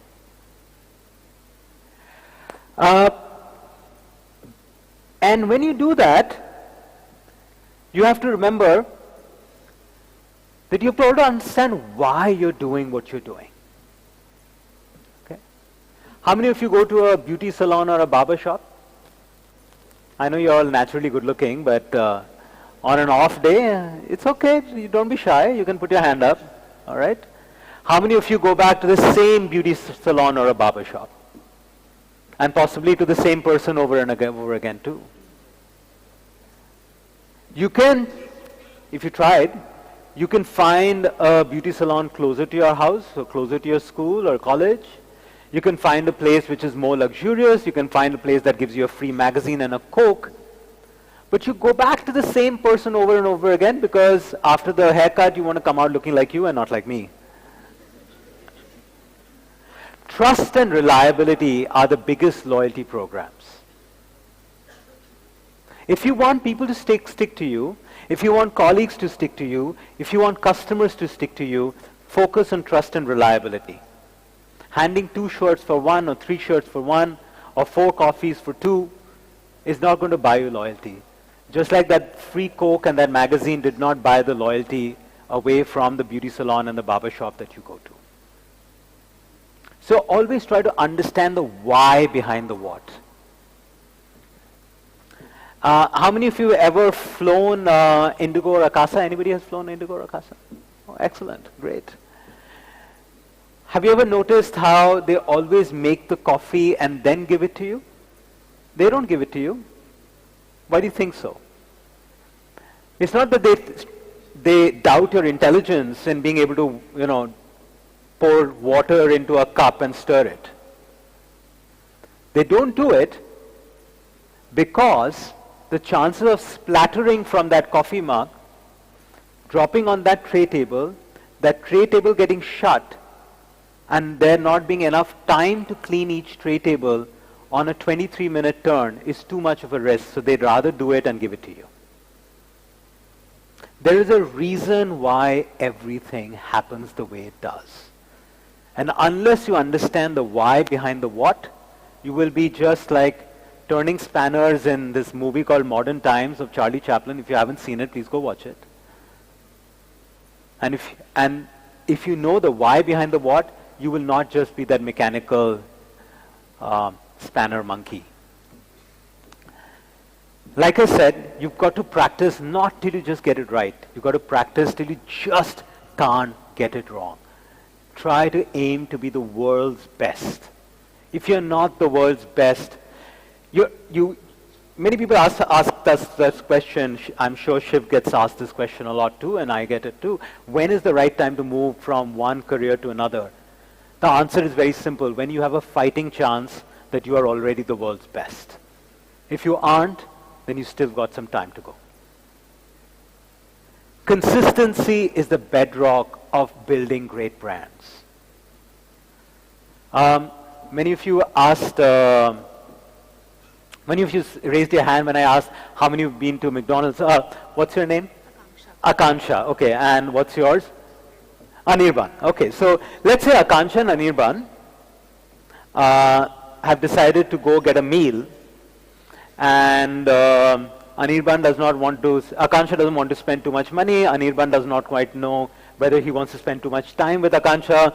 So how many of you think that 2 people can go to a McDonald's and they'll find a place which is well located, it's well lit, it's hygienic, and 2 people can 2 people get a burger and an ice cream each at a McDonald's for under 200 rupees?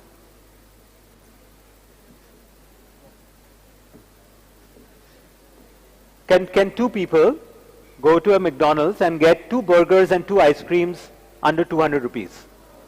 No? Okay, under 400 rupees?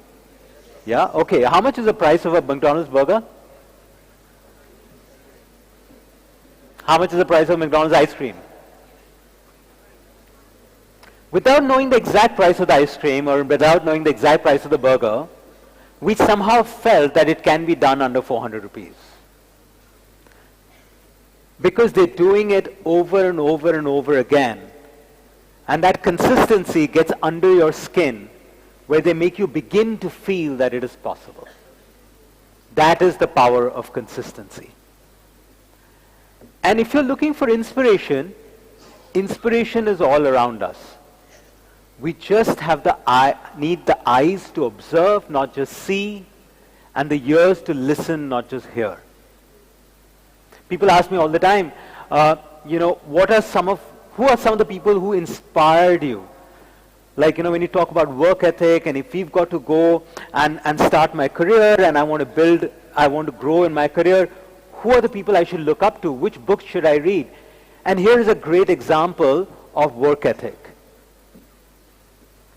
Every office, every institution I've ever been to has this security guard with his shoes polished, with his clothes ironed, and he'll show up at work every day on time and smile and greet you and put his or her life on the line every day. And unlike any one of us who works a little harder when someone is watching, or there's a promotion coming up, or you're going to get a prize for it, this person puts their life on the line without any big increment coming up, without anyone watching, and most of you will not even know their name. If you are looking for an example of work ethic and to model yourself after someone, model yourself after that security guard, where you will show up to work, shoes polished, clothes ironed, on time, and put your very best and put your life on the line without even the expectation of someone knowing your name. That is true inspiration, not people like Shiv or me. We get a lot of recognition, that's why we work hard. That person is the true example that you must follow. And I bet you have met many guards, but you never thought of this. You did not have the eyes to observe and you did not have the ears to listen. You were still waiting for the books to show up on Bill Gates' reading list because you thought that's what is inspiration. The world is happening all around you. We just need to observe. And who is your competition? Your competition is not anybody sitting next to you. Your competition is who you were yesterday. Or in my case, who I was 20 years ago. That was me in 2004, and that was me last year. You have to compete against yourself. And remember, this is not about making money. And I say this, I'll say this again, in a business school, this is not about making money. If you want to make money, you can rob a bank. It's about earning respect. The world is full of bad examples of people who are out there to just make money. I'll tell you today, as a somewhat successful business leader, there is something wrong in the world today if 26 people in this world own half the world's wealth.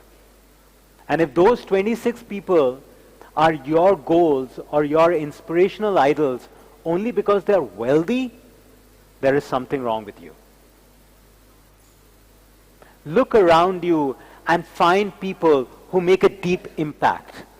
And if one of those 26 people show up in that list, that's great too. But we cannot be here standing today, continue to build a world that becomes more and more inequitable.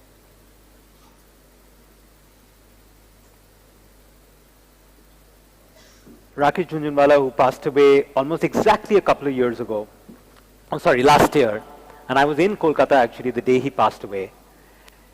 And in one of those, private moments with me, he asked me, Aditya, do you know who's a wealthy man? And if you've ever heard of Rakesh Jhunjhunwala, he never used to wait for you to answer his question. I knew that he's going to answer his own question. So within about a couple of seconds, he looks back at me and says, a wealthy man is someone who has more than he thinks he needs. Such a powerful statement. You may have 5,000 crores, and if your goal was 15,000, you'll feel poor.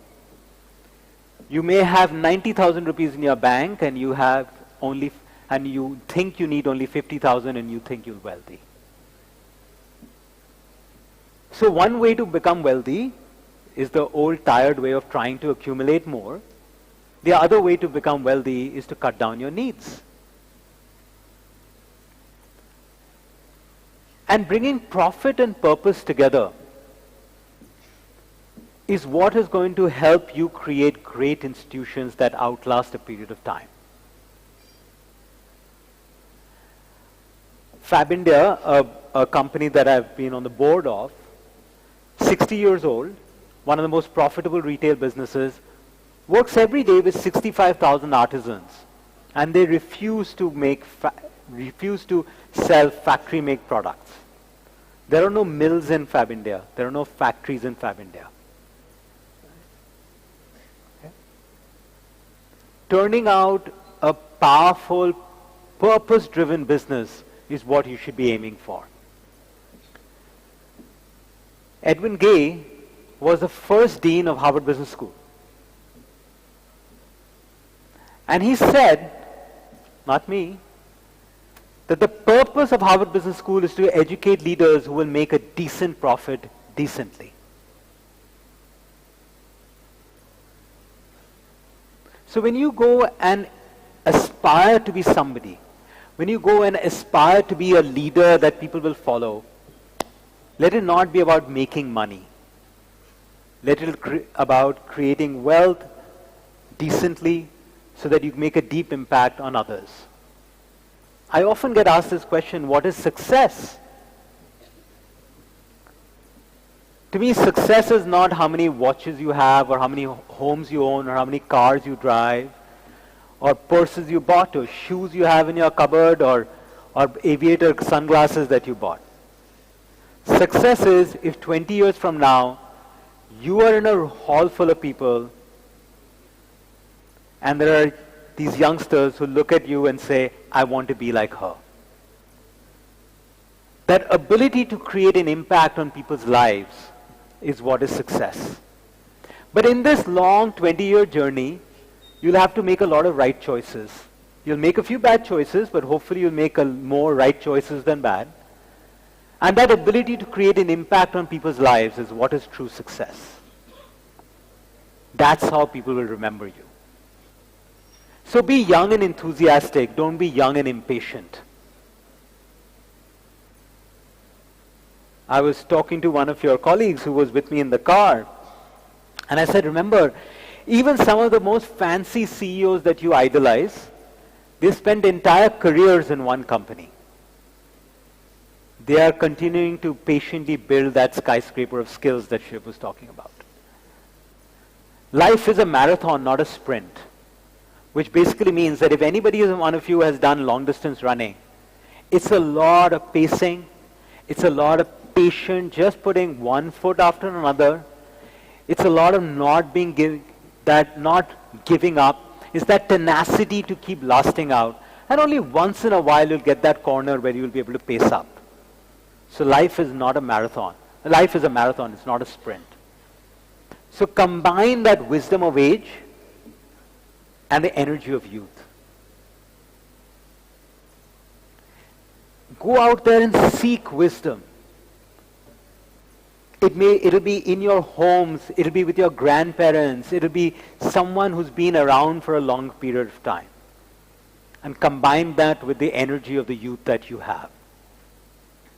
But remember, life will always present you with only two risks. Those two risks are nothing to do with the country, the exchange rate, price of the fuel, weather, this, that, and the other. Leaders, individuals, especially those who are successful businesses, they only face two risks. And those two risks are complacency and arrogance. 1983, Fortune 500 companies, compared with 2023 Fortune 500 companies, only 40 companies survive on that list of 500. The balance 460 either got complacent or got arrogant. You don't want to be one of those 460 who falls away from the list within your lifetime. And finally, don't be a prisoner of your past achievements. If you think that your previous mark sheet is going to be the determination for everything that you do in the future, you'll never be able to take the next step forward. Your past achievements, if anything, just help you with a little bit to build on. But whether you failed in your past exam or whether you succeeded, next morning the sun rises up all over again, it's time to start running all over again. So don't be a prisoner of your past achievements. This is a photograph of a very dear friend of mine, also happens to be a Bengali, Shantanu Moitra, one of the most successful music composers that this country has ever seen. And Shantanu, in the middle of the pandemic, decided that he's going to cycle down solo all the way from Gomukh to the Bay of Bengal. He set himself a goal, a music composer, Filmfare Award winner, National Award winner. He sets himself a goal in his mid-50s to become an athlete. And he's the only human being who has ever done it. And by the way, while doing that, he also creates music and releases an album. Don't be a prisoner of your past achievements. Just put your heart and soul into the work that has been given. My first job was 900 rupees a month. Okay? I never ever thought that I would be leading the world's largest airline IPO in history. But what I did do then, and I still do now, is try to pour my heart and soul in everything that you do. Be present in what you're doing. If you're playing football, be present in that. If you're writing an essay, be present in that. If you're stapling papers, be present in that. Let nobody else be able to staple that sheaf of papers better than you. That is the pursuit of excellence. That is the pursuit of excellence. And your role, our role, is much above and beyond your job description. Many of you will soon start working and you will have a job description. If you become a prisoner of that job description, you will be just another human being who's doing their job. Think of leaders who have inspired you over a period of time. Whether it's your parents, whether it'll be an elder brother, maybe a maths teacher, English teacher, football coach. Their job was to teach you football. Their job was to teach you math or English. The role that they played in your life was far above and beyond. Think of the role that you're going to play in someone else's life, the deep impact you're going to leave behind when you walk out of that room. So find your center, which gives you stability, and then stretch. And you can stretch your role to be whatever you want it to be. Approach it with an honesty of purpose. Remember, there's a difference between best of efforts and best of your ability. Best of effort changes every day. You wake up in the morning tired, you wake up in the morning energetic, you'll run the 100 meters at different distances, at different speeds. The best of your abilities remains constant in your life. The question is, if within this life, you are going to be able to realize the best of your ability. And your biggest auditor, just like the security guard we talked about, is not anybody else. It's the person staring back at you from the mirror. That person in the mirror will always know where you cheated. At the end of the day, when you look at yourself one final time in the mirror before going to bed, that person in the mirror will always know where you cheated. Not cheated anybody else, but cheated yourself from that opportunity of being the very best that you can be at everything you do every day. And each one of us has the power to make a change. When the most important customers of Akasa walk into Akasa, they don't know who Aditya Ghosh is, who Vinay Dubey is, who Rakesh Jhunjhunwala is. The senior most person that they'll ever meet is a lead flight attendant or a pilot saying goodbye. Those thousands of people walking in the trenches believe that Akasa is theirs when no one is watching. Many of you have never thought of it, but remember this, an airplane has no cameras on board. When those doors shut and the plane is flying at 40,000 feet up in the air, they are delivering that service, that consistency when no one is watching. Because their biggest auditor is the person staring back at them from the mirror. And you can do whatever you want it to be. It doesn't matter which gender you identify with, it doesn't matter which college you came from, it doesn't matter whether you went to an IIM or not. It doesn't matter which language you speak or not. You can be whatever you want to be. But it's not going to happen automatically. You're going to have to put in that hard work and make those right choices over a period of 20 years. And remember this, each one of us is chasing a dream. When you go to work, you're not going to think about Indigo or Akasa. If you are thinking about Indigo or Akasa going to sleep at night, you better get a life. You're thinking about a deeply personal dream that you have. Every day that you come into work, every day that you come into class, you're coming in because you're chasing a deeply personal dream of yours. Sending your parents on a holiday, buying a car for your parents, making sure they never have to work again, getting married to someone, learning how to play the guitar, acting in a movie, whatever it might be. And as long as you are chasing that deeply personal dream, the passion and motivation comes from within. That's where that honesty of purpose comes, when no one is watching. So step out of your comfort zone. This is a ex-colleague of mine who started us off at the airports, then she became a flight attendant. Today she's a major in the Indian Army. There are many winding flight paths all around us. You just have to have the ability to focus and create successes for yourself. So remember to ask yourself every day, what is your dream? What is that deeply personal dream that you are so passionate about chasing that that motivation will come from within? And like I said, be young and enthusiastic. Don't be young and impatient. Just keep chasing your dreams. Thank you very much.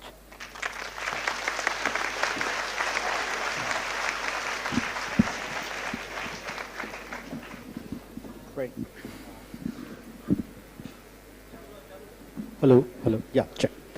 Thank you so much, Aditya. I mean, I think, even the word inspiring is an understatement. We were riveted by the story that you narrated and the way you kind of put together your life incidences with lessons.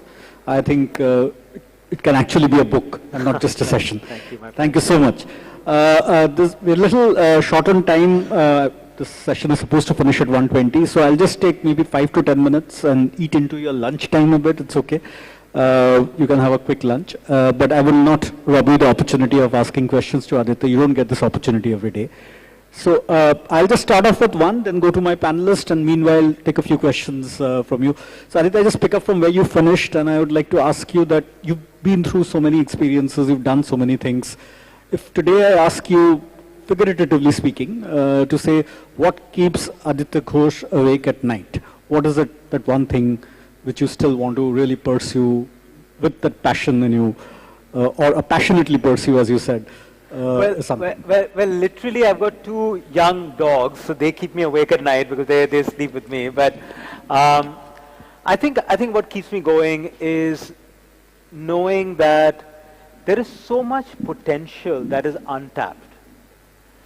I started off by saying that the opportunity is staring at us, but that could also become our biggest curse in this country. Because if we get complacent or arrogant that without trying hard enough, something will just fall into my lap, I think we are going to rob ourselves from that true potential and that opportunity. When I was graduating out of college, the ability to get a job, the certainty to be able to get a job, was something that you had to work hard towards. Today, I think getting a job is a given. But for that India will grow is a given. But the true question really is that, like I said, what is our true ability as a country? What is our true ability as a group? What is our true ability as individuals? And within this lifetime, do we think we will be able to make that much of an impact and will be able to kind of, realize that true potential? I think that's what kind of, keeps me going and driving. Thank you so much. I think I'll start with the panelists and then come back to you later. So I'll start with my left. It's not an ideology, but just that it's more convenient, and it's also a lady sitting here. Thank you, sir. Good afternoon, sir. I'm Shayantani Dotto from Future Institute of Engineering and Management. My question to you is, do you get time to spend, do you take out time to spend with your family and friends because you are engaged with a lot of businesses? How do you take out time to? Well, I think, Shanta, that we always end up making time for things that we think are important for us. And if you think that children are important, or if you think friends are important or parents are important, then just like you will schedule a meeting, you will try to create time for yourself. For me, weight training in the morning, or taking the dogs out for a walk, or making sure that I am there to drop the children to the bus stop is very important to me. And so if that means a few less hours of sleep, that's the trade-off I make. And I like spending time with my friends, but going to a party has it doesn't give me anything. So therefore, that's a trade-off that we have to make. So whatever it be, a passion, whether it's reading a book or going for a swim, or watching a movie, or spending time with your parents or grandparents or children, I think whatever is that individual thing that you think is important, we begin to spend time for it. But again, it's not going to happen by accident. It is something that one has to nurture, I think. Hello, sir. I'm Orko Prabodhe from Esinu. My question is, as we are all youngsters, we all have a role model. Who was your role model as you were a youngster? Oh, well, I think parents, for sure. Because, just the integrity with which they led their life, the calmness and the softness with which they were able to guide, and their constant pursuit to both my brother and I. My younger brother himself is another World Economic Forum young global leader. He's an Aspen Fellow and so on and so forth. He's a UN ambassador. But both of us were told that you have to be a good human being. I remember many years ago, I think I must have been 10 or 11 years old. I wasn't topping my class, but I never got a scolding as much as I did when one afternoon somebody rang the bell and I opened the door and they were looking for this person was looking for my mother, and I shut the door and I came back and told my mother that somebody is looking for you. And she came out of her room, she was napping, she came out of the room and she said, "Where is he?" I said, "He's outside the door." And she gave me a scolding of my life, which I still won't forget. How come you shut the door on someone's face? How come you didn't offer that person a glass of water? That defines what my parents were and what they thought was important. And therefore, truly, they have to be, as a child, which is what you asked me, definitely they were the role models. Yeah. Very hearty good afternoon to one and all present and respected Mr. Speaker. It's really honorable. I'm really honored to meet you, sir. Thank you. So the question is, you are a key supporter for startups, and sir, what is your take on the startups in our own country, India? And so, one advice for the people who are keen for this startup culture in our country. I travel the world a lot.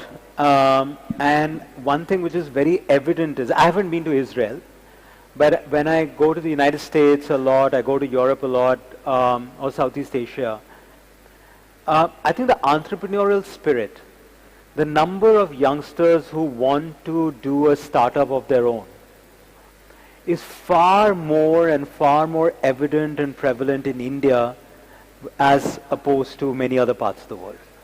So that is deeply encouraging, and that's very satisfying. At the same time, I'd also say, you asked me for one piece of advice, I'll give two pieces of advice.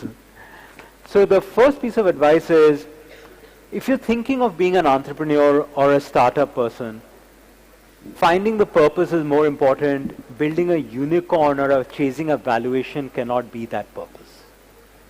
That is an outcome.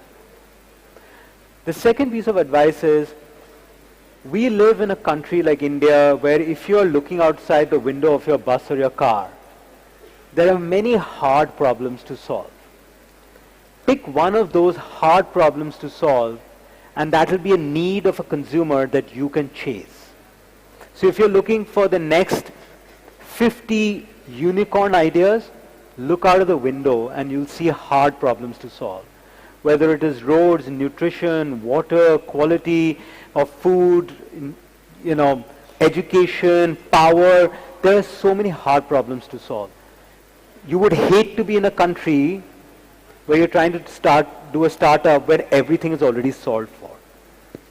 Finding a fundamental need that you can solve will be, I think, one of the biggest things that you can chase. Thank you so much, sir. My pleasure. It's on. Hello. Hi, sir. My name is Devraj Banerjee. I am from Sister Nivedita University, Newtown. Sir, first of all, it is a great pleasure to meet you up front. Thank you. I am following you since my childhood. I like the aviation industry very much since my childhood only. So I have seen you in pictures and all that. I hope I look the same in reality. Yes. It is a great pleasure for me.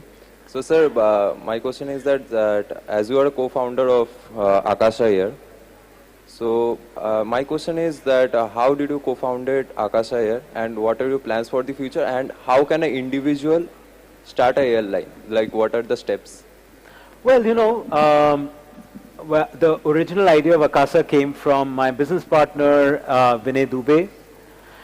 Vinay called me. I remember it was in the middle of the pandemic that we were completely in lockdown. We literally could not move out into our lift lobby, and he's like, Aditya, I've got this crazy idea. I'm thinking we should start an airline. And I was like, yeah, I think it's a great idea. And the reason for that is that, again, like I was telling your colleague, there is a fundamental need for people to travel. India is a very large country with very few airplanes. There's a huge demand-supply gap. So it seems like the right business to be in, of course, at the right cost structure. We, both of us, are also individuals. We don't come from some massive business families or anything of that sort. And so therefore, I think whether it is starting an airline or a hotel or a manufacturing plant, it's always individuals. But it's a question of being able to understand what the needs of the consumer is, who your consumer is, and what is a product that you can create that appeals to them and what they will pay for. If you just follow this formula, most of the times I think you're on the right track. Yeah. Just limit to one. Thank you. Good afternoon, Thank you, sir. Hi, thank you. Most welcome. My name is Shubhradip Sharkar and I am from Heritage Business School. Sir, you are a trained lawyer and an alumni of Harvard Business School. Did pursuing law help you in management decisions? Yes, it did. Well, for two reasons. One, right up front, I started working when I was 21 years old. So very early on in my career, having worked with one of the best corporate lawyers in the country, if anything, it helped me expose myself to senior business leaders, how they think, and just how they conduct themselves, how humble they actually are, and so on and so forth. So being able to copy that was huge strength. But this pursuit of, or the study of law also teaches you to be able to go through masses of information and try to get to that one point that's going to help you in tomorrow's hearing. So being able to train the mind to declutter the noise and get to the news, I think that helped me a lot as a lawyer. Yeah. Thank you, sir. My pleasure. Heartfelt greetings to you, sir. Akanksha Chaudhary this side from Xavier's Business School. Yes, we are going to go to McDonald's here. Sir, before putting up my question, I would just like to mention that you have a very charismatic personality, Thank sir. you very much. Thank you. Sir, you being the former president and director of Indigo, sir, are there any takeaways that you have which helped you in formulating the Akasa Air, sir? Oh, absolutely. I think I think of Indigo as my first child. So I think the efficiency with which it runs even today, the ability to connect to consumers and customers from several different stratas of society, several parts of the country. So we've taken that and we've tried to do things which are better than that. So So if it was on time was a wonderful thing in Indigo, today the most on-time airline in the country is Akasa. It has got a bigger seat pitch, it's got a most comfortable seat cushion, it has got in-seat power, it has got a more elaborate food menu, it has got sneakers and tunics as uniforms, so it has become more comfortable for employees to work there. Sustainability, all of the uniform of Akasa is made out of recycled marine plastic waste. The sole of the sneakers is recycled rubber. The packaging that we use is sustainable paper. The ink that we use is sustainable ink. So it's taking something that's truly we have a lot of respect for, which is Indigo, and then trying to pick a few things that we think we can do better for. My pleasure. Thank you. Thank you, sir. I can hear you. Just bring it closer. It's fine. Good afternoon, sir. I am Ishita Banerjee from NCCM Knowledge Campus, Kolkata, sir. First of all, thank you so much for this wonderful session that you gave us. I was like feeling as if you were giving a master class on inspiration and motivation. Well, no pressure. I mean, I am Kolkata, so might as well. Thank you so much, sir, for that. And sir, also I was going through your biography before this, sir, and I've seen that you've been a part of a lot of industries and you're venturing into a lot of business organizations, sir. So what are your next plans, sir? Which industries are you trying to get into next, or what are your future plans, sir? Well, looks like aviation is going to take a lot of my time and effort right now. At Akasa, we are looking at our international operations later this year. We are looking at placing another large order of at least 100 airplanes, so that's really on my mind and on our slate. There are a few other aviation-related things that I'm involved in, that I'm working on, which we'll announce soon. So it looks like green mobility and aviation is going to take a lot of my time. Thank you, sir. Thank you, sir. My pleasure. Good afternoon, sir. I am Sagar De from Future Institute of Engineering Management. First of all, sir, thank you for being here with us and sharing these beautiful stories with us. Sir, my question is to you, sir, what strategies did you apply in your aviation industry to establish your brand during these COVID times? Well, the strategy is quite simple, actually. Being able to focus on who your consumer is. When Indigo was starting in 2006 versus now, the big difference is 67% of our population is under the age of 35.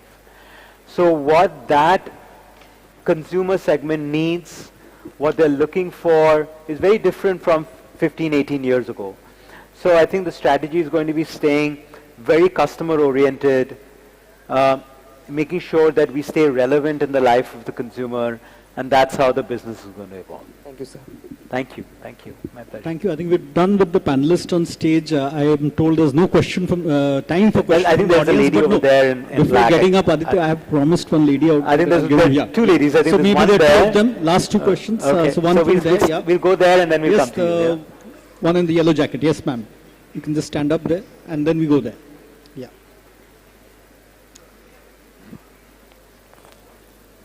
Good afternoon. Right. Keep it quick. Keep it brief. Huh? Yeah. Good afternoon, sir. My name is Shreya Agarwal and I'm from Heritage Business School. So my question to you is, we don't usually talk about emotional intelligence that is needed before entering the corporate world. So according to you, what are the dark parts of the corporate that we should be mentally prepared about, and how? Okay. Shreya, let me listen to the other question also, and then I'll probably answer together. Yeah? You want to go for it? Good afternoon, sir. I'm Anisha Chatterjee from Human Resource Department of IISWBM. So my question to you is, sir, since you have mentioned and that we know that you have been into Indigo Airlines and now you're into Akasa Airlines. And also Chorungi, the Bengali food restaurant. So that's yes. very important. But two airline industries, right? So my question is, what is the different element that kept you to airline industry, and what are the similarities it has with other domains, other industries, and like what is your perception regarding that? Thank you. Aditya, before you start, can I just add one more to Yeah, that? Because I wanted to ask you this question. That you have jumped from a manager to an entrepreneur. Yes. What was that leap of faith and how it happened? Maybe you can cover in part of this. Sure. Absolutely. Well, let me first, Nimisha, right? Anvesha Chatterjee. Alvesha, let me start with yours. Well, what made me come back to the airline business is knowing that, like I said, we have very few airplanes in this country, and this sector requires a lot more capacity. In 2005, when we ordered the first 100 airplanes at Indigo, we were a country of 1.1 billion people, and there were 110 commercial airplanes in the country. At that time, Southwest Airlines, one airline in the United States, had more than 750 airplanes. Today in 2023, we are 1.4 billion people, but we have only 500 commercial airplanes in the country, and Southwest Airlines has now 1,000 airplanes. So the demand-supply gap continues to be. So whenever you're looking into a business, if there is a demand-supply gap and there is a need that is not met, then that's what you go after. Now to come to Dhruva's question, thank you, most welcome. I think moving from being a manager to an entrepreneur is easy if you come in with an entrepreneurial mindset as opposed to the designation. An entrepreneur is somebody who's willing to risk everything and is looking to create a solution or think differently for a problem that exists in front of everyone. And I think that ability to bring in and throw and come in, as they say, all in and throw yourself at risk is what I think helped me move. And finally, to Shreya's question, look, this is probably the most important question you asked me, and the answer to that is, irrespective of which stage of life or career you're in, try to be as authentic as possible. I think you heard that from Shiv as well. You know, going into a coffee business and saying, I know nothing, and being able to be that authentic, and hopefully what I've been talking about straight from the heart in the last 1.5 hours is the same. Being authentic and being in touch with those emotions is more important than pretending to be something that you're not. So, well, wish you all the best. Thank you. Thank you so much. I'm really sorry I'm unable to take any further questions today, but thank you very much. Yeah, the applause is much well deserved. You may have got a little less time to eat your food, but you got a lot of food for thought here. I think there's lots to sum up, so I won't do that. I'll just leave with the line that stays with me and which kind of I relate to when it comes in terms of saying authentic leadership and purpose-driven leadership. I think in Harvard they taught us, to say discover your true north and keep, chasing that. I think we leave that thought with you. And today, through his life story, we have heard the various route changes that he has made, and yet had a nice ascent and has a nice descent also into the ground. So I leave with a quote from Vivian Green, the author and also wife of Graham Greene, if you've heard of it. And it's a quote I recently came through, but it's really sticking with me. And she said at one point of time that life is not about hunkering down and letting the storm pass. Life is all about learning to dance in the rain. And I think somewhere Aditya's life story today will inspire us to go out and learn how to dance in the rain. Thank you so much, Aditya. Thank you all. Have a great day. Thank you for sharing your thoughts with us, sir. Now may I request Mr. Dhruba Mukherjee to present a memento to Mr. Aditya Ghosh.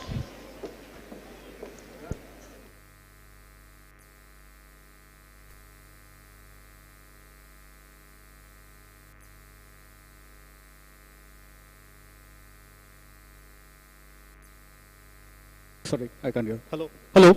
So artist impression of Chaurangi as it was many, many years back, I think 1787. Couldn't be a more fitting gift for somebody who started a restaurant called Chaurangi in London. Thank you. I now request Shohini Gupta, Executive Committee Member, CMA, to present a memento to Mr. Dhruba Mukherjee for chairing the session.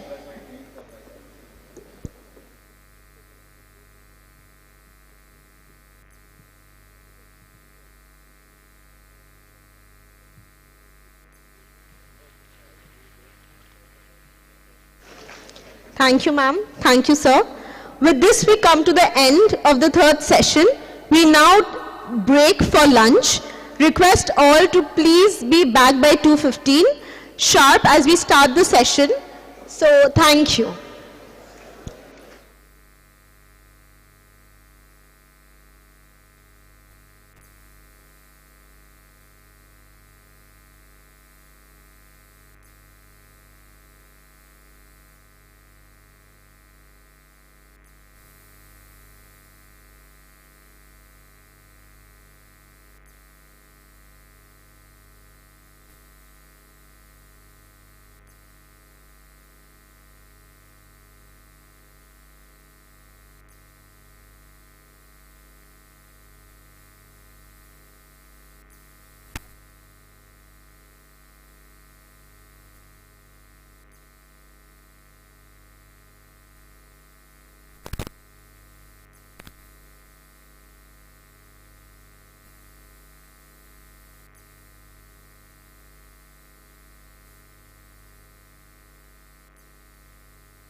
questions to the panelists on the floor. And then, ladies and gentlemen, please keep your questions ready. I hope we'll have time to ask you all to ask her some of the questions. The idea is to take this opportunity this afternoon to kind of gain as much insights to what her journey has been, because she too, at one point in her life, sat like you in a classroom, had dreams, thought of her career, thought of her aspirations, thought of what life would be, and I think it's very, very nice that she's here today to share those experiences. So Vinitha, coming back to you, I see a lot of young ladies sitting in the audience, and at a time that you entered the corporate world in India and the world, breaking the glass ceiling would have been quite a tough time because it was so male-dominated. What did you do? How was it when you joined industry? Did you find these kind of challenges at that point in time? And today, seeing so many women entering the corporate world, what is your advice to them? How do they manage these challenges? Thank you very much, first of all. Can you hear me? Am I audible? Okay. Okay, so that's many questions rolled in one. So I'm dating myself, of course. I started working in 1977, actually 1980, because then I took a break and I went and pursued my studies. So when I joined Cadbury's, I was the first ever executive to join Cadbury's who was not a man. You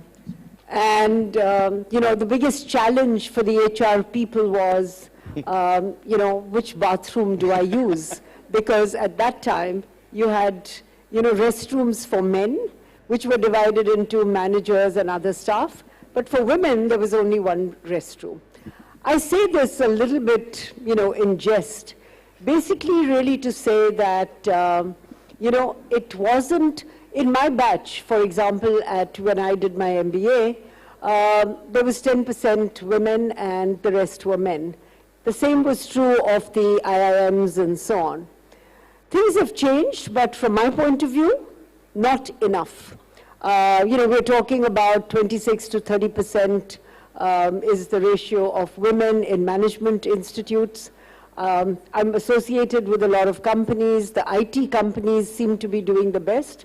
But even there, we've got a 30% ratio of women to men.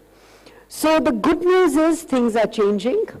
The better news is that all of us can be part of the change. So you asked me a question in terms of, you know, how do you deal with this?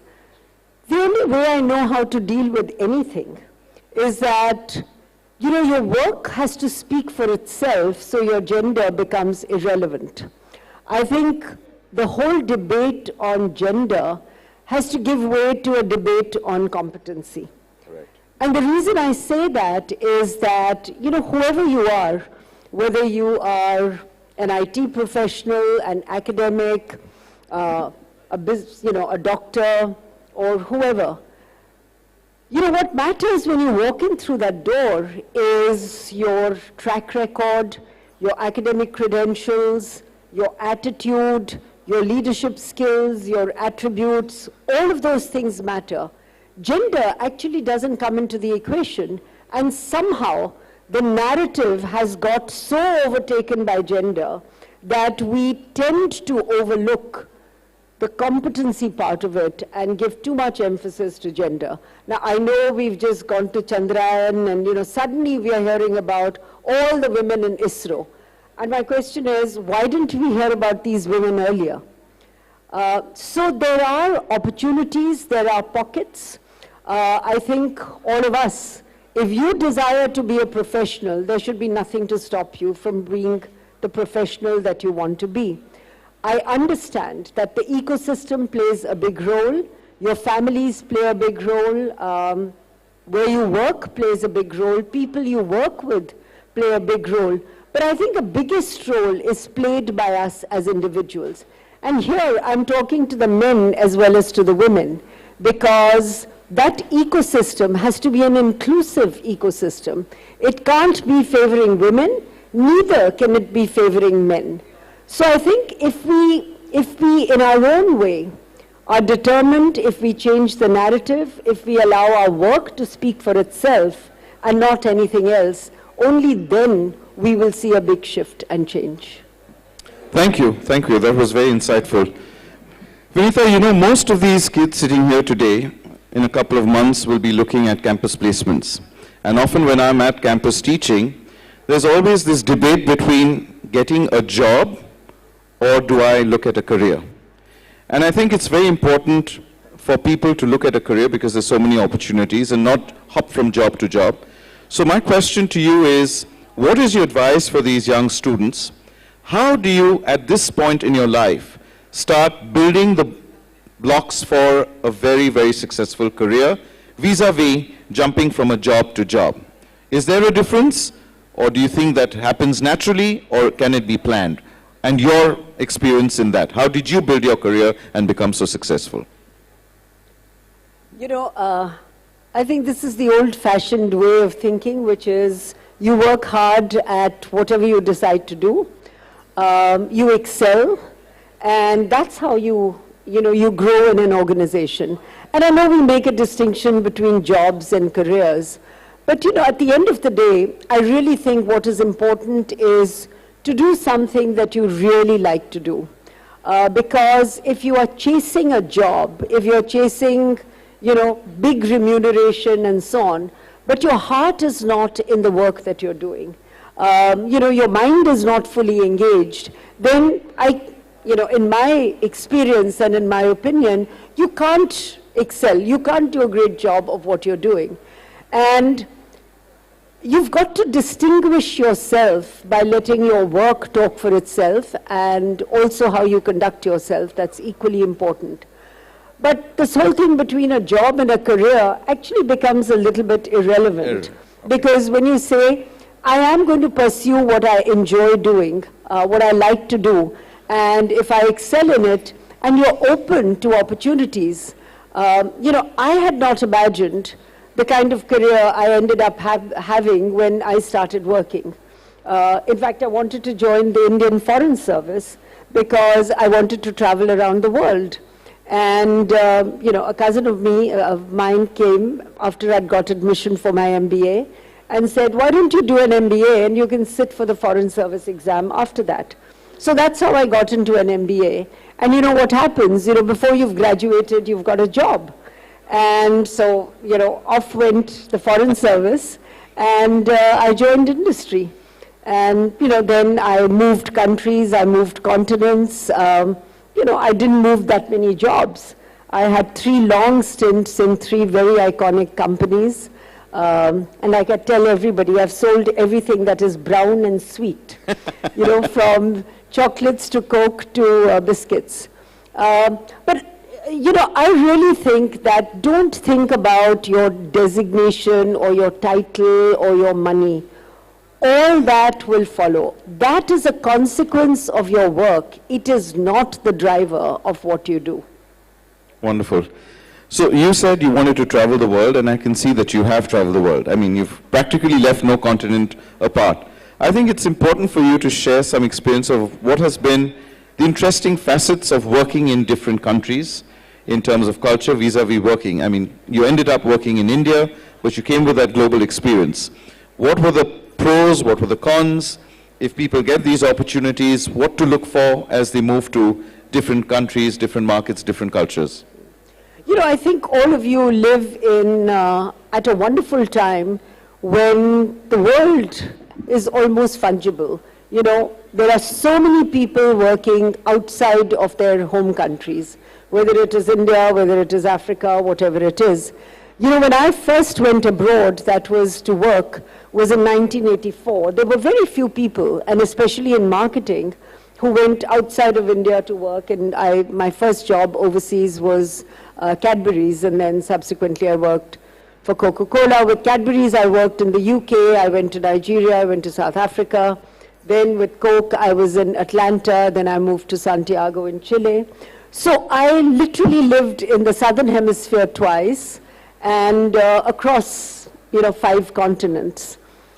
I think the biggest thing that working outside of your comfort zone does is that it really challenges your, what I would call your adaptive skills. You cannot be successful in another culture or another environment unless you are empathetic towards that culture and that environment. And there are little things that make a big difference.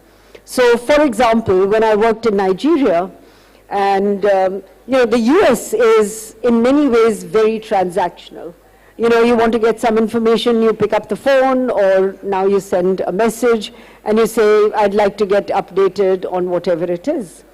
So I went to Nigeria after I had worked in the UK, and I was the director of marketing and sales. So on Monday morning, I would pick up the phone and ask my general manager sales what the numbers were like. And I was told that you don't do that in Nigeria. You have to ask about how's the family, how's the weekend, how's the cat, how's the cow, how's the everything, and then get to. And these are little differences.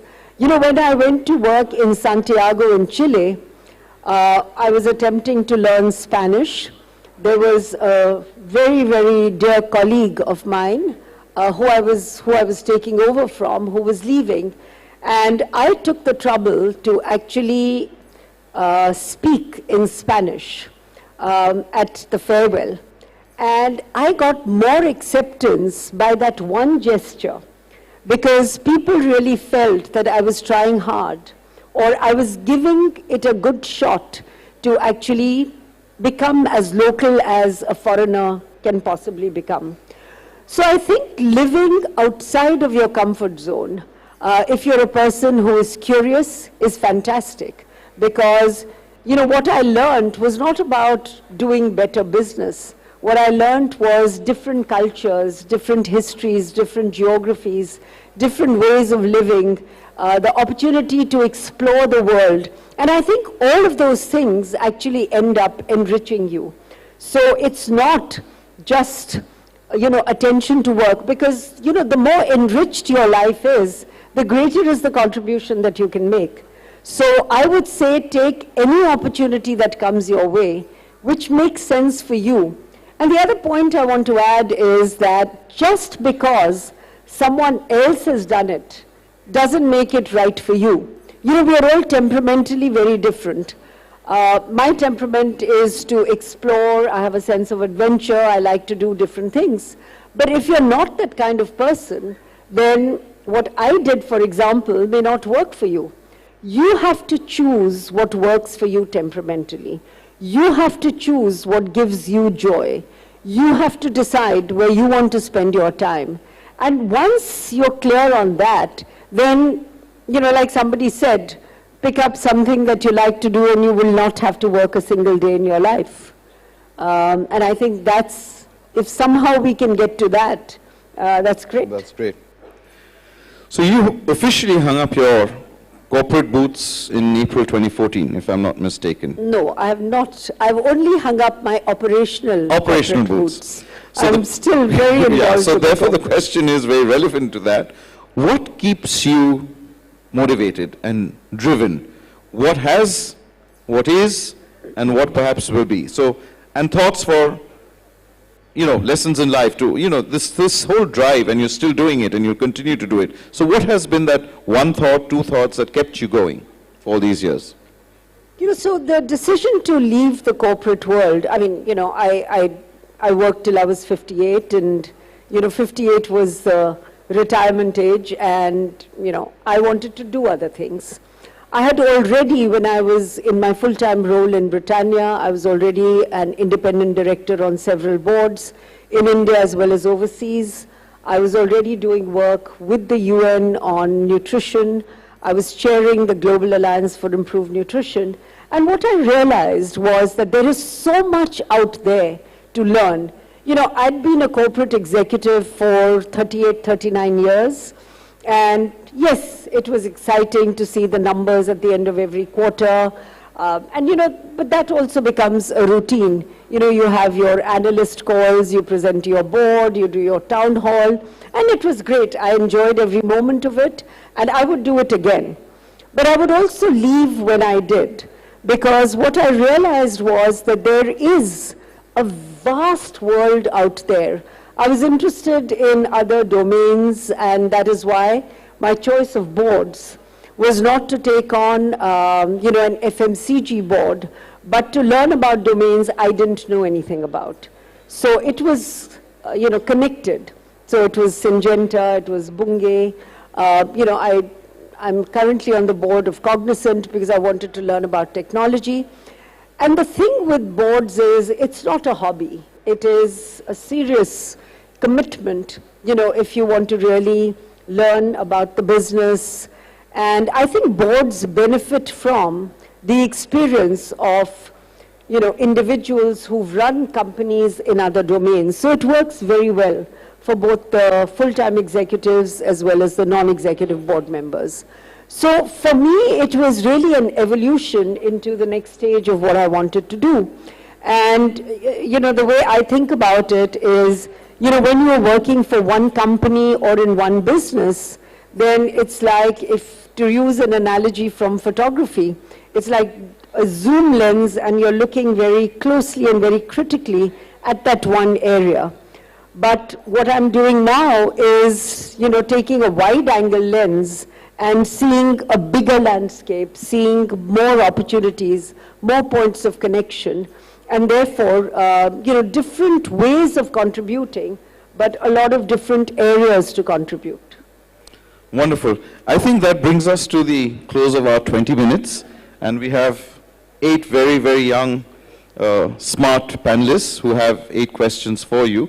So I think I'll open it up to the panelists on the stage. So they'll have more questions for you. So who's the first one? Who goes first? Sorry? Okay, please. I think you please take a mic there and you all pass it down. Please introduce yourself and then ask. Keep your questions short and to the point. You can take. Hello. Myself Sagar Das, I from Institute of Engineering and Management. Thank you for giving me this, sharing your experience. And this session is much more inspirational for us. And as you are the member of the SU and as a nutrition, you providing maternity and child health improvement. So, ma'am, my question is basically that how the government should take initiative for the nutrition for betterment of an individual to the peoples and how it is work, ma'am. So the government already has several schemes and programs which address nutrition. So in theory or conceptually, we've got a good infrastructure for nutrition. Ironically, it hasn't delivered the kind of results it ought to have delivered, if everything was being executed the way it's supposed to. So very quickly, I'm sure all of you know, there is the ICDS scheme, which operates through 1.4 million Anganwadi centers, looking at the needs of 0 to 6 years for children and pregnant and nursing women. There is the midday meal scheme that feeds 120 million school children. There is the public distribution scheme, but that's essentially, as I see it, it assuages hunger. It doesn't do that much for nutrition. Though there are some nutrition initiatives embedded in that. For example, the micronutrient fortification of rice, which goes through the public distribution system that caters to about 800 million people. So there are those government schemes. I think people sitting in this auditorium know enough. You are responsible for yourself. There's a lot of information available on nutrition. There are some initiatives that are underway right now through the CII National Committee of Nutrition together with the UNICEF. One such initiative is workplace nutrition, so which is providing healthy alternatives to your workforce, but more than that, actually educating your employees on what are good nutrition habits. So there is a long way, unfortunately, we still have to travel when it comes to nutrition. But I think if each one of us makes ourselves responsible for our own nutrition, and then, wherever you have the opportunity to work on programs and make sure that some of those which are already structurally in place are better executed. Thank you, ma'am. Thank you, ma'am. Okay, sure. Good afternoon, ma'am. Hello. Yeah. Good afternoon, ma'am. I am Monisha Ganguly. I am from IE Institute of Engineering and Management. You have recognized Hello. Yeah. You have recognized at several national and international FUNAP and also won awards for your various contribution to business and society. My question is to you, how important do you think are awards and recognition in one's life? Sorry, how important? How important do you think are awards and recognitions in one's life? Well, they make you feel good, at least temporarily. You know, I think rewards and recognition, if it comes your way, it's great. But, you know, that's the way I feel. I mean, you don't work to get a reward. You do good work and, you know, that's recognized and then you get a reward. And I said, you know, it makes you feel good, at least temporarily, but, you know, then it becomes part of what you've accomplished. Thank you, ma'am. Thank you so much. Pass the mic down next. Very good afternoon, madam. First of all, thank you so much for sharing all that wonderful information with us. I'm Rajoshi Sengupta from Future Institute of Engineering and Management, Kolkata. And my question is, as most of us are already aware of the fact that under your direction in Britannia, the company almost tripled in revenue, which is a great phenomenon. So my question is like, what were the strategies you had taken, and also what was the role of the competitors during that times? Well, the role of the competitors is always to keep you on your feet, which we recognized and we did. You know, from a strategic point of view, it's actually, you know, the world of fast-moving consumer goods is quite simple. You know, I can say that all of us want to sell more to more people more often at, you know, at more margin. So it's actually the little things that make the big difference. So it's not some huge big strategy that, of course, we took some initiatives on saying, how can we actually put better nutrition into biscuits? Britannia was the first one to start micronutrient fortification. We created public-private partnerships. This is long before CSR and ESG were even mandated.